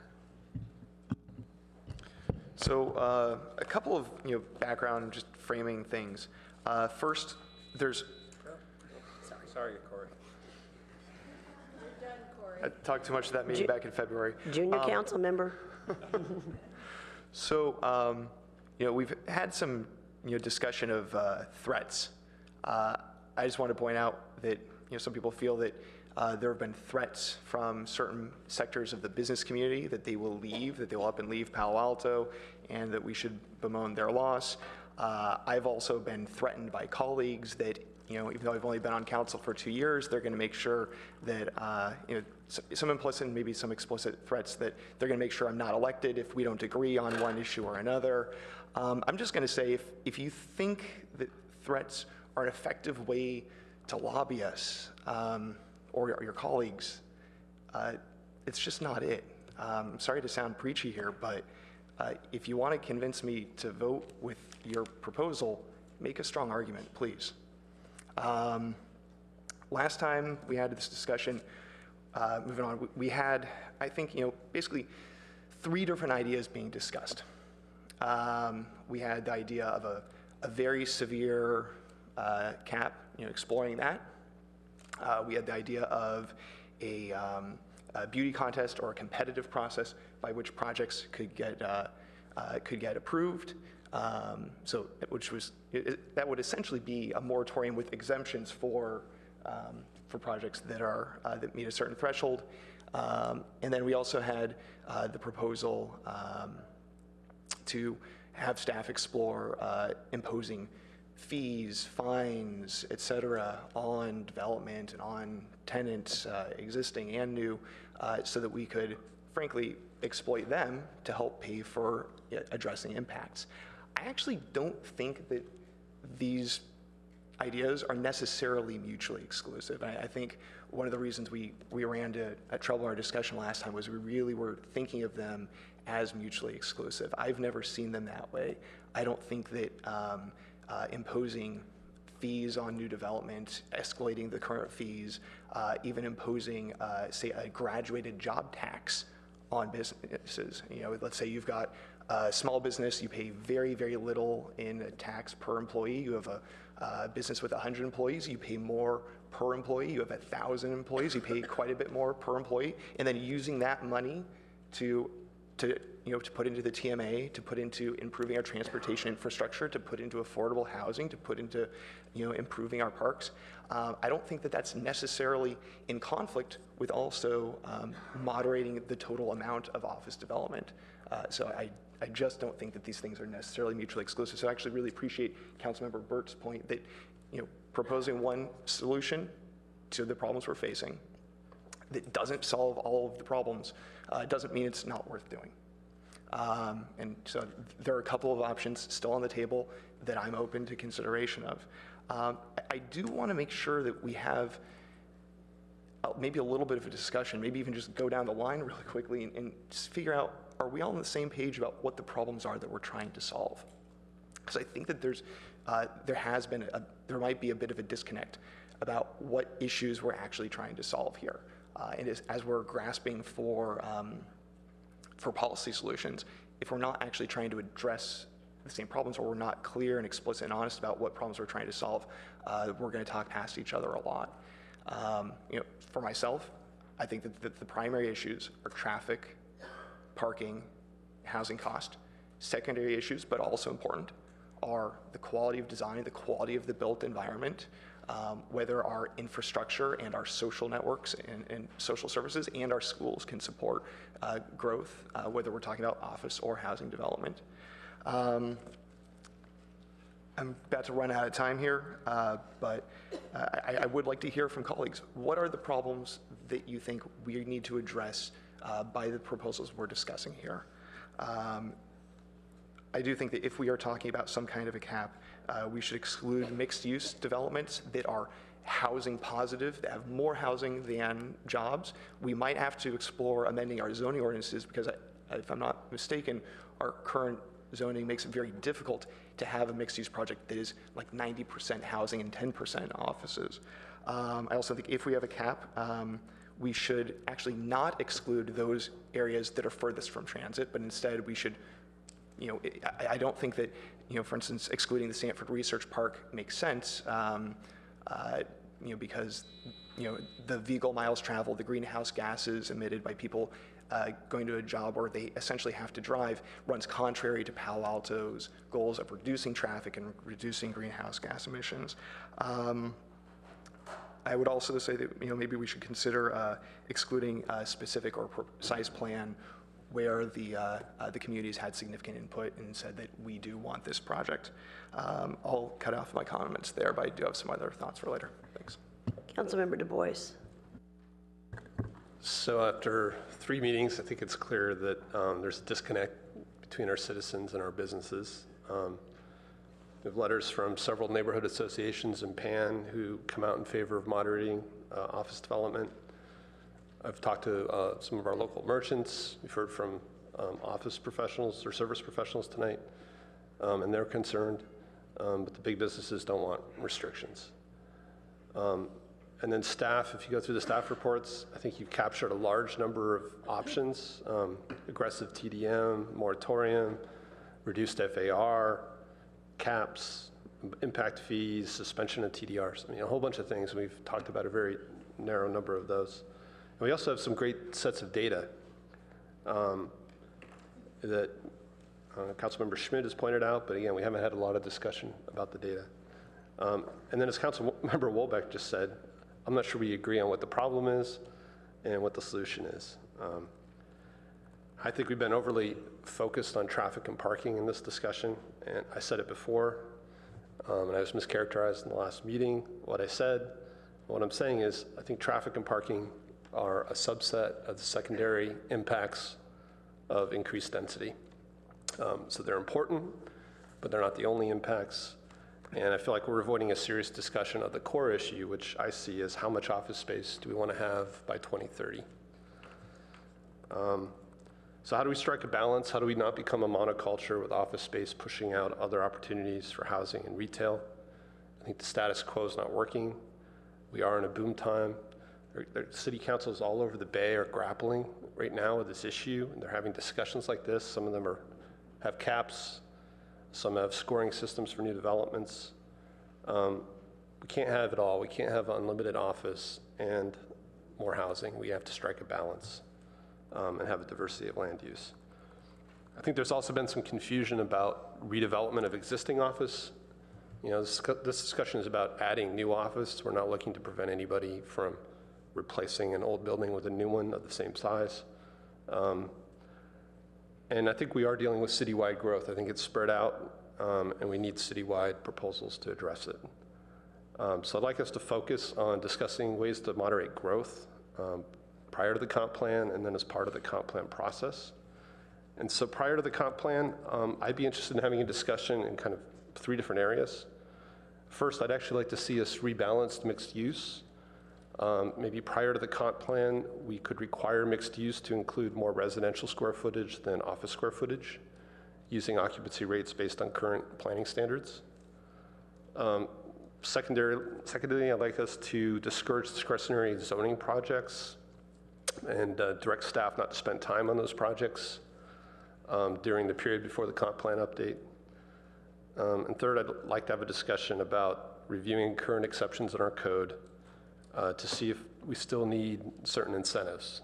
For example, seismic upgrades.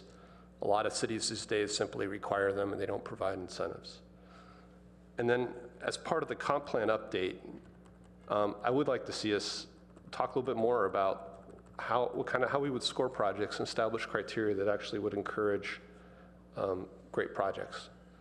And I think we have a great opportunity to test a quantitative approach prior to going into the comp plan. One idea I'd like to throw out is instead of a cap in terms of square foot, maybe we have this annual, I don't like calling it a beauty contest, I think it's kind of a scoring thing, but we have an annual cycle with an application time for office projects. We score the proposals, and then we allow a set number of projects per year based on the rank scoring. So instead of a cap on square foot, it would be a cap on number of projects, and we could base it on the quality of those projects. The last meeting, there were a few comments about how could we do that, how could we score projects. I'd suggest we include criteria that would award points based on several factors, lead sustainable development. You get points for using FAR below the zoning, setbacks greater than required by zoning. You get points for very strong traffic mitigation, including paying into a TMA. You get points for strong tenant occupancy limits, and maybe other quantifiable contributions to the community above mitigating the project itself.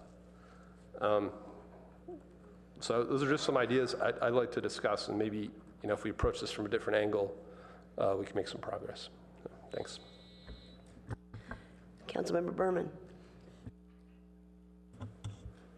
Well, so I disagree that this is a residents versus businesses discussion. I think that's a false representation of the comments that we've heard over the past 3 council meetings. And my understanding, side note, my understanding after our last conversation on March 2nd was that public comment was closed.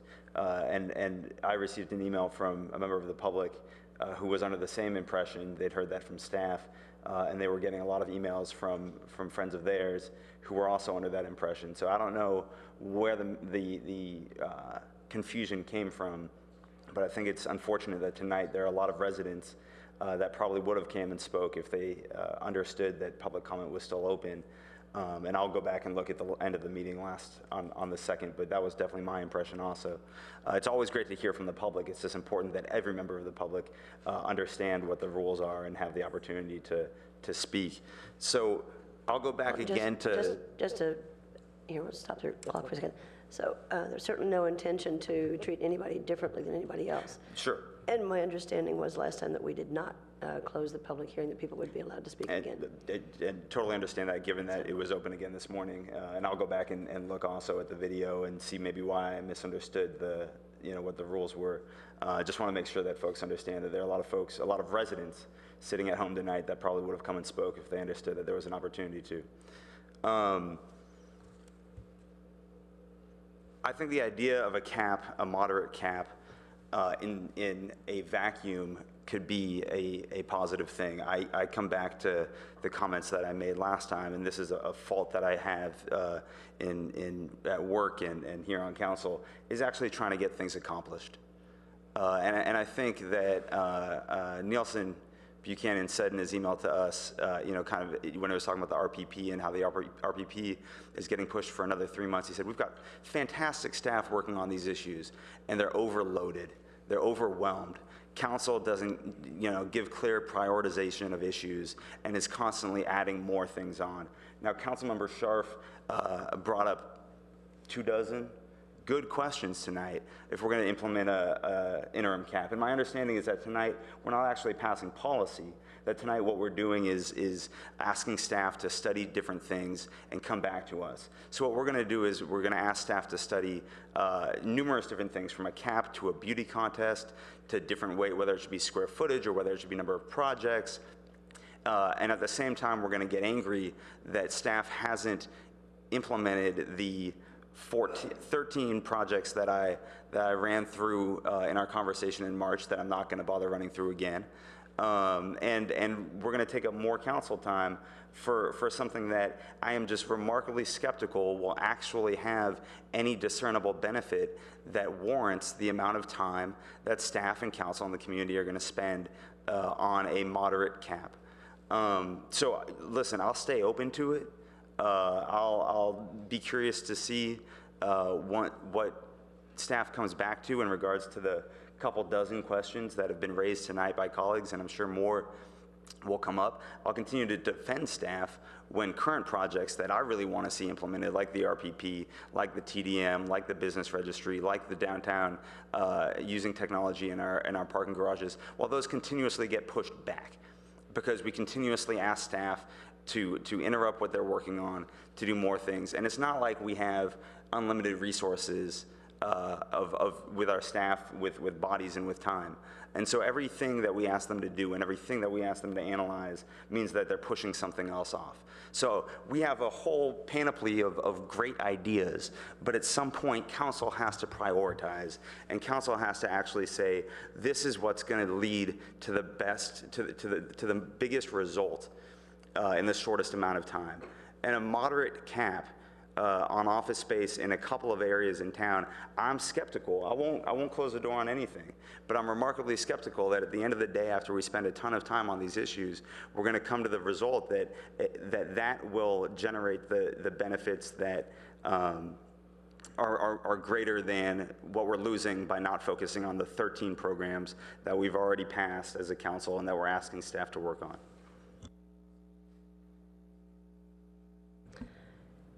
And I see no further lights by council members. So we can start to undertake motions.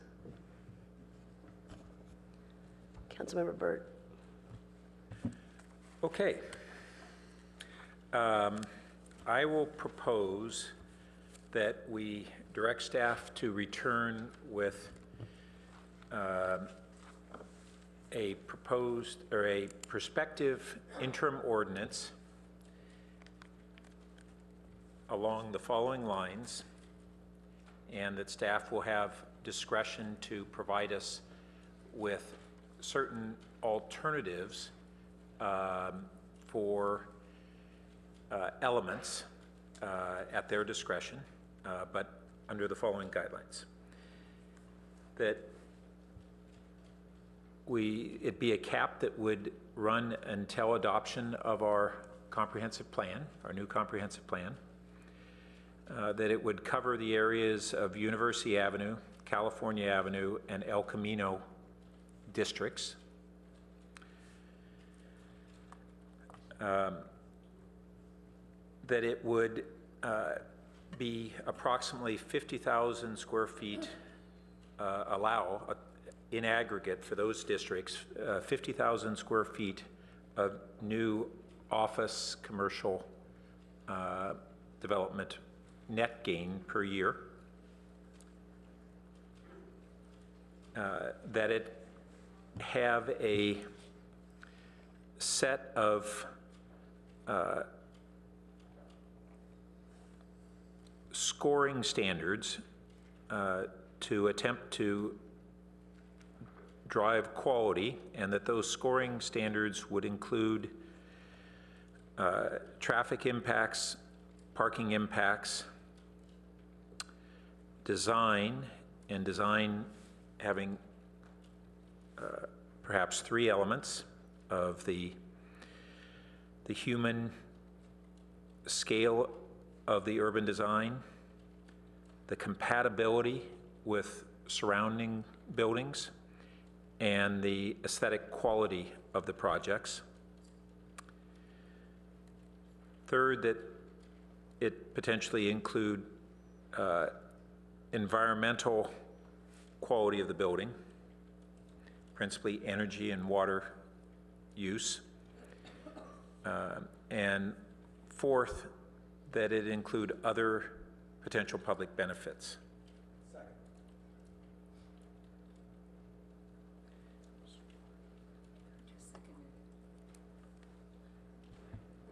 Councilmember Burt, when you've confirmed that your motion has been captured.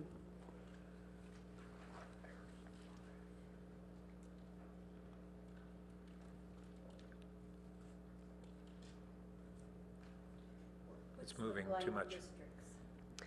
El Camino needs to be added there.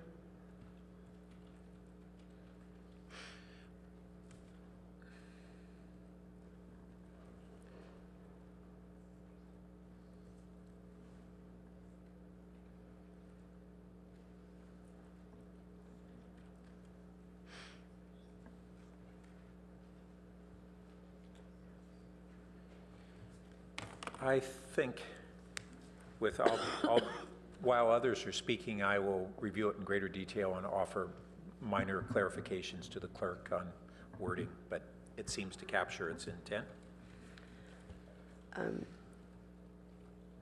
Under urban design, I don't see any list of the things you mentioned. Okay, well, I think if it's all right, while others are speaking, I'll go down, and then before we have an opportunity to vote on it, we'll have the wording clarified. Okay, Councilmember Sharif, would you care to speak to your second? Oh, I made my motion, but I'm sorry? I just want to speak to it as well. So I'm it's sorry, motion and speak I to thought it. you were passing along, okay. Mayor, staff question. Yes, Yes, sir. If we could just ask a quick question. I'm referring back to the questions that we outlined in the staff report that we would really have to know answers to prepare any detailed proposal. Some of these we can, with the motions, deference to staff discretion, we can take care of, but one of them in particular is kind of a big picture question, and that is about the pipeline projects. And I wonder if Councilmember good Byrd point. had thought about that.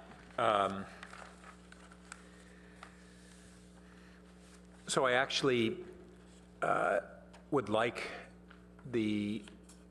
a range of alternatives on pipelines to come back to us for consideration at the next meeting where we review the ordinance.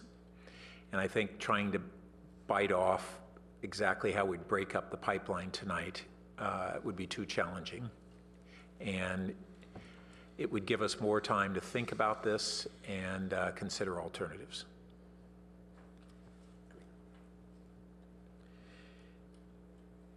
And I'll just add that I think that the cap on an interim basis is the more clear thing to do right now, and it will really give us an opportunity to learn what would be a right structure and scale of a cap going forward in the comp plan. And frankly, I think that we would have an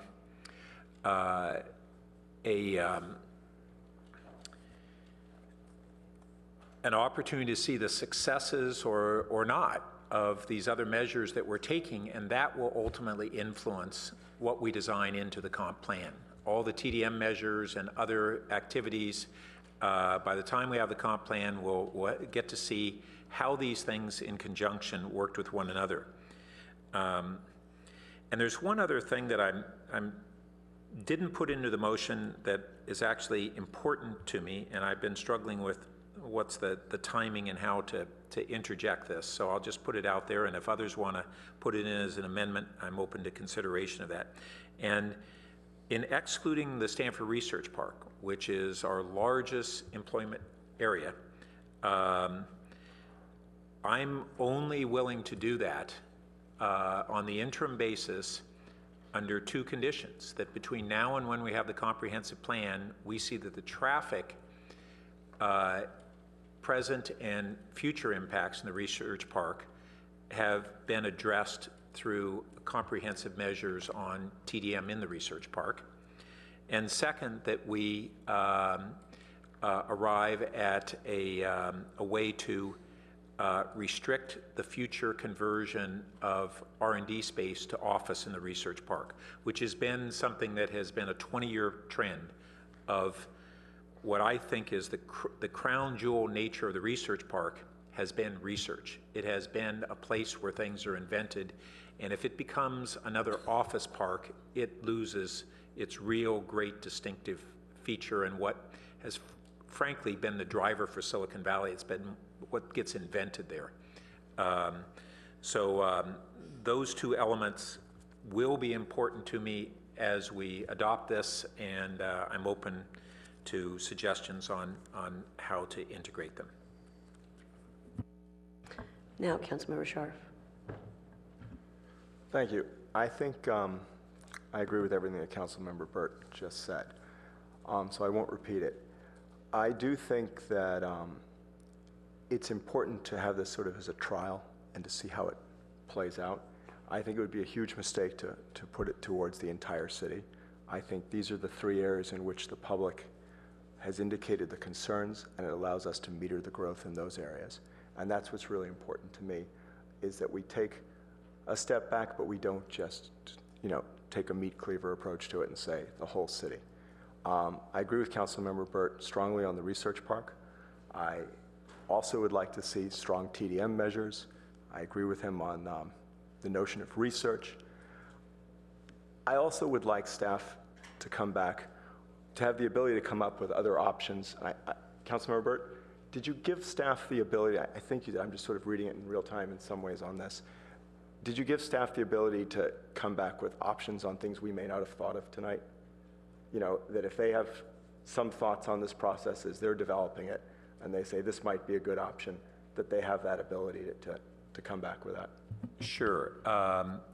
And we can simply add under the following guidelines and other aspects that staff recommends for consideration. Yeah, that would be great. I think this is thoughtful, and I think it moves us forward in a direction that's good for the community and is a fair compromise for the way we're looking at things at the moment. Thank you. Councilmember Ness. Oh, I can't help but pick up on that. There is no question that politics is always the art of the compromise, as somebody sang and discussed and so forth a long time ago. I think this is a good compromise. I'd like to just go through 2 or 3 of the things that are here. The fact that it'll run until the comp plan is adopted is really important, because the most important part of this to me is that we need to have the city involved as we develop the comp plan, as we go through the summit, as we continue to massage this in such a way that it really does fit what is going to happen over the next, whatever length of time this comp plan will run.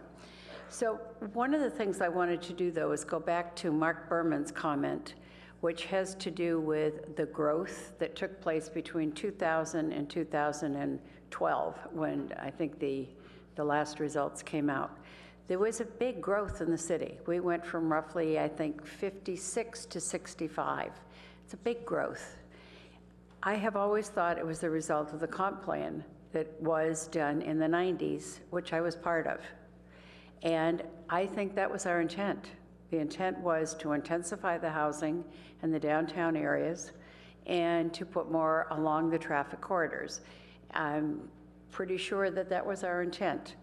And I think that was important, and it's important to recall that, because we may be wanting to stay at the same size as we are as a city. I know Mountain View has said they're going to grow. I think Menlo Park will as well. But I think inherent in this somewhere needs to be addressed. How much do we want to grow? So, Mark, I think that was a really good point, and one that we shouldn't forget. I think the 50,000 square feet, looking back at history, this is pretty much going along with what history has said we have done over the past 15 years, if not the past 30 years. I also think, though, we have to remember we still have 2 caps in place. So as we go forward, we need to figure out what do we do with those 2 caps that are still there. So I'm looking at Hillary when I say that, and how does that define or redefine those caps? The parking, the TDM, I just think we're headed in a really good direction. If, as you said, Mark, we don't keep getting distracted. And we do. We're very distractible. And it's difficult to keep us right on track so that these continue to happen. The human scale and so forth, those will be an interesting discussion, because I know that sometimes architecture and compatibility is interpreted differently, so we'll have to certainly ferret out just what we mean by that. The environmental quality, I think that's an easy one. We have good ways to quantify that. Other potential public benefits, I don't know what those might be, but I think that would be a really good idea. And I think it's today I was reading about San Francisco that originally did start with a beauty contest, but I think has gone to something more quantifiable now. So we probably want to look at exactly how we're going to go about doing that. But I think this is a good motion. I appreciate Council Members Burt and Scharf bringing it forward, and I think it gives us a really good place from which to start developing the comp plan and taking it to the summit and for the rest of the meetings that will take place regarding the plan. Thank you. Councilmember Du Bois. I'd like to offer a friendly amendment. I'd like to add strong tenant occupancy limits as one of the criteria considered in the scoring. Can you clarify that? What are they? Well, I'd like the staff to come back with some ideas, but essentially including some ways that we can talk about the intensity of use in the new building. So basically specifying. Well, I think limits. that remains a really big, important discussion. I'm not quite sure how it would conceivably be folded into this particular measure. I have other ideas on how to address that going forward. I guess I'm thinking as part of the scoring, projects would propose their proposed occupancy, and that would be considered as one of the factors. Okay, I'm game to have that as one of the elements that staff would bring back for consideration. So let's put it under staff to address a range, I'm sorry. Just like after environmental quality, before other benefits, just as one of your list. Okay. Okay, let's put under 6, put potential, how did you describe? Tenant occupancy limit. Potential tenant occupancy limits. Mayor Holman. Councilmember Sharf, hold on. Well, first you need a mic. Yeah. I might be willing to do different language on that. I'm close to what Councilmember Burt said, that staff comes back to explore as part of the scoring, not as part of the scoring, intensity of use. Yeah. Because frankly, it's okay. Wait. He just said that's okay. Yeah, that's the section we're in, though. So I'm not sure. Let's be. I mean, all of these are going to be considerations for the scoring. So what language reflects what you were describing that's different from? Can I offer something right now too? We are not making decisions tonight. Right.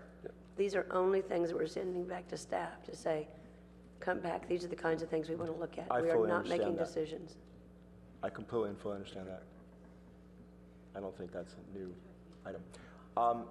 I think I said I was willing to go with potential intensity of use as a scoring, not occupancy limits. Okay. Yeah. Yep. That's acceptable.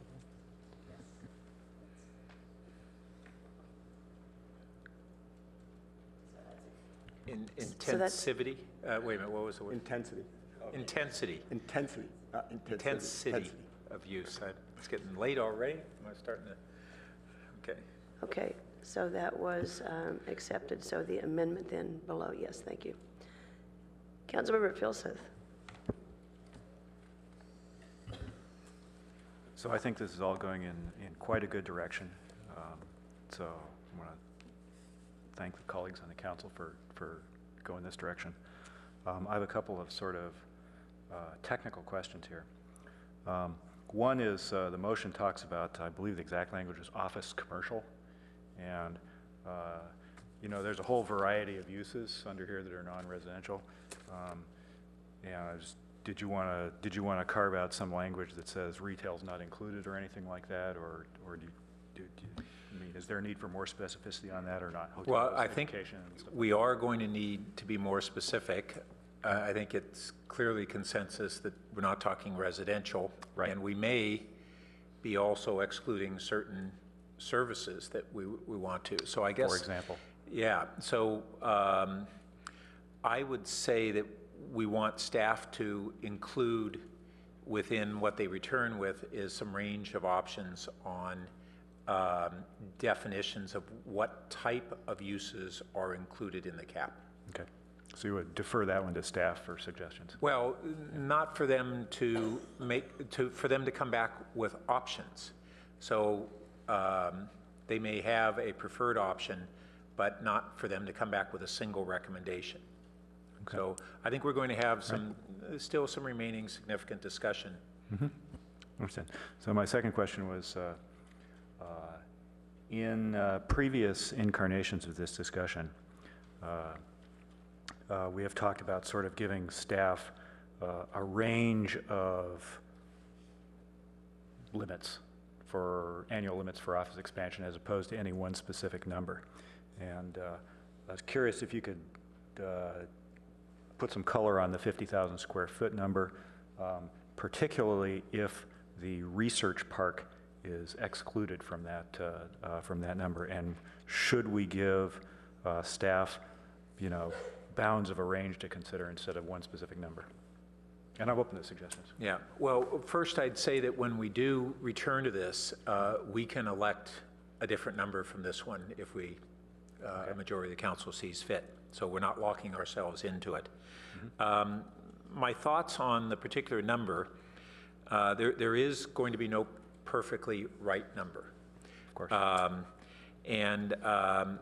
What my primary objective is that when I look at the problems that we've had, they're about boom years getting out of control, and that we don't have control on the pace of development as well as the impacts. And what this reflects actually an average year and not a boom year. Mm-hmm. And so if it's adopted, it would actually essentially create a new lower average for those zones, because the averages include downturns that are going to happen that have no net new office. But it's an attempt to have enough office growth to allow a certain amount of flexibility, and that we would still be dynamic, but clearly rein in the periods where we have excessive growth. And frankly, it's something that we'll try on for size. Mm-hmm. I mean, we really don't know how successful our efforts at addressing our traffic and parking impacts are going to be through the other measures that we have already adopted in principle, and certain ones of them already in programs. And so it was an attempt to pick something that is roughly in balance between those different objectives. I understand. The thing that struck me looking at that number was again, it depends on what we include, right? Is it just office R&D, or is it also medical and and so forth? But the long-term average is 34,000 square feet a year. The last few years is 67,000 square feet a year, but again, that's citywide and also includes the research park. And so, I think. I'm sorry, where are you pulling that? I'm looking at packet page 390, is that what it is? Okay, that one. So if you look at office R&D, the average annual growth from 2001 to 2015 is 34,300 square feet per year. So that's citywide. Okay, so let me, I did have thoughts on those two different numbers. I don't think those are the most useful averages. Okay. So when we had,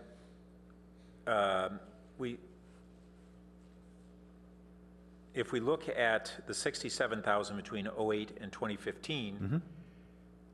and then compare the last 3 years and what's in the pipeline, right, we really have two different blocks. We have, I'll call it 2012 to 2016 at probably over 100,000 square feet. Uh-huh. And we have 08 to 2012 is probably under 50,000 average, just roughly.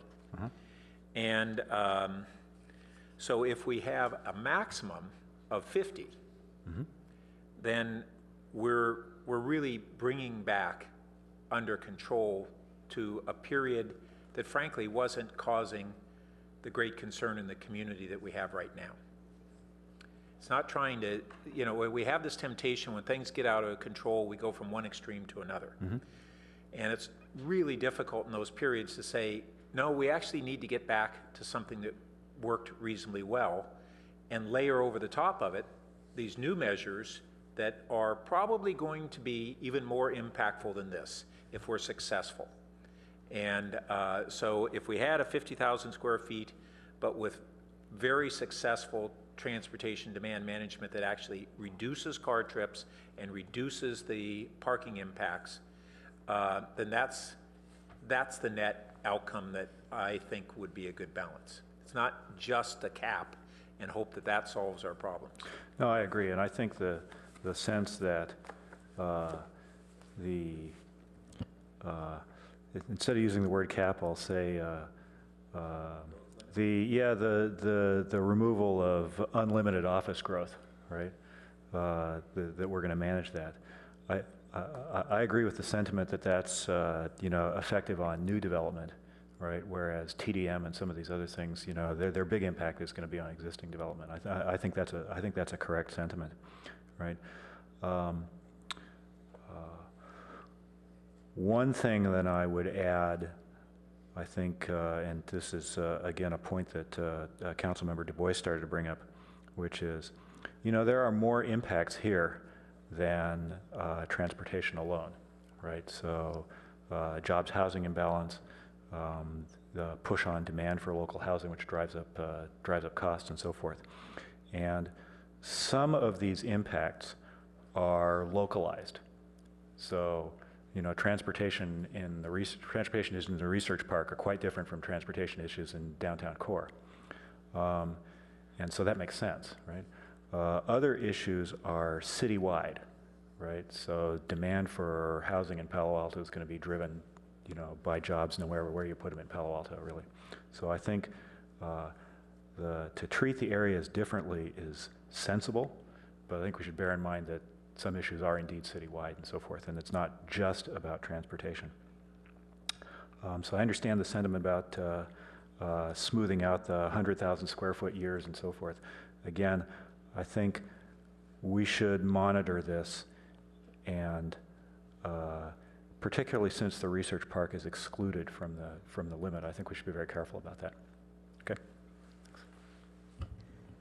Councilmember Berman. So I just have a couple of logistical questions. So the current timeline to adopt a new comprehensive plan was by the end of 2016. Is that correct? That was the goal?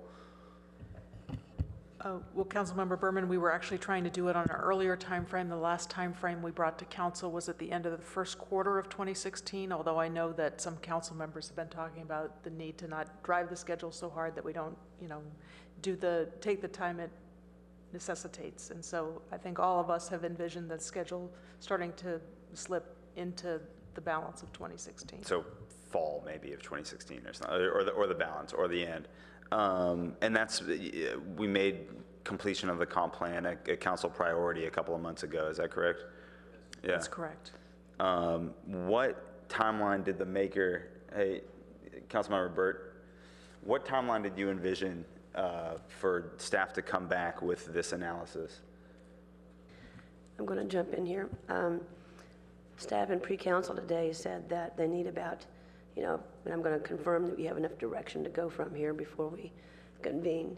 Staff needs about 30 days to get FPPC feedback on conflicts, and the next date that we have available on our agenda is May 5. Well, so it'd be 30 days to get FPPC comments, but is that 30 days to do this analysis of all of these issues?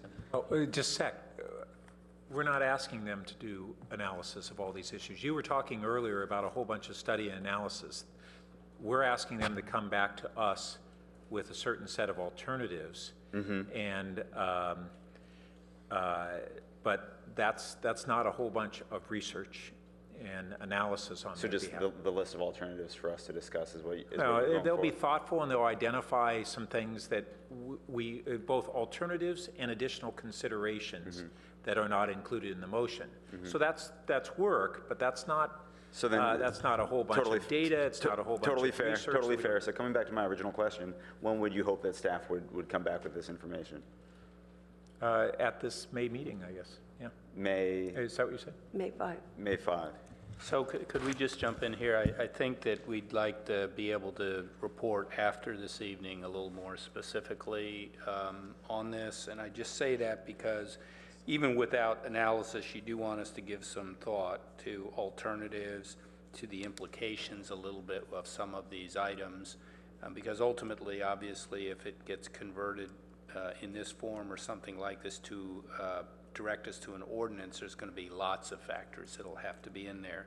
And I just say, even if you said 30 days from now, I mean, that's almost the beginning of May. We've got an 11-day lead time to get something out in a packet. I mean, we're very easily into end of May, and I just think I'd feel a little bit better with the council. Clearly, you're going to tell us that this is important because it's a series of steps to even get to a potential action. But if you would let us be able, over the next week or two, give you a more definitive schedule, I think that would be to everybody's advantage. Okay. And our comp plan summit, that's on May 30th, correct? So I can't imagine that we as a council would come to any definitive conclusions on these issues before the summit. I'm not asking questions right now. But that would seem to be an interesting order of things. We'd have to, as a council, would have to hash out all these issues, and there are a lot that have been brought up, and I'm sure, the list of questions and issues will multiply when staff comes back. And that has to be crafted into an ordinance to develop an actual cap, which I imagine we probably won't. Maybe we can, but I'd be surprised if we were able to adopt that before our summer break, while we're also doing budget issues. And if the hope is to be able to analyze the impact of the cap before we adopt the next comp plan, which will be within maybe a year, I think probably at the most of actually adopting a cap, this interim cap. And then let me ask a question of staff. Are there people just kind of hanging out, waiting for something to do? Or to be more specific, what initiatives will fall by the wayside as this list of things is being discussed and brought back and taking up council? And I don't expect an answer to that, because I know you'd have to look at all the different timelines of the projects you're working on. But I can't imagine you can continue to do this and execute on everything else we're asking you to execute on. Well, we're pretty sure that council won't have any additional new directives on any other subjects. Not over the next couple of months. Councilman Berm, if I might just interject something here. So I just want to make sure we're looking at this and thinking about this in the right way. What we're looking at in this motion and what would be coming back to us are interim measures. So they're not like we're going to have identified every absolute impact of these. But the goal is to... They are interim measures. I understand that it's an interim measure, but the goal, am I correct, is to have an ordinance that places a cap, correct? Yes. And to come up with that ordinance, we have to discuss all of these issues, correct? Yes, I just want to make sure that you weren't expecting that we're going to know every single impact of every single consideration here. No, but I did. Before we adopt an ordinance. My understanding was that part of the clarity on benefit. But my understanding was that part of the benefit of having the cap, as I believe, correct me if I'm wrong, but Councilmember Burt said, was that it could help us drive the comp plan. What ended up being placed in the revised comp plan. Yes. So that's all I was getting at with that comment. Was, just as long as we're on the same page there. Okay, yeah, was in order to get that benefit, we would have to see some results. And so there would have to be time to see some results. And I'll be honest, I'm not opposed necessarily to a lot of the stuff that's in here. I think that 50,000 square feet for University Ave, Cal Ave, and El Camino Real might be a pretty reasonable limit. I fully agree with Councilmember Burt that we do have a problem of spikes of development in our community. And that's something that I've talked with staff about in certain parts of town. And so I think those are all reasonable. I just don't see how we're going to do this and do the comp plan and do the efforts that I think we all agree will have probably a bigger impact on the issues that are frustrating our residents the most, which is traffic and parking. And frankly, at the end of the day, that's what I want to accomplish. Is I want to reduce the amount of traffic and I want to alleviate the lack of parking. And I don't know that spending all this effort on this is going to accomplish that goal. Vice Mayor Schmidt. Just to follow up for what Councilman Berman was saying, March 2nd, we voted a $154,000 consulting contract for PlaceWorks. and they were going to look at the fiscal impacts of comp plan scenarios. Now, and it was a 12-week program, would end at the end of May. Would they be looking at this as a focal point of what they're doing?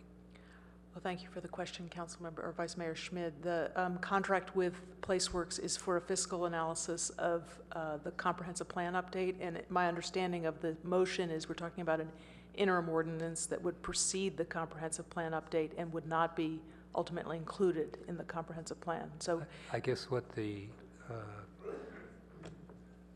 description said, they were going to look at the alternatives identified for comp plan alternatives. Now, there are no alternatives identified for the comp plan. Here, at least, is a concrete alternative. So what will they look at? Well, I guess I was hoping that the council would get to that question this evening of which growth management scenarios the council would like us to analyze and consider as part of the comprehensive plan update. But my understanding is that this is intended as something that would happen before and until the comprehensive plan is updated, but not as part of that. Okay. Okay. I think this is an important clarification. Hillary, it's not instead of what we would do in the comp plan, nor is it binding to what we would do. But it does, I think, reflect a direction that is a draft direction for the comp plan. The intention of the interim ordinance is that it doesn't bind us to do that. It gives us the ability, when we finally do adopt the comp plan, to say, this worked partially, this didn't work at all, and then determine it. But it's not instead of what we're considering for the comp plan. I think, if anything, it reflects our best current thinking of the direction that we're headed. Well, thank you for that clarification. I guess I was responding to the portion there that said until adoption of the comprehensive plan, but that's good to know that this could be something that prefaces or leads to a control in the comprehensive plan, a control on growth. The scope that was referenced by Vice Mayor Schmid on the fiscal analysis is looking at the potential fiscal impacts of moderating employment growth in a variety of ways. So this could be one of the ways that accomplishes that end, that results in, that's fed into the analysis, that we could give the council and the community some read on what the impacts would be. But it's not the only one they would look at. It's not the only one, and the analysis, frankly, it just can't be all that specific. It's going to be a general analysis of strategies that moderate the pace of employment growth. Yeah. Okay, and just a note on the pipeline.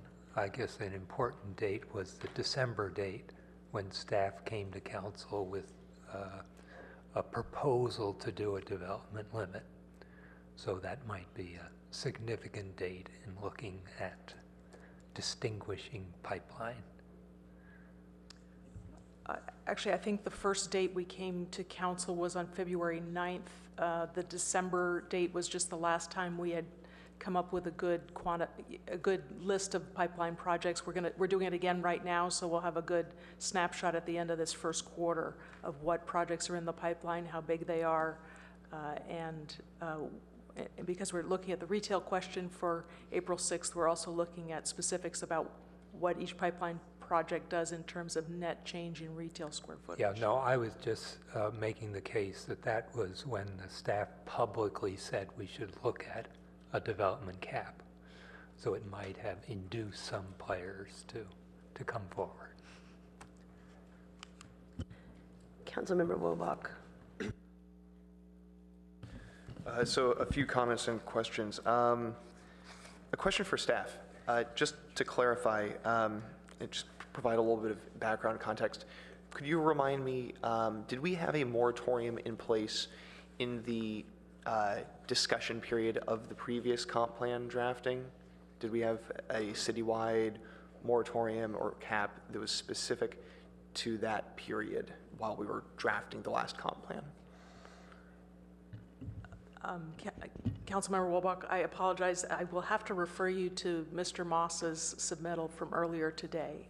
He has the history on that. And I'm not sure if it was concurrent with the comp plan update, but there was a period, according to the materials he submitted, where there was a similar effort to moderate the pace of change. Okay.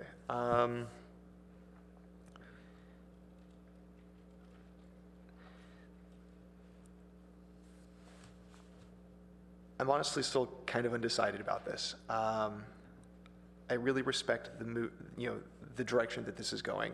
I respect that, for a lot of reasons, office development has been, especially unbalanced office development, without the transportation infrastructure to support it, without the housing to support it, has been very harmful for Palo Alto. It's been really hurting a lot of Palo Altans who can't afford to live here, or who are overcrowding, or spending vastly over 30% of their income on housing. And it's very impactful for people who suffer with the traffic and the parking disasters we have. I share the concern that this will not solve all those problems. But again, I recognize that this isn't expected to solve all those problems. I think this is a motion that focuses on other priorities, the design, the quality of design, the aesthetics, which I think are important, but for me, they are secondary to the traffic, parking, and housing costs. I have deep misgivings about excluding the Stanford Research Park and other parts of the city and imposing a cap exclusively on a few areas. Those areas, as I mentioned before, the areas that are targeted by this are those areas that are closest to transit. And so we're hoping that there will be significant transportation demand management implemented with new developments. We're also asking that it happen in the places where it's hardest to do that. I think that this will have a negative impact on greenhouse gas emissions. I think this will have a negative impact on total vehicle miles traveled to Palo Alto, including across Palo Alto. If somebody's going to the research park from 280 less, but if they're coming from 101 to the research park, or wherever else we do allow new jobs to go in. So I do have misgivings about that.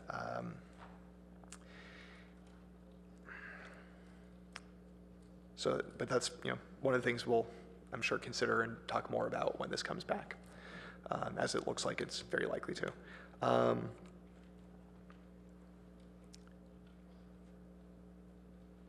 As far as the reasoning for for targeting the cap at these areas, the reason that's been given is those are the areas people are upset about growth. Well, those are the areas where we've wanted growth, so that's where we've been having growth.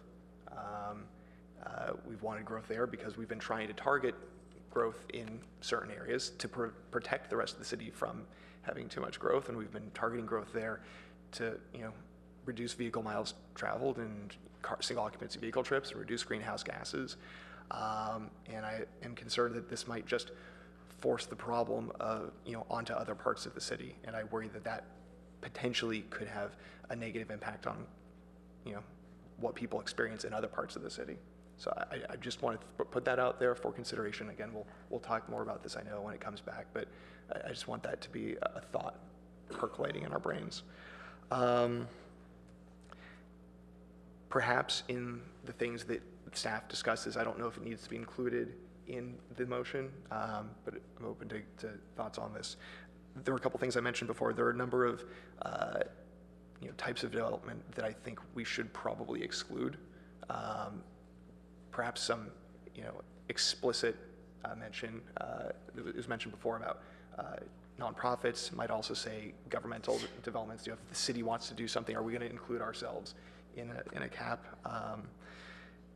If there's a mixed-use project that has more housing than jobs, is that something that we want to be included in the cap? So I think that those things, should definitely be considered when this comes back. So I'd encourage staff to include those perhaps in the areas where you have discretion. I don't know when the right time is to do it, but I think that before we pass something like this, we should do a study of fiscal impact for the city. What's the fiscal impact going to be? It could be positive, it could be negative, but it's complex, and I think we should be very thoughtful about that before we implement something like this. I think we should also do a study of what the impact of this would be on retail. We've had a number of retailers who we've all said we're in favor of protecting, and we're also simultaneously working, thank goodness, on attempts to protect retail. But we had a number of retailers come and speak pretty strongly against a cap, and at one of our previous meetings, and by limiting job growth, office growth, which I think there's a lot of positives to it, in downtown Cal Ave and El Camino Real, that could stifle customer base for retail. Might be worth it, might not be, but I think we should be thoughtful about that. So I actually think that Schmidt's question, Councilmember Schmidt's question about PlaceWorks is maybe worth considering whether now or in the future, whether we want to add on to the contract or add a new contract with PlaceWorks or somebody like that to do that fiscal impact study or to do a retail impact study to not place an additional burden on staff. Again, I'm not saying we have to do that right now, but I think we should be thinking about that. As far as the timeline, I'd actually propose a friendly amendment that rather than running until the new, instead of saying that the timeline would be until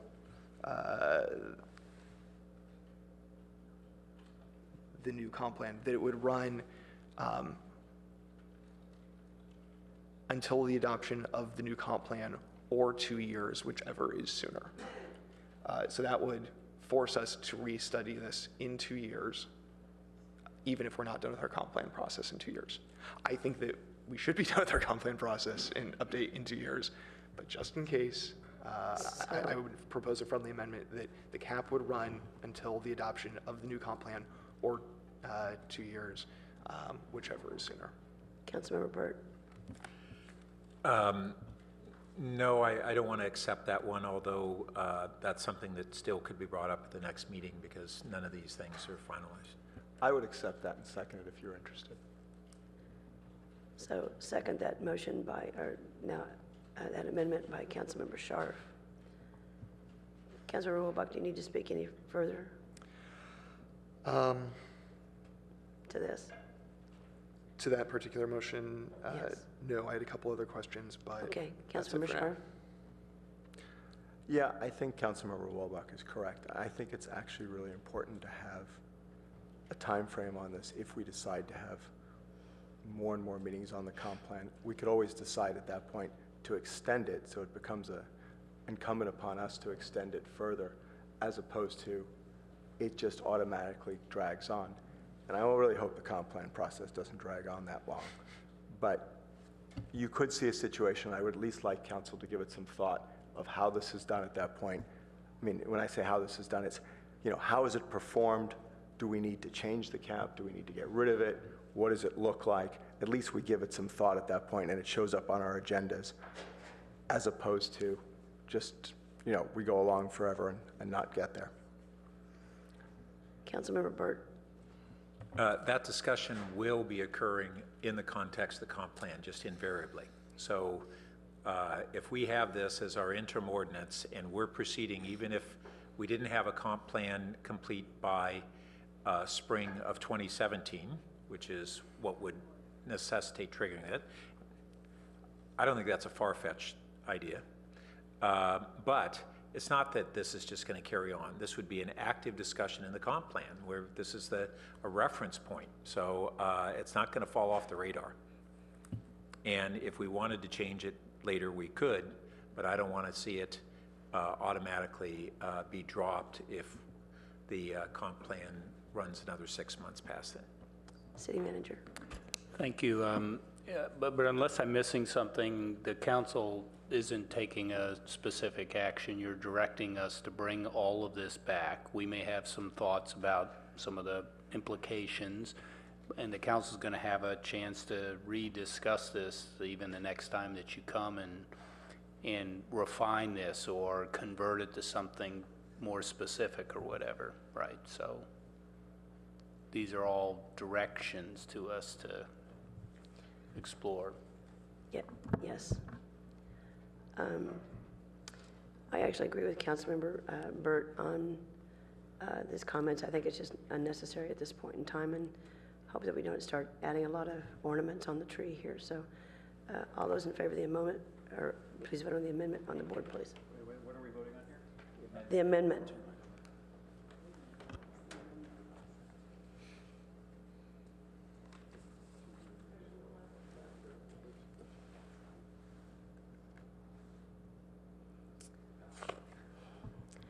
And that amendment passes with council members Filseth, Holman, Burt, and Du Bois voting no. Okay, so returning to Councilmember Wobach.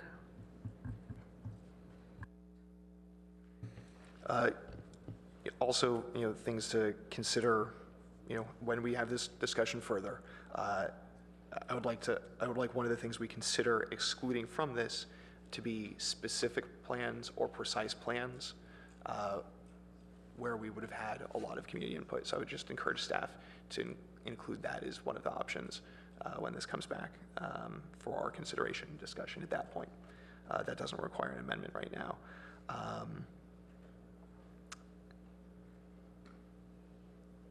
Yeah. Well, I actually think that if something that clear, if we want staff to give that as an alternative, then we should include this in the motion. The motion's not going to restrict them, but it's giving them the guidance, and if we want that as an alternative, I'd accept that. Okay, yeah, well, actually what I'd say is if it's worth including, then I would propose that staff include consideration of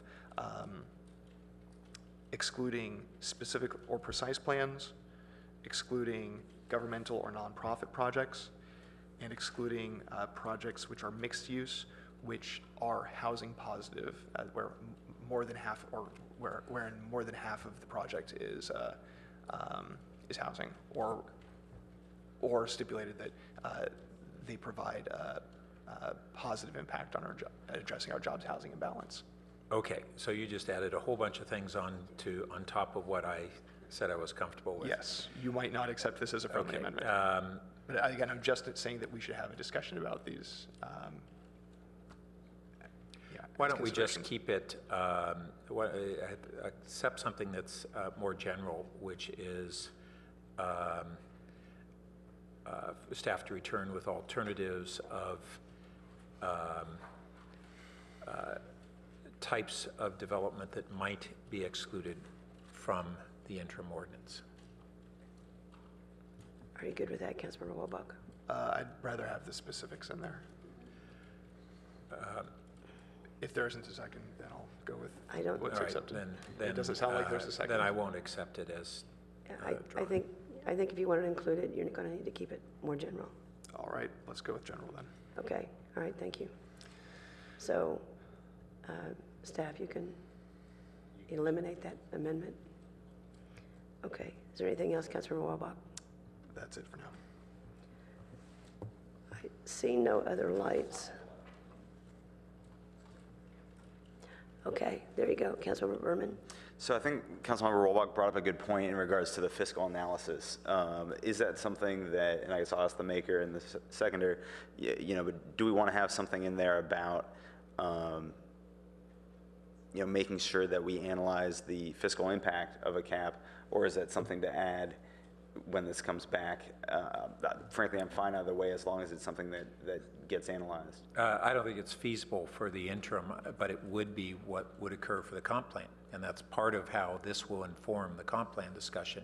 That's what Councilmember Schmidt was asking about, is how do we have the fiscal analysis, make sure that it have a range of alternatives that would include something like this. So I think that will be appropriate as we look for the comp plan, but doing some full fiscal analysis for an interim ordinance is just a way to slow it down and kill it. So I'll accept that argument. I'll think about whether or not I feel like introducing it back when this issue comes up again, and whether or not I think that's something imperative for me to possibly support a cap if we move down that road. an interim cap if we move down that road.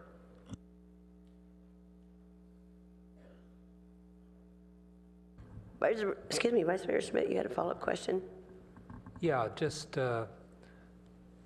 Director Gittleman, my understanding is the PlaceWorks contract was 12 weeks. It started beginning of March.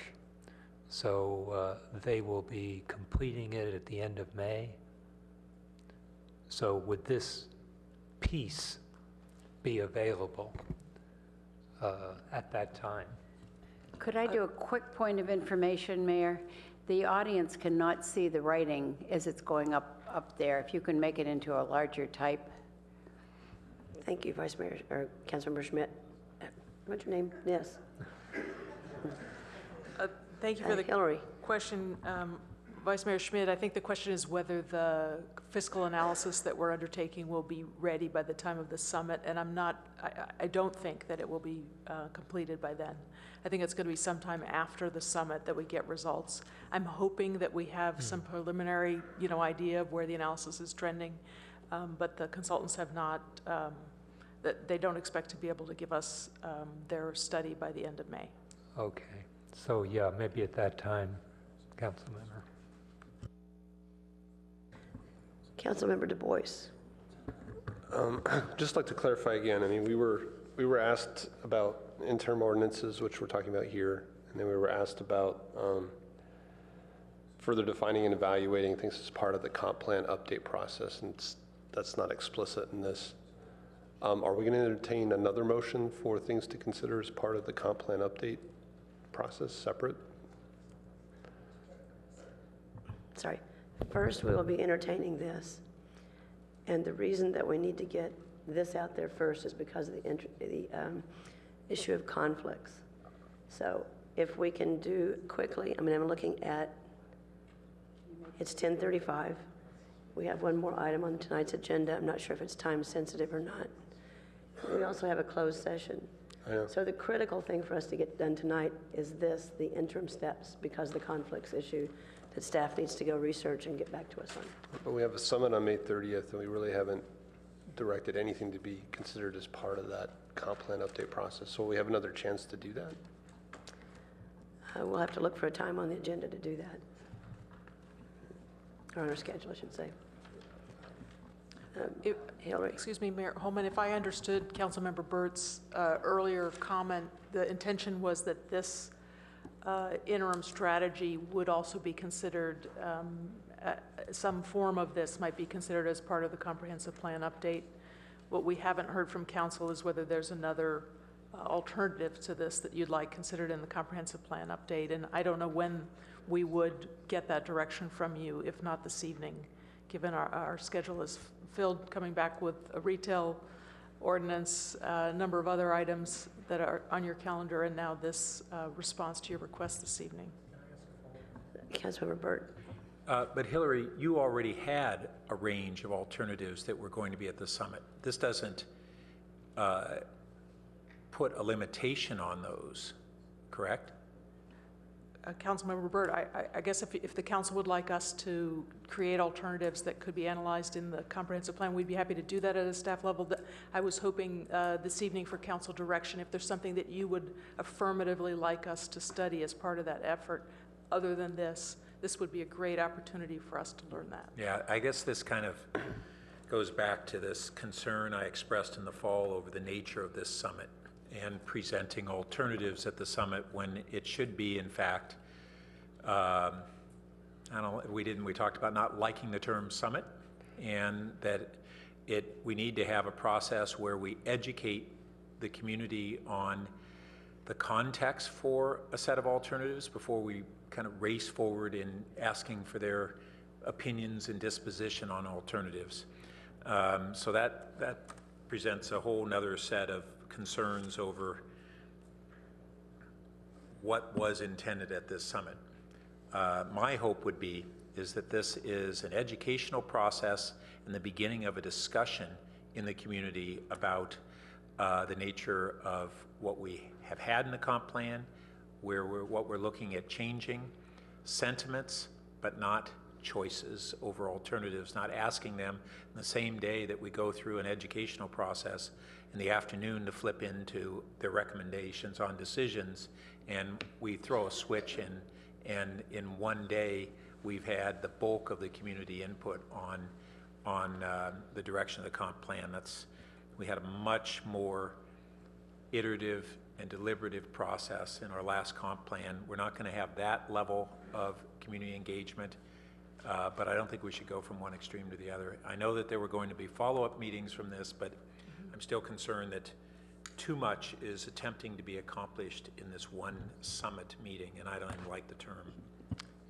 Mayor Holman, if I can just respond, I think I agree with Councilmember Burt. It would be premature to expect us to actually delineate and make choices at this summit. The idea is to frame what some of the big issues or questions are that we're going to have to address as part of the comprehensive plan update.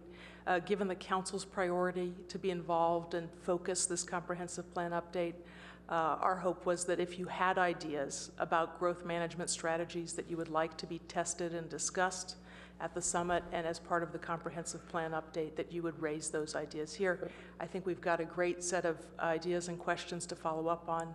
The only question I have is if there are others that you would be interested in us putting on the table and getting some input on at that summit and in the work sessions that would follow. So to complete my thought, if I could.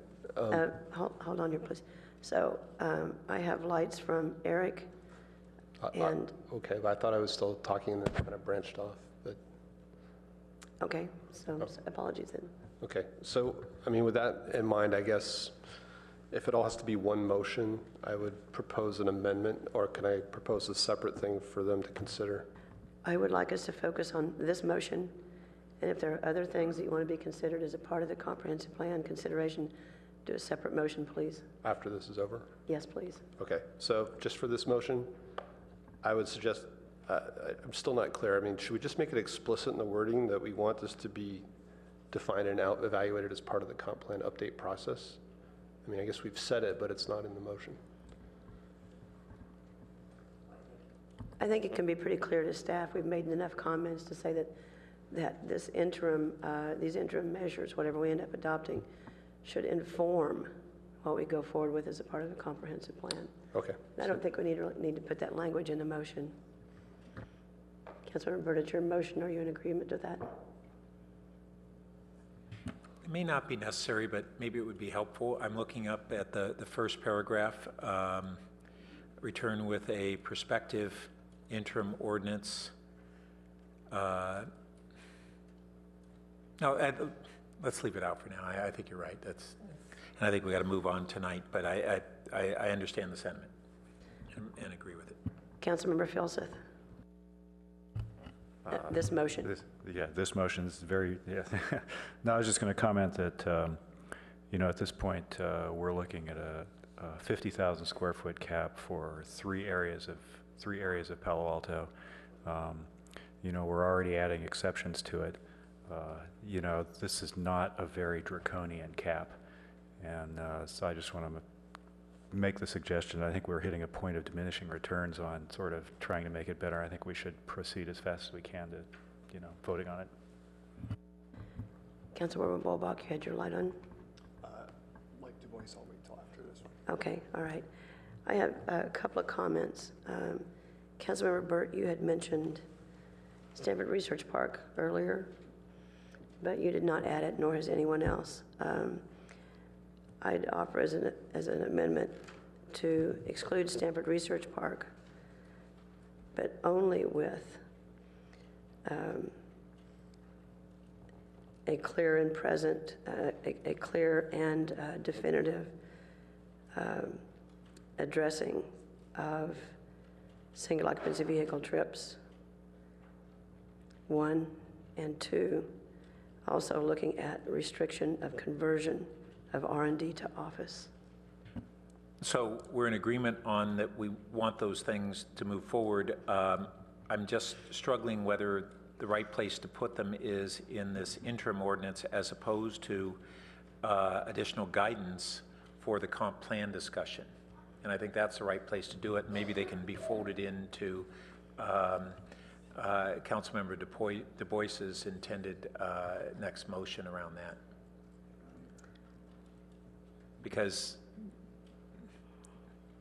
yeah, giving additional descriptions on what's not in here as part of what's in here, and those wouldn't be enacted, presumably, I mean, they wouldn't be, they may start going into place, but the intention is to get them in place by the time we adopt the comp plan, and that would be a basis for whether the research park remains excluded from any consideration of a cap in the comp plan. So they're part of that comp plan, not part of the interim ordinance. So for my purposes, I'd like to see progress prior to the comp plan. Well, I would too, and I think that can be part of our direction, is that when we come back on this or in this other one, is that the sequence that I'm seeing is that between now and the comp plan adoption, those two measures begin to move forward. And by the time we have the comp plan, they're solidified. Okay, I can go with that. And then there's one other thing that I wanted to see if you as maker of the motion would consider, and it's something we've talked about a fair amount, is when staff returns, so that amendment can go away. I'm withdrawing the amendment. We'll hold it for later. Is the consideration of reduction of CN FAR.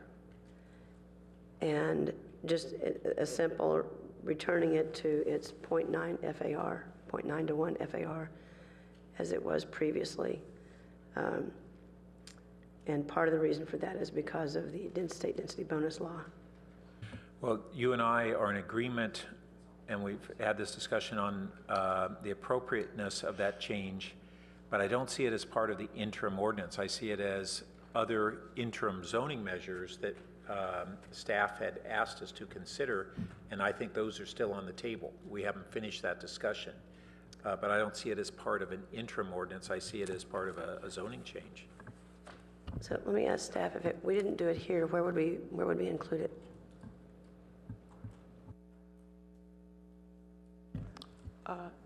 You know, at the next opportunity, we have to discuss additional interim zoning changes. I guess that could be on the table. I mean, the reality is that we only have so many hours in the day and so many council hearings in which to craft interim ordinances and permanent strategies and comp plan update programs. So I'm not aware of another opportunity to include this.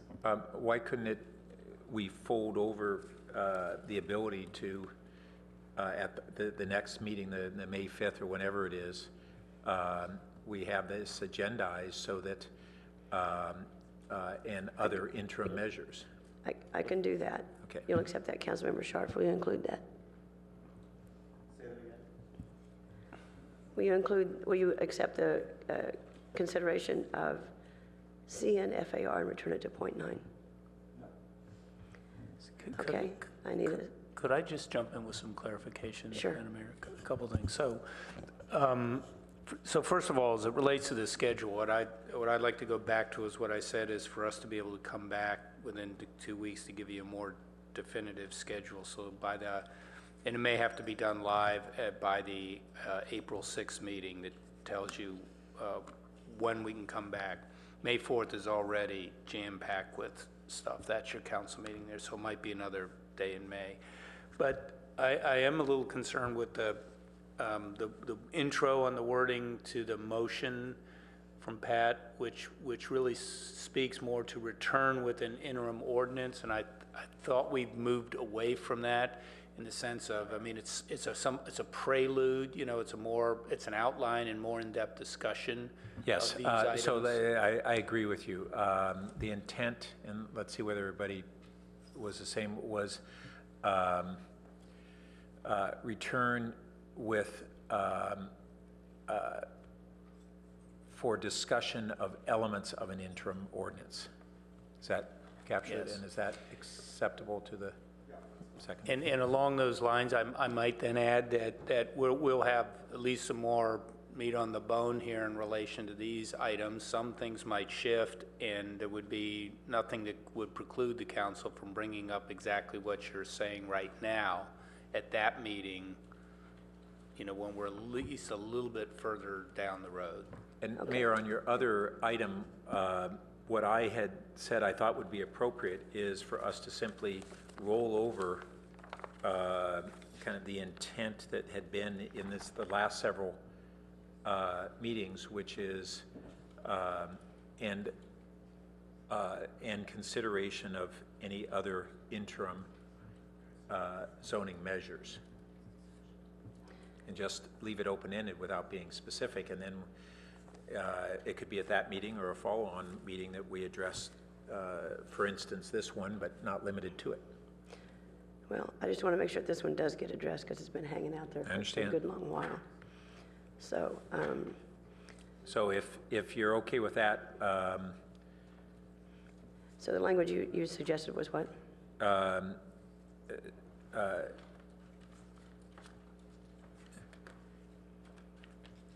Discussion of any additional interim zoning change measures.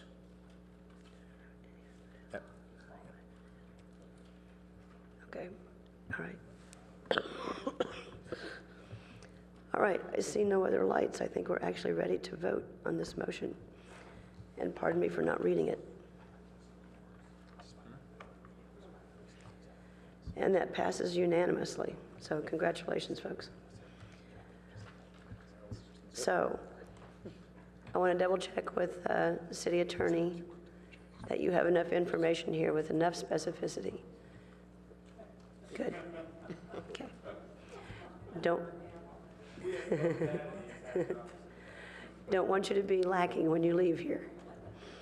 I'm not quite sure which light went on first, Councilmember Berman or Vice Mayor Schmidt. Councilmember Berman. So, I mean, is my understanding that we're still supposed to be bringing up alternative options to the comp plan that we'd like to see studied? Correct. So one of the things that we've discussed in the past that I'd like to see studied, and unfortunately I didn't bring specific language, but hopefully that's not what's being asked for tonight, or too specific language, is the idea of an alternative based upon the no-net trips analysis. Similar, not necessarily exactly as, but similar to the policy that Santa Monica has. Yeah. So I'd like to move that, well, I think we've got it here, moving that staff come back, what's the verbiage you're looking for? I think the request is that this be analyzed as part of the comprehensive plan update. Correct. So I guess it's, so we need a second to that motion. I second it. Councilmember Sharp seconds. Get a second? Yeah. Yes. Do you need to speak any further to your motion? Well, I mean, just quickly, and hopefully this is something that gets unanimous support, but, you know, we've talked a lot about how the real issue that we're trying to address is traffic and parking, and one of the ways that I think we can best do that is to create policies that incentivize reduction in single occupancy vehicle trips, a focus of time and resources on those programs. And I think that we would really be doing ourselves a disservice if we didn't at least analyze the possibility of a policy that really focuses on the goal of the concern that our residents have brought to us, which is too much traffic and not enough parking. And this type of alternative would directly address that issue and incentivize you know, folks in our community, including the business community, to really put in the resources necessary to achieve those gains, those goals. That's my midnight, or however late it is, 11 o'clock. Councilmember Sharp, would you care to speak to your second? I'll look well, direct staff to include an alternative of no trip. I mean, does that capture pretty much, I mean, that's good enough, unless people wanted to offer tweaks, which I'm happy to discuss. Councilmember Sharp.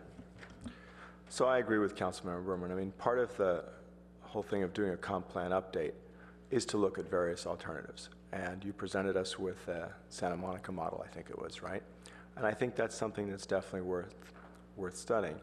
I mean, I think that traffic issues are the primary issues of why we're looking at this, and the parking issues. And I think that if we had a no new trips, I'd at least like to understand how it would work, how we could possibly make it work, and what that would look like. And I think that's definitely worth including in this process as we go forward. And I would hope, you know, fellow council members would agree. Councilmember Vice Mayor Schmidt. No. Okay.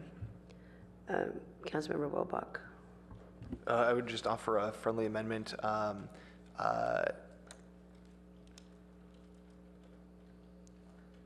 Before the word,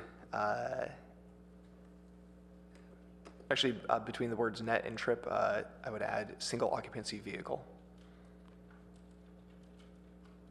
Just to be clear. Because more bike trips, more train trips, more walking trips, I don't think we care about those. Net increase. What was that?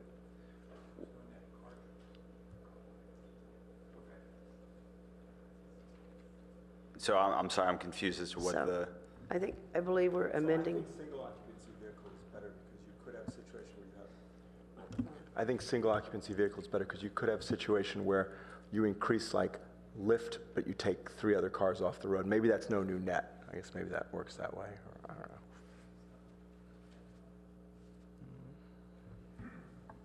So, Councilmember Berman, do you accept the amendment, or the motion as amended? Give me a second to include an alternative of no new.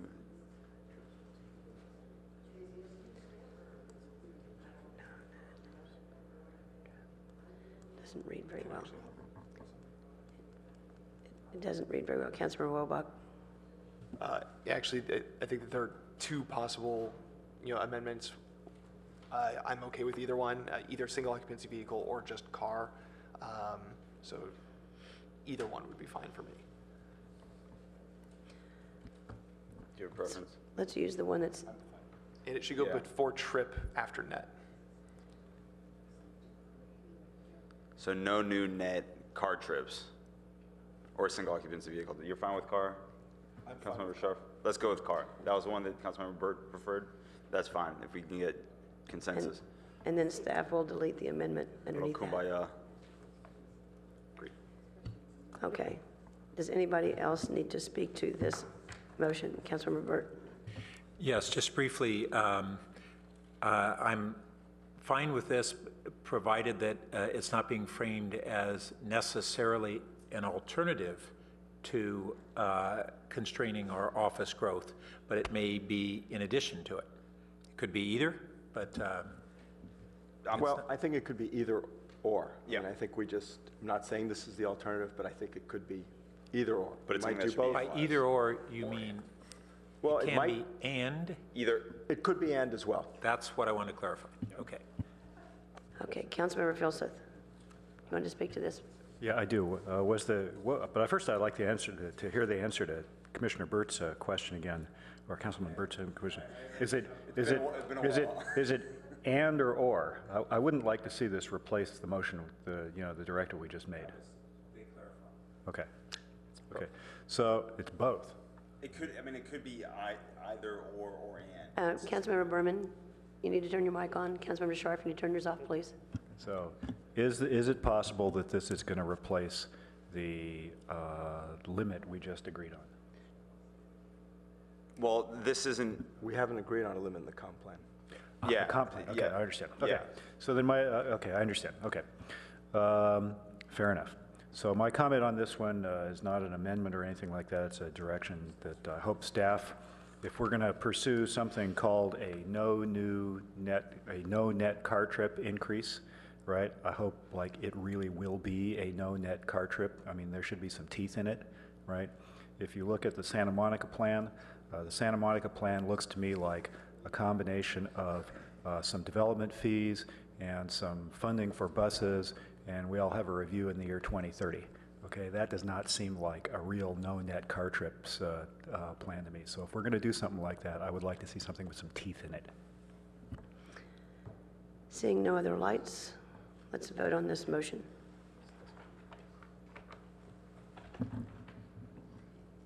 And that passes on an 8-1 vote with Councilmember Du Bois voting no. Councilmember or Vice Mayor Schmidt. I'd like to propose another motion that the comprehensive plan investigate a 35,000 square foot limit, office limit for all development projects in the city, parentheses CMP.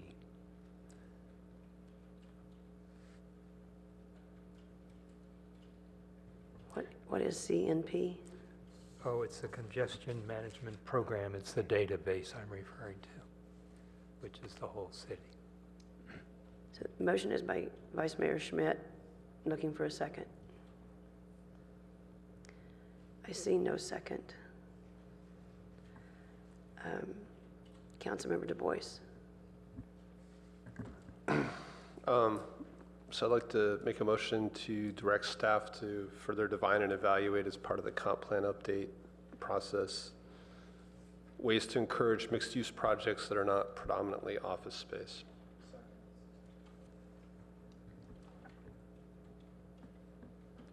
You need me to say that again? Councilmember Wilbuck has seconded as soon as we get it on the board. Yeah. So discuss, direct staff to further define and evaluate as part of the comp plan update ways to encourage mixed-use projects that are not predominantly office space. And so this is really just trying to get to a balance and truly encourage mixed uses, whether it's retail, housing, educational, other kinds of uses, not just office space. Councilmember Wilbuck, do you care to speak to your second? I fully support this. I think it's very important. Thank you very much for making the motion. And we still need to get it correct on the screen. Councilmember Du Bois, do you want to help with that, please? Given it's your motion. Projects which are not predominantly office.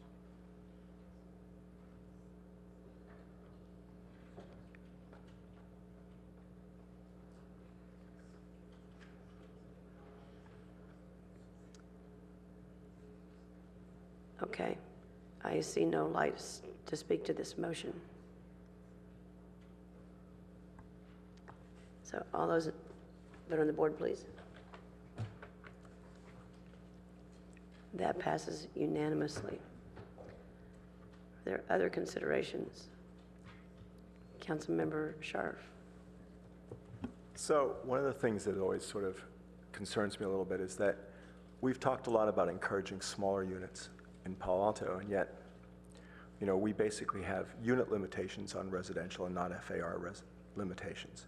And if we had an FAR limitation as opposed to a unit limitation, then what we'd end up doing is allowing people to build smaller units in the same building envelope. So you'd have the same mass and height, but you'd get those smaller units that we've talked about, which provides, you know, more housing, frankly, in a smaller envelope. And I think that's something we should at least in the comprehensive, which would allow things like micro units in Palo Alto, which we've talked at length about.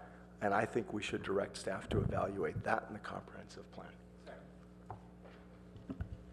Mayor Holman, if I can interject, we did notice this discussion to be about office space. I take the point, though, and I think this is going to be one of the issues that surfaces at the summit in the breakout sessions around housing and the types of units we want to encourage. So I don't want to say we're not going to look at it, but I just think we haven't noticed tonight's session to get into housing policy tonight. So you're saying that we should not act on this motion? Right, that's what I got. You're thinking that you heard me, but we shouldn't discuss it tonight. but it's a great idea. Okay. Councilmember Wolbach. Just a procedural question, although we haven't done it a lot. If we wanted to raise an issue to be added to a council agenda without going through the process of writing a colleague's memo, could it be suggested during council comments at the end of this meeting? Yes. And it takes 2 council members. Okay, any other motions having to do with the comp plan update? Alternatives for staff to consider having to do with office?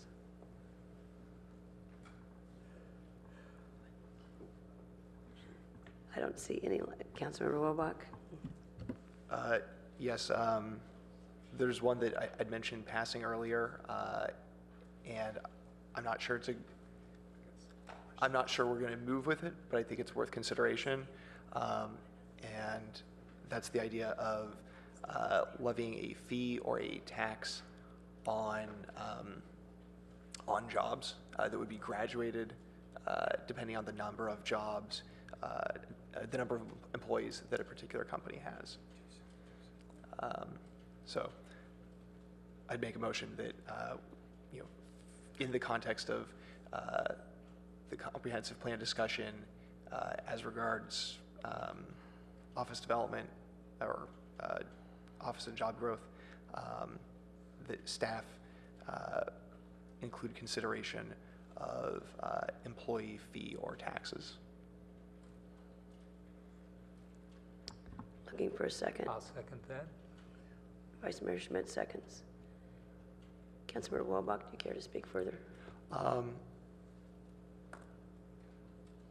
I would see this as potentially in conjunction with, or potentially as an alternative to an office cap. The idea of this is to more directly, I actually prefer this to an office cap because it more directly links our jobs, housing imbalance. If it's not explicit here, but the funds then could be used for things like affordable housing, transportation infrastructure, et cetera. If our concern is excessive job growth, I think it's worth considering policies which would directly address job growth, whereas an office cap doesn't really deal with the number of jobs because, as we know, you can add greater intensity of use into existing or new offices. This would deal directly with the number of jobs and would apply to existing and future businesses. So I think it's worth consideration. Vice Mayor Schmidt, do you care to speak to your second? Oh, just agree that large office developments do not seem to be contributing their fair share to the funding of local government, local activities, and this is a way of identifying a fee or a tax that would garner from them their fair share. Councilmember Burt, was your intention to speak to this motion? Yes. So I certainly support the concept because this is what I proposed a month ago, roughly. I'm struggling with the putting this in the comp plan. I think it doesn't hurt to have this be part of the community discussion around the comp plan. I don't know whether it should be specifically a comp plan proposal, in part because this would likely be in a general election, and that would be in the fall of 2016. And we would not necessarily have the comp plan at that time. So I'm okay with having it be part of the discussion. I just wanted to put this on the table that we may be wanting to move on this sooner. And then once this is done, I realize I do have one separate motion that I'll make on. Councilmember Nist, did you want to speak to this motion? I think we're getting a little far afield where it's well after 11, and I think we can probably come up with ideas probably till 3 in the morning. But at some point, we really need to move on with this. The staff is going to, this is a plate that is about 3 plates worth. And I think it's You know, it's interesting to consider each and every one of these, and I will support this, but after this, I'm done supporting anything else. It is absolutely sufficient. Councilmember Filsath. I guess I had the same comment as Councilmember Byrd, which is like the idea, not sure it belongs in the comp plan. I don't believe that it addresses the job growth problem. I think people will simply pay the fee unless it's something huge, which it's probably not going to be. I think it makes sense from a perspective of revenue, as Councilmember Schmidt said. Don't think it addresses the problem that sort of jobs, housing imbalance. I think they'll just pay it, right? Councilmember Scharf, are you speaking to this motion? I am speaking to the motion. I like the concept as well as Councilmember Burt said, Councilmember Filsath. I'm not going to support this in the context of, I'm not sure this has really been agendized. I don't think the business community or anyone else has an opportunity to come out and speak on this. I don't think anyone knew that this was coming up. I don't think it's appropriate to have this discussion in terms of the comp plan. I think if we're serious about this, and I think we might very well be and should be, I'd actually rather see it a square footage, frankly, as opposed to an employee tax. And, the amount of square footage you get in an office, that it's, 5, 10, or whatever it is, square footage. I think it's the kind of thing we'd refer to Finance Committee, frankly, and then you'd have do some polling, have some discussions, just like we did with the TOT. And I think if we want to go that route, I'm fine. So I'm actually going to vote against this at this point because it's not the right place for this. Councilmember Welbach, to this motion? Yes. I accept the point that the comprehensive plan, and especially the summit, might not be the right place for this, that this might need further vetting, and I'll withdraw the motion. Okay. Councilmember Berman, does that eliminate your need to speak? Okay. Councilmember Burt? Yes, so this is the right time, I realize, to include in comp plan consideration what Councilmember or Mayor Holman had brought up earlier under a different motion, which is that for the, also under the comp plan discussion would be Stanford Research Park measures, including comprehensive transportation demand management and a limitation on conversion, greater conversion to office in the research park. Guess what, I'll second that. Okay. And I won't speak to it in the interest of time. And I think we've already spoken to it. So I see no other lights. Let me just make sure the language is right. I seconded it, if you capture that. Let's get it right now before we fail. Just a point of order. Yes. I believe I need to recuse myself on this particular vote because my wife works at Stanford.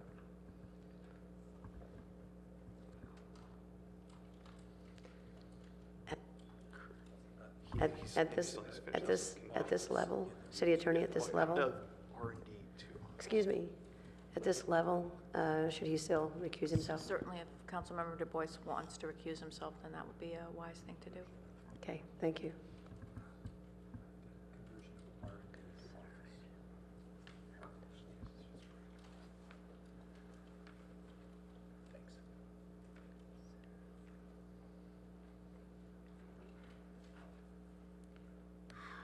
I think it's staff to consider, not consideration. And beyond that, Councilmember Ness, did you want to speak to this? I think I'm starting to lose track. We don't have the other motion. I thought we had already dealt with this. Nope. Is this the TDM part that you wanted to deal with? Yes, I've lost track. Okay, we can move on. So this is a brand new, It is. Seeing no other lights, vote on the board, please.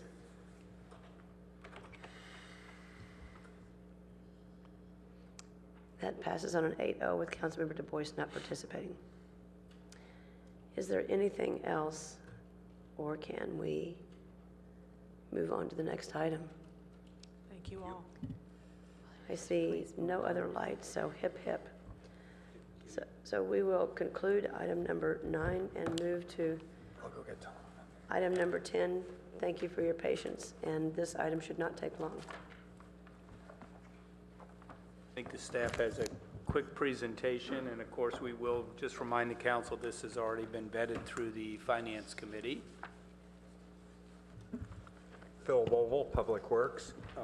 Yeah, that was going to be one of my 2 points, is that this earlier in the month was taken up by the Finance Committee, and they accepted and directed us to move on with this, which we are now doing.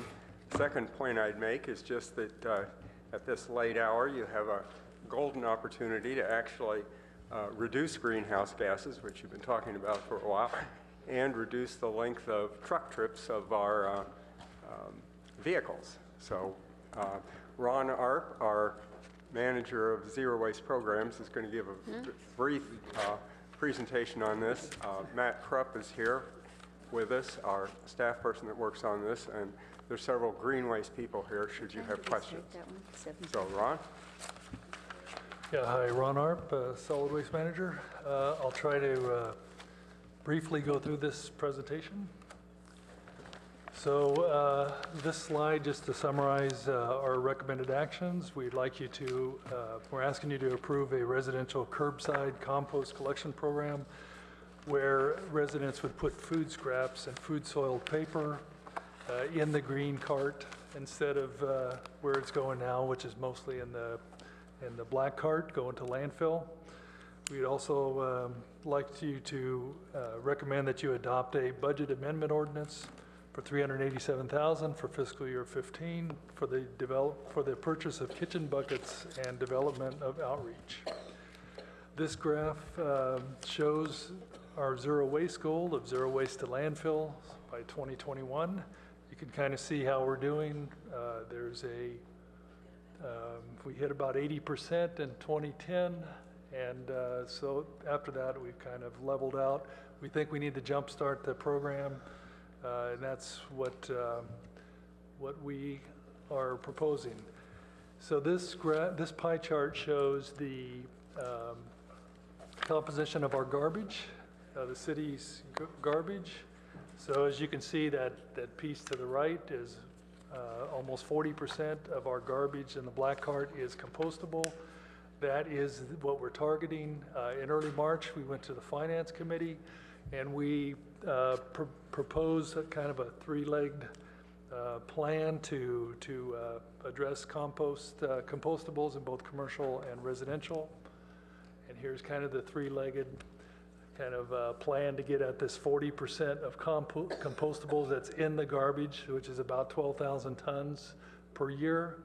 So the one we're talking to you now is the leg on the left. It's the residential food scraps program, about 5,000 tons per year, and then we'll be coming back later with a commercial recycling and composting ordinance, which is about 7, and then a green waste contract amendment to implement those other 2 legs. All of those will be coming back separately. So now we're going to talk about the program we're recommending tonight. And as you can see from this pie chart, this is the residential garbage in the black card. And you can see it's basically loaded with compostables, over 50%. So therefore, we're very optimistic that this program would yield success in capturing food scraps, food soiled paper, and that sort of thing. And here is, in the red font, you can see the material that we would like to collect. We're going to ask residents to collect in the green cart with the loose yard trimmings. They can collect this material either in compostable bags or loose, it doesn't matter. These are the kitchen buckets that we would give to every single family residence. And this is so our research has showed that a robust outreach is necessary to have a successful program. This is some of the material that we've kind of looked at in concept. Looks like, we will be developing this kind of things, and stickers, flyers, brochures, that sort of thing, what goes where, videos. And so this is kind of the implementation schedule. We want to get this rolled out by July 1st. It's something that we've been thinking about for a long time. We think it's the right time to do that. The cost of the annual cost difference of this program is about $532,000 per year.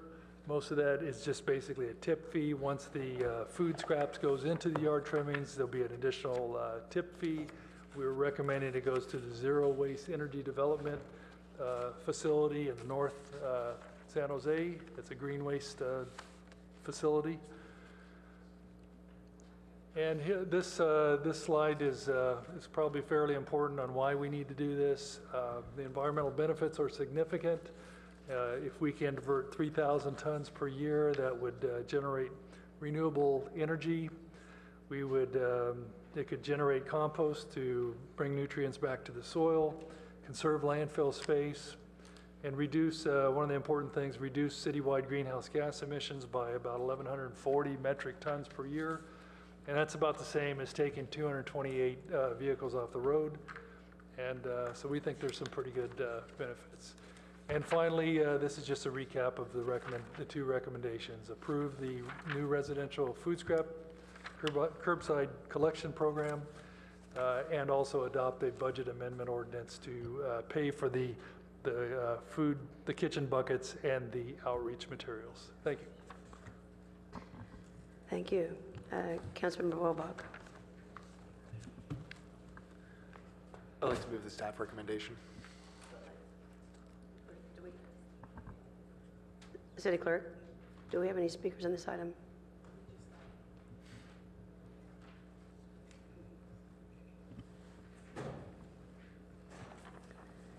We have two speakers, Karen Sundbeck and Stephanie Munoz.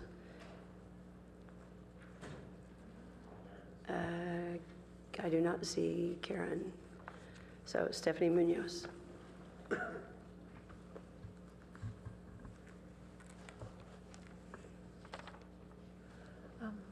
Council members, could you give a second thought about this kitchen bucket idea, which seems to me like a huge boondoggle?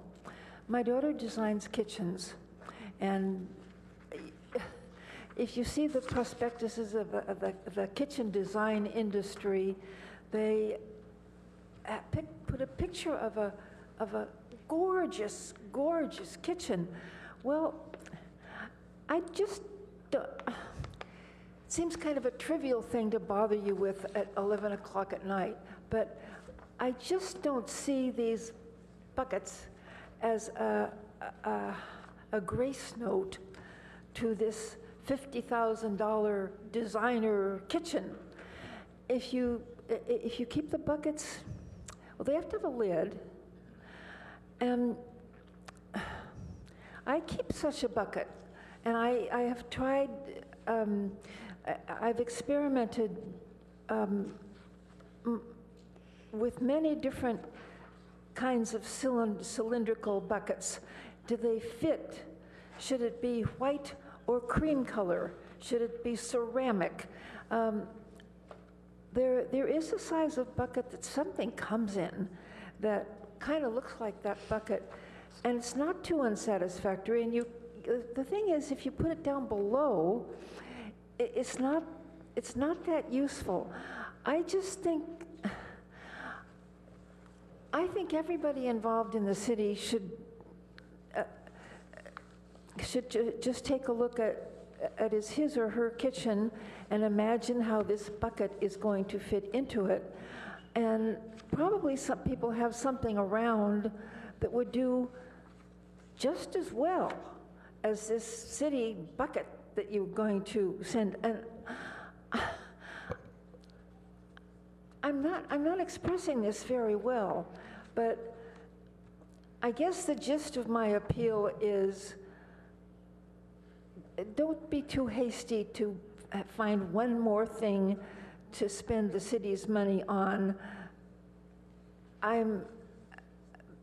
That bucket, it's not any more unattractive than any other bucket that you could design, but it's not any more attractive either.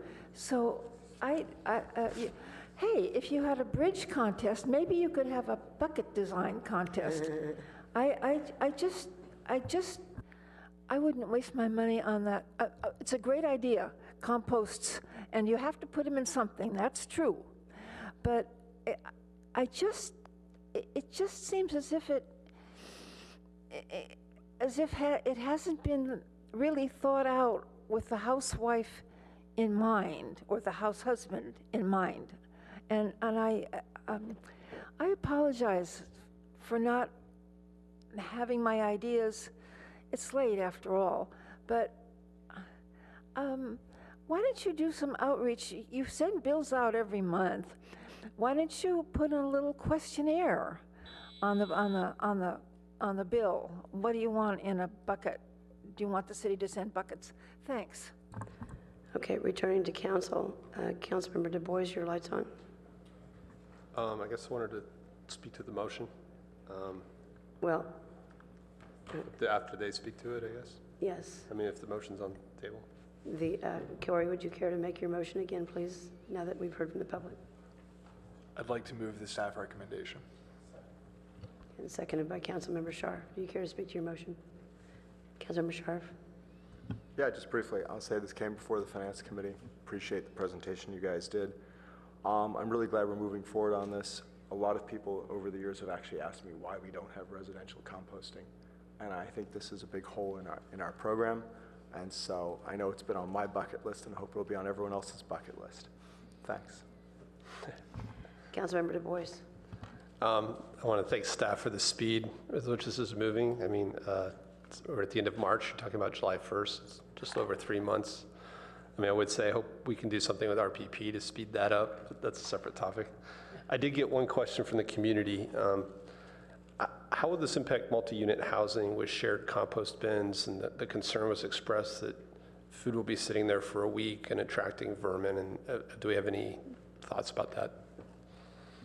Well, maybe I'll ask Matt Krupp to come up. He's our manager of environmental control programs. He's kind of our compost expert here. So for units that are 1 to 5 units, they generally subscribe to what we call our R1 service, our residential service. So they would be sharing, or could be sharing, one green cart, which would be where the compost would go. We would, or make available, individual kitchen compost buckets that we were talking about before to all the residents so that they could have that. And it would be picked up, weekly like any other customer. Customers right now, or complexes that are 5 to 10 units, have the opportunity to have free compost service already, which is a nice service that we offer. And residential units or apartments or condos that have shared service, 10 units or more, are on commercial service, and they can also subscribe to the compost service now, which is offered through the commercial program. So we have actually a pretty robust program for multifamily units right now. Yeah. We're trying to work to increase our subscriber rate on that too. So that's an option. So I think this person was in a more than 10 unit thing. So that's an optional subscription by those multi-unit? It is, yeah. And part of our presentation that we made to the Finance Committee earlier in the month was about a mandatory commercial recycling and composting ordinance that would have all, over 3 different phases, all units look at having compostable service. We did offer the exception, which was made by Councilmember Scharf. We're looking at an exception for multifamily units because we don't want to force or compel apartment residents to have to subscribe to a service that, or use a service that our single-family residents is optional. So we're offering the service to the single-family residents as part of this program. We hope that everyone participates, but we're not going to enforce it. Got it. Okay, thank you. Just one point on the smell or vermin thing, just to point out that it's really no different than the current situation with respect to that. Currently, you get your garbage picked up once a week. You've got to put smelly stuff in some kind of a bag and put it somewhere for that week. Same thing will happen here. You only get this green cart picked up once a week, and you've got to do whatever you want to do during the course of that week to, and you can put it in a bag You can put it in a compostable bag and then put it in your green cart. You could keep it under your kitchen sink in a bag, your choice, just like now with respect to garbage. Councilmember Berman, did you have something to say? Well, I was actually just going to say exactly what Phil said. Well, let me first just quickly say thank you guys. I don't have a lot of questions or comments, but you guys have sat through a whole lot of other stuff, and so I just want to, and folks from Green Waste in the audience, and just want to say thank you guys for putting together this program. I think we're all excited for it. So my unit's one of those that falls between the 5 and the 10.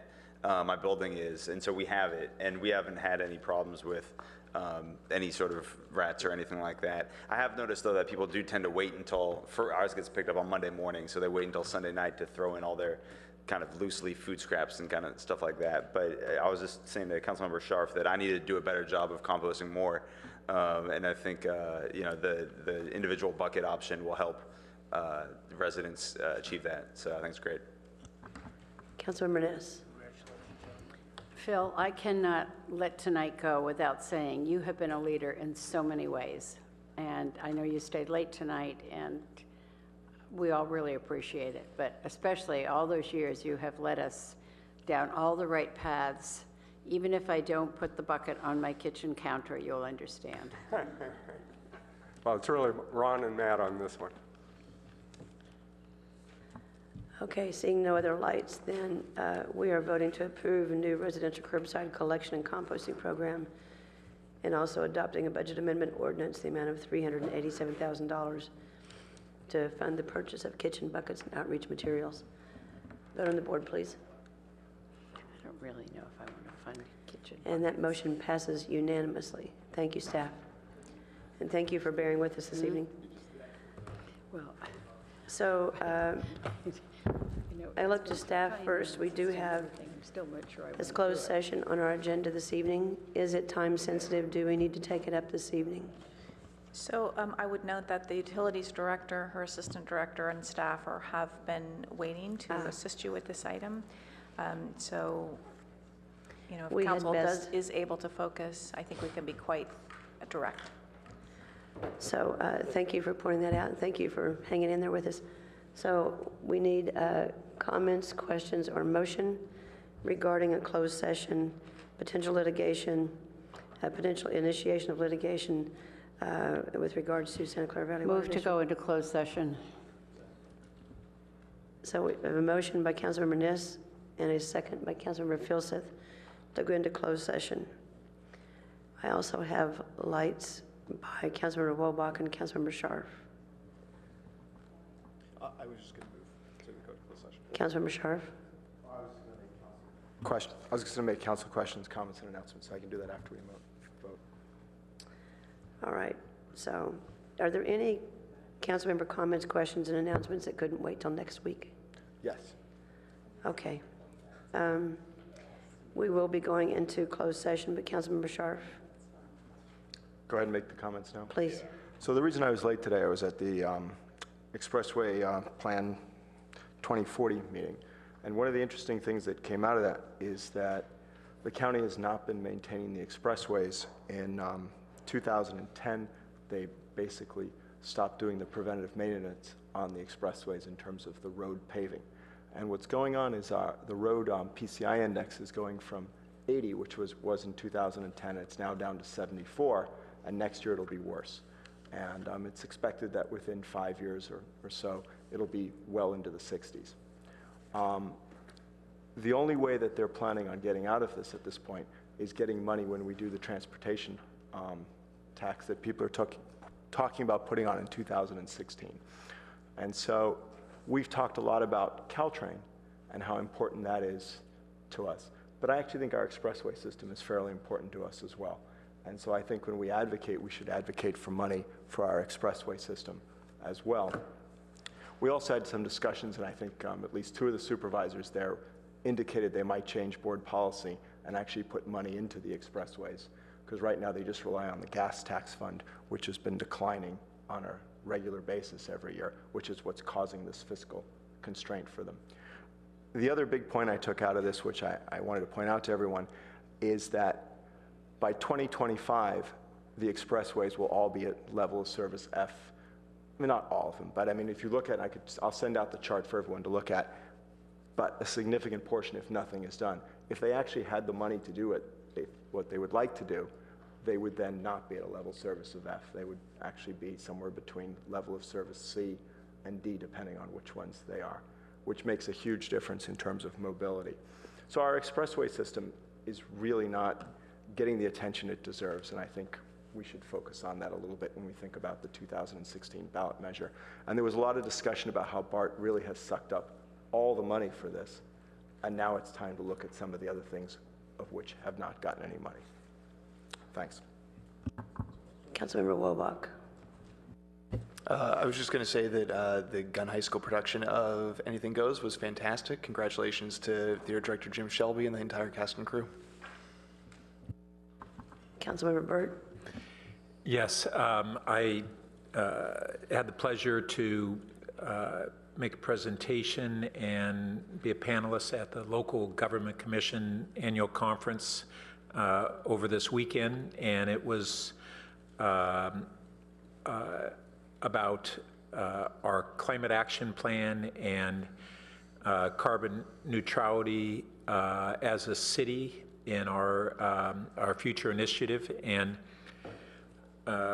what really came out of that is, while California is viewed as being real leaders in this initiative, Palo Alto is the leader in progress toward obtaining carbon neutrality as a city.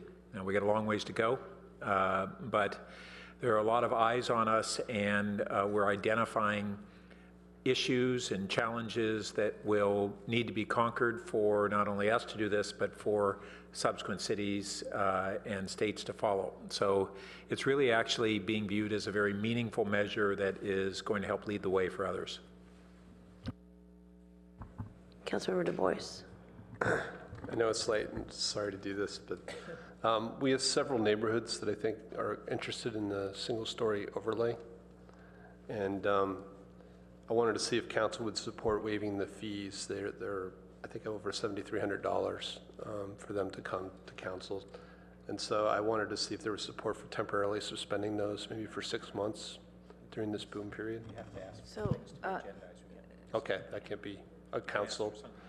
Well, can I ask, I guess, if there's support to agendize that discussion? And I'm sorry. Need our support. Okay, yes. thank you. But Molly, do you have a comment? Right, okay, we were just looking for at least 2 council members to express interest in that item.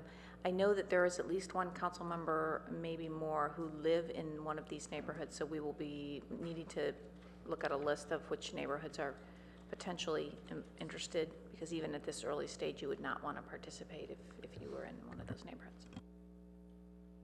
Councilmember Berman.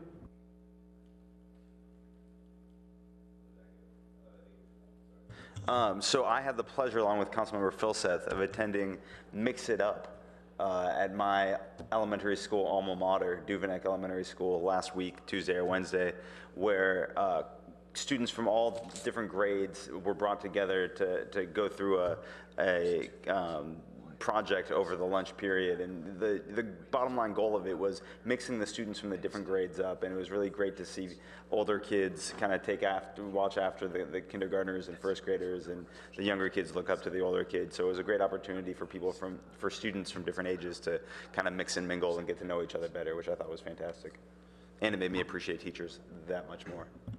Councilmember Wobach. I'd like to see if there's interest from a second council member in having something agendized in the future, which is to have staff bring to council 2 items related to housing. One, to explore eliminating or at least reducing the limitations on a number of units, density of units in multifamily apartments, and also to ease the regulations and requirements for in-law or second units. Councilmember Welbeck, I assume when you said the first thing, you're talking about what I talked about earlier? Yes. When I made perhaps the motion? Perhaps you can articulate it more clearly. So I just said keep the same AFAR limitation, but eliminate the number of unit requirements, so you could have small micro units if you wanted, but you kept the building envelope the same. Right. So, council members, could I just offer a comment? It's actually been a very rare practice of this council to do oral colleagues memos, and you're just in the process of doing your third one in one night on a complex item. All three complex items that have staff impacts.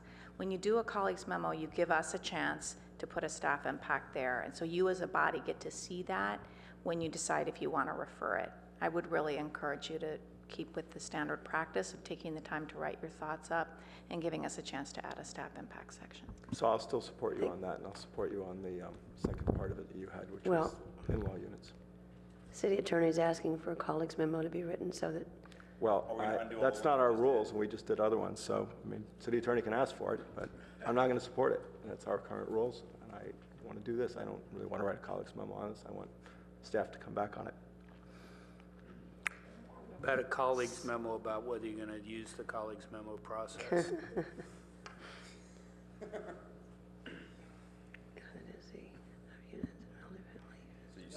I did. Yep. I think though the language here is supposed to be the density of units in multifamily zoning. And easing the regulations for adding second units. Okay, all right. Councilmember Filseth. Man, the Christmas tree just keeps lighting up here. Councilmember Filseth. Just really briefly, I've been to a couple of meetings of the Downtown Merchants Association, and the top issue for that group is the rise of panhandling in downtown area, and they're drafting a memo to council, which we should expect to see, I think, in the next couple of weeks. So just a heads up. Councilmember Ness. I'd like to underscore what our county council said. I'm troubled if we make casual. No, I meant council with an S. Council with an S, Councilmember Burt. Well, city, whichever. I've done both. So I think that it makes it very difficult when we're throwing things out. It's almost 11:15, and I realize we can get to Greg Scharf without too much trouble, but I think it's difficult on staff at best. And a colleague's memo gives an opportunity for those in our community to know what's coming out as well. And I hope we don't continue to make a practice of it. So I'll make just one comment, which is to say that I'll be commenting later. Week before last, I attended the Sustainability Summit at the French Embassy in Washington, D.C., and made 2 presentations there and chaired two committees there. So I'll be reporting on that when I have more voice next week. And then Councilmember Niss and I attended the National League of Cities Congressional conference in Washington, D.C. as well in that same time frame. So we'll be reporting on those next week. Returning now to, we have a motion on the floor to enter into a closed session to discuss potential initiation of litigation, Santa Clara Valley Water District funding of state water project obligations through property tax levy. We need to vote on the board, please. I'm going to guess I know the outcome. And that motion passes unanimously. Thank you all.